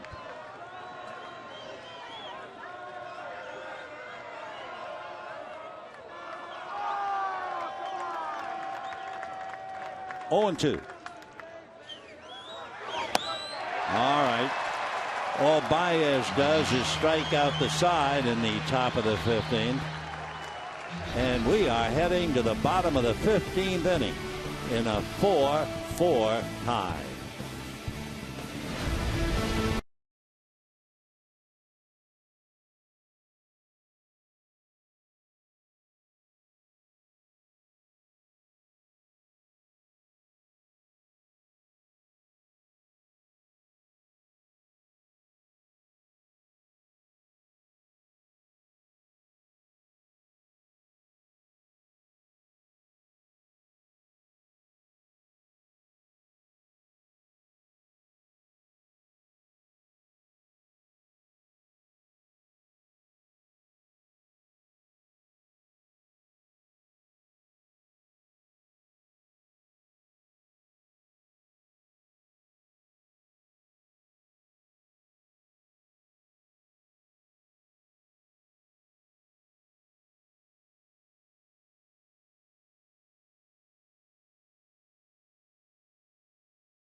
Bullpen, the youngsters still full of life, full of beans as we go to the bottom of the 15th inning. David Hale coming in. 12 pitches used by Colorado. And of course, this is the time of the year when you can do that. They brought up about 10 pitchers after the minor league seasons concluded, so they were loaded. Meanwhile, that bat is really being worked on. Crawford will be coming up. He'll be batting in the number 2 slot. Remember, Torres was finishing up at second base.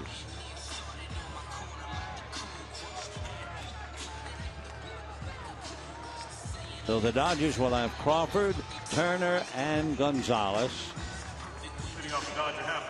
4-4 in the 15th.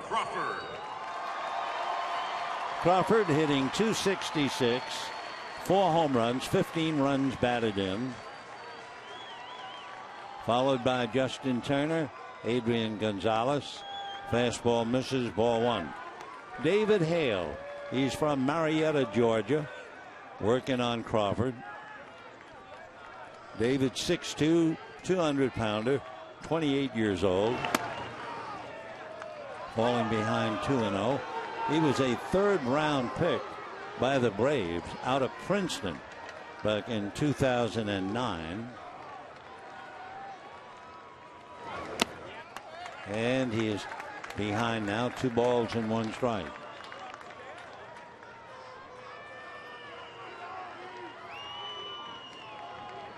David Hale, a late bloomer. He didn't start pitching till he was a senior in high school. Fastball whacked to center. Blackman picks it off. So 1 away in the 15th.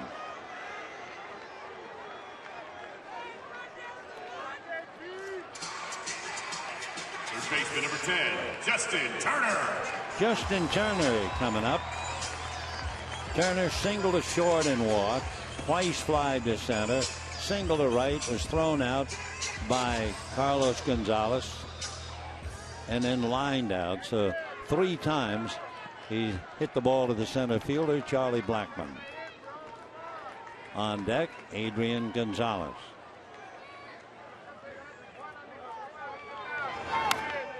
Oh, and 1.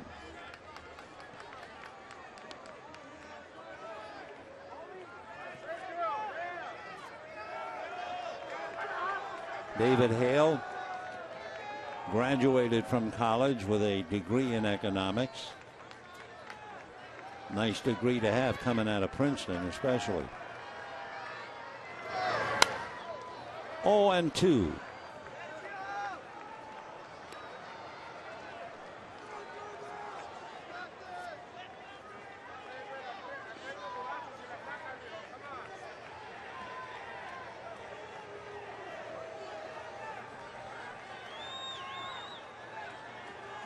Not many people here, but those who are here want to be heard. That looks very comfortable. There's still that very, very fine mist in the park.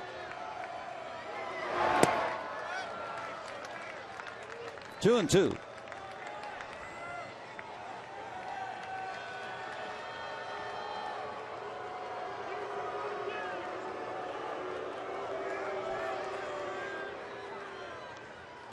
On the hands and a flare, and that's gonna drop.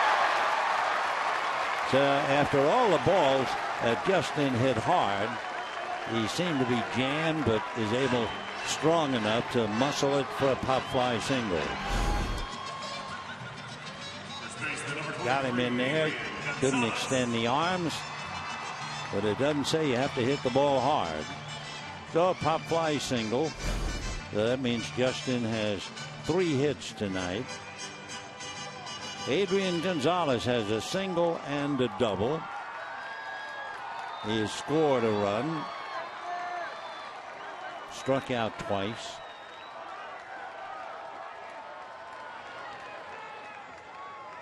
Fastball hit late down the line. 0-1.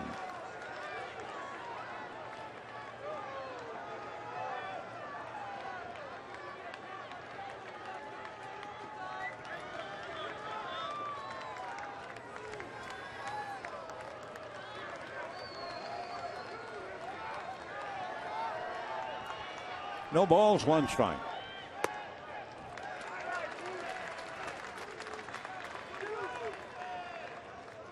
Four runs, 11 hits for each side. The Rockies have committed 1 error, and the Dodgers committed 3. Chris Heisey slipped in center field, turned a double into a triple, and that was cashed in for 1 of the many runs. 1-2 the count.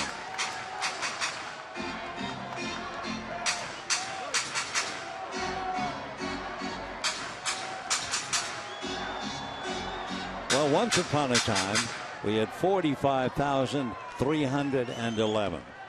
Now we don't. 2-2. Yep.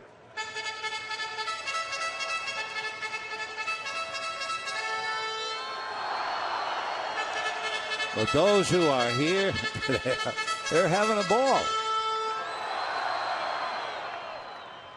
2-2.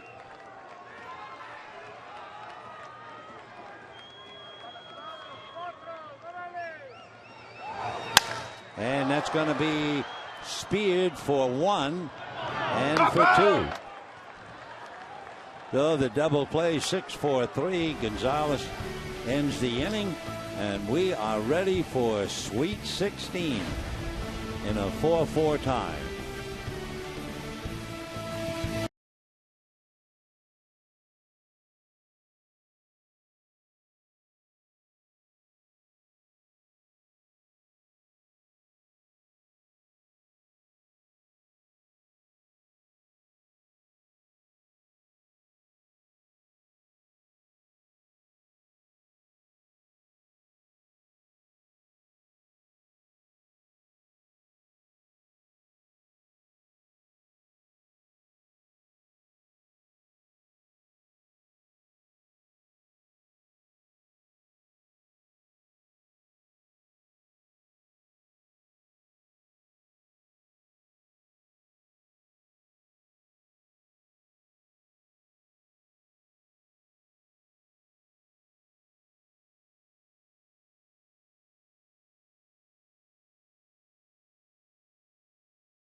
To pitch the 16th inning.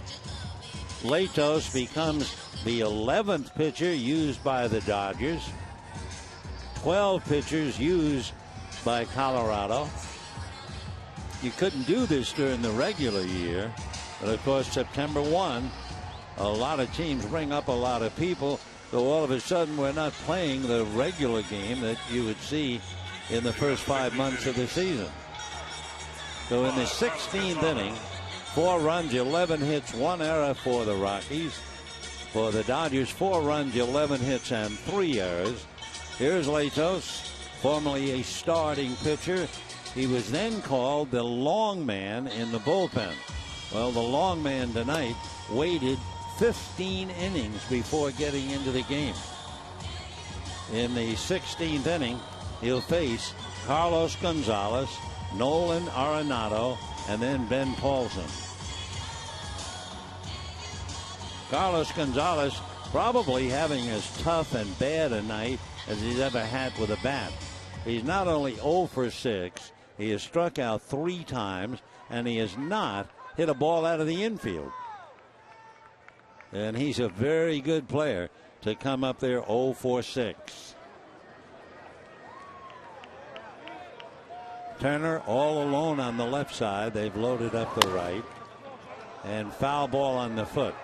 So things aren't bad enough for Gonzalez. He then hurts himself on a foul ball. Raises that right leg.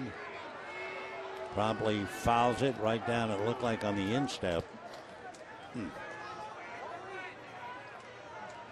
Maybe slightly above.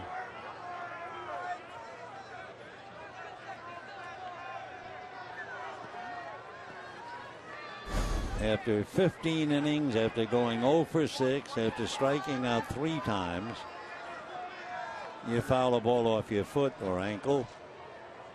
It looks like, yep, the instep.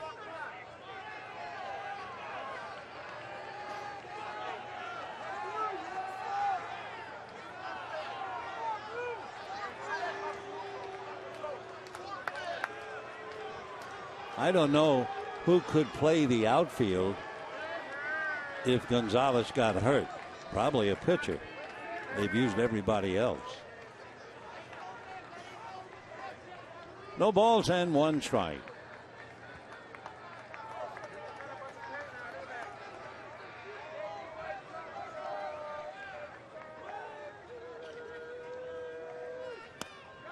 Overhand fastball at 95. It's a strike. 0-2 the count.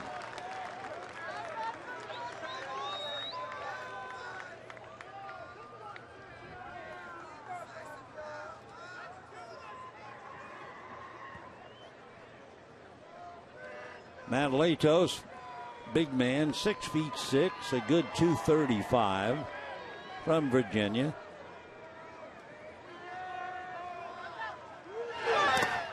Wow. Carlos Gonzalez not only goes 0 for 7, strikes out 4 times, and doesn't hit a ball out of the infield. That is 1 for the books. It also means 4 consecutive strikeouts as Brett Anderson continues to work on the bat.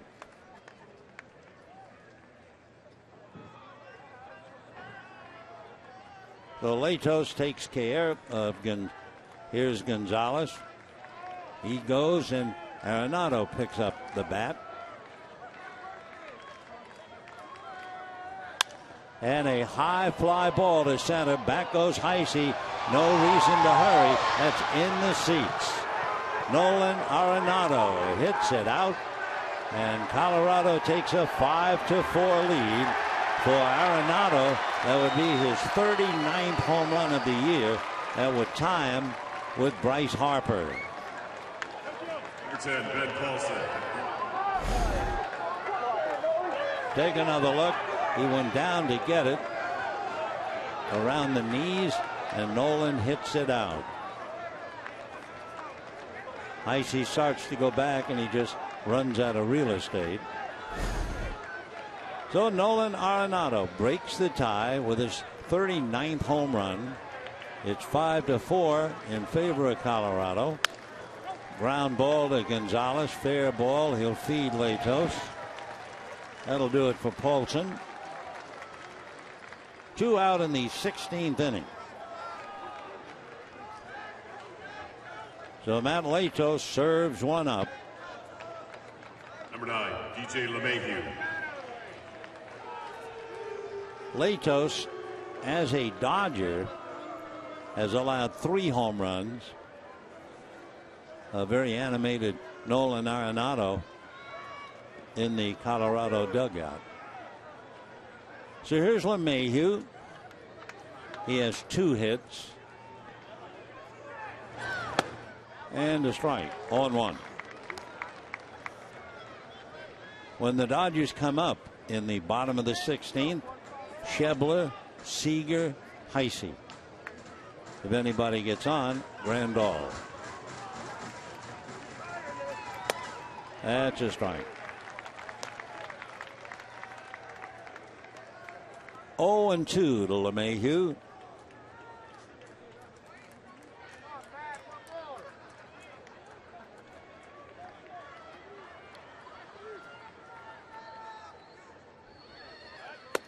And boy, he looked good doing that, didn't he? So Latos strikes out 2, but Nolan Arenado hits one downtown. And we're heading to the bottom of the 16th, 5-4, Colorado.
To 4 in favor of Colorado. The Hardy Souls out in right field hanging tough, and there are some in the left field pavilion. And when you look around the ballpark, there's someone here, someone there, but not the 45,000 that was here when the game started. Charlie Blackmon talking to Jake Gurka, who has to play right field, and Blackmon explaining to him pretty much what to do. Gurka is a pitcher. I don't know if he's ever played the outfield before, but Blackmon is trying to take him to school before the first pitch. Blackman's also saying, I'm sure, to Gurka, whatever you do, don't get in the way on a ball, let's say, hit into right center. So in the 16th, it's 5-4, thanks to Arenado. Gonzalez German. He's another fella from the Dominican. Are there any people left in the Dominican? No. He's the last. He's 6'2", 195 from La Romana, which is a pretty famous resort in the Dominican. 0-1 to Schebler. Schebler, 2 walks and a single, but he was picked off second base in a bunt situation, trying to cheat, trying to inch a little bit towards third, and he paid the price. 0-2 the count. Germain originally signed by the New York Mets. 0-2. Corey Seager on deck. Fastball and a high fly ball to deep center. Blackman at the track, at the wall to make the catch. Boy, what a dangerous pitch. 0-2 and throw a fastball. Though Schebler a long out, one down in the 16th. Shortstop, number 5, Corey Seager. Now, take another look. I mean, 0-2 right down the middle. Have they ever thought about a curveball 0-2? Unbelievable. And ball 1 to Corey Seager. Seager, 1 hit and a walk. 5 at bats. A hot one to the hole, base hit into right field. Gurka gets up with it and brings it back in. So for Seager, he's had 2 hits and a walk, tying run. The batter is Chris Heisey. Struck out, flied to right, had a scoring fly ball, walked, singled, fly to center. So 1 for 4. Waiting on deck, Yasmani Grandal.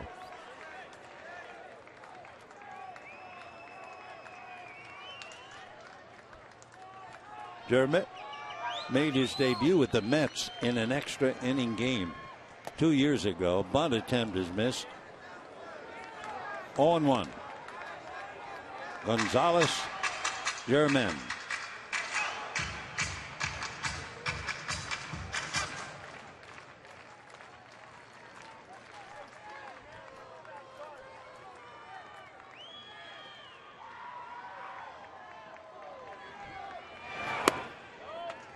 One ball and 1 strike.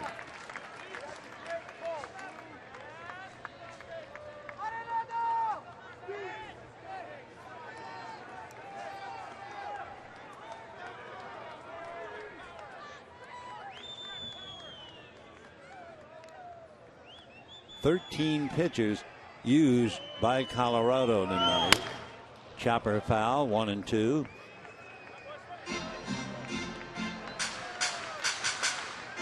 Dodgers have used 11.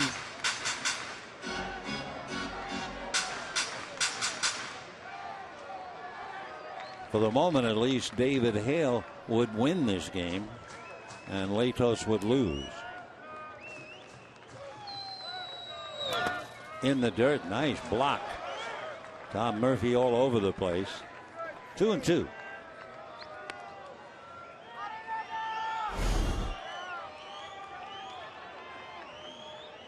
See him spin that glove around.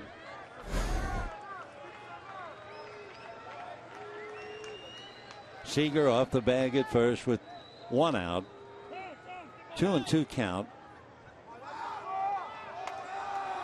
5 runs, 12 hits for Colorado. 4 runs, 12 hits for the Dodgers. Giants lost, so the number is 11. Check swing, did he? No. So 3-2.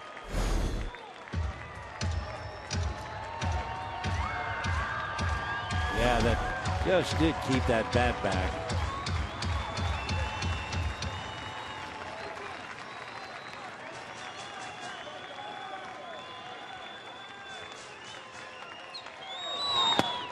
And ball 4 in the game that will never end.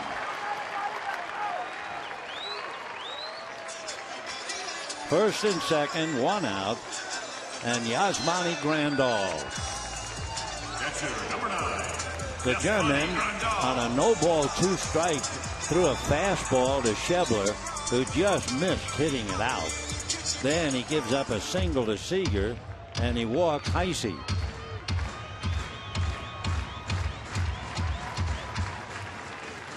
Grandal batting .252. Fouled out, hit into a double play, struck out. Broken bat, ground ball to second. They're going to get 1. They hesitate and laid it first. That hesitation at second base cost them the double play. The broken bat testimony to that. So 2 out, first and third, and Torres coming up. Take another look. The ground ball and the feeds for 1. The hesitation, then the throw too late.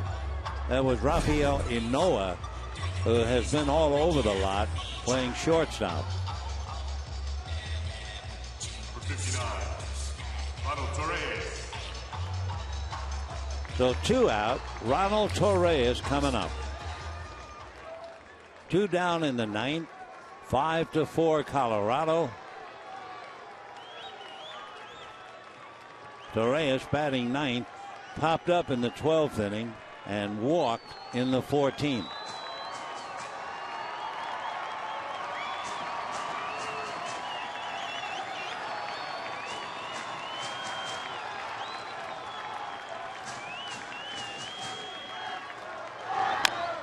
Foul ball. Simon Castro. They also have Miguel Castro. Simon is 2-0. He has a pretty high ERA of 6, however. Dodgers with the tying run at third. 2 out. Fastball strike. So Torres down to a last pitch, 0-2.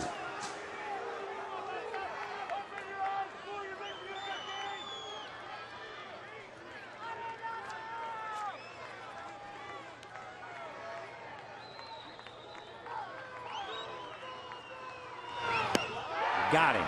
Or did he? Yep. So that will do it. 5 runs, 12 hits, 1 error for Colorado. 4 runs, 12 hits, 3 errors for the Dodgers. Time of game 5 hours and 23 minutes. And of course, the player of the game and the play of the game, Nolan Arenado, got a pitch down around the knees and cleared the fences, and that was it. The difference between the two clubs. Well, they'll be back later today in the final game of the 3-game series. Until then, we wish you all a pleasant good morning, everybody.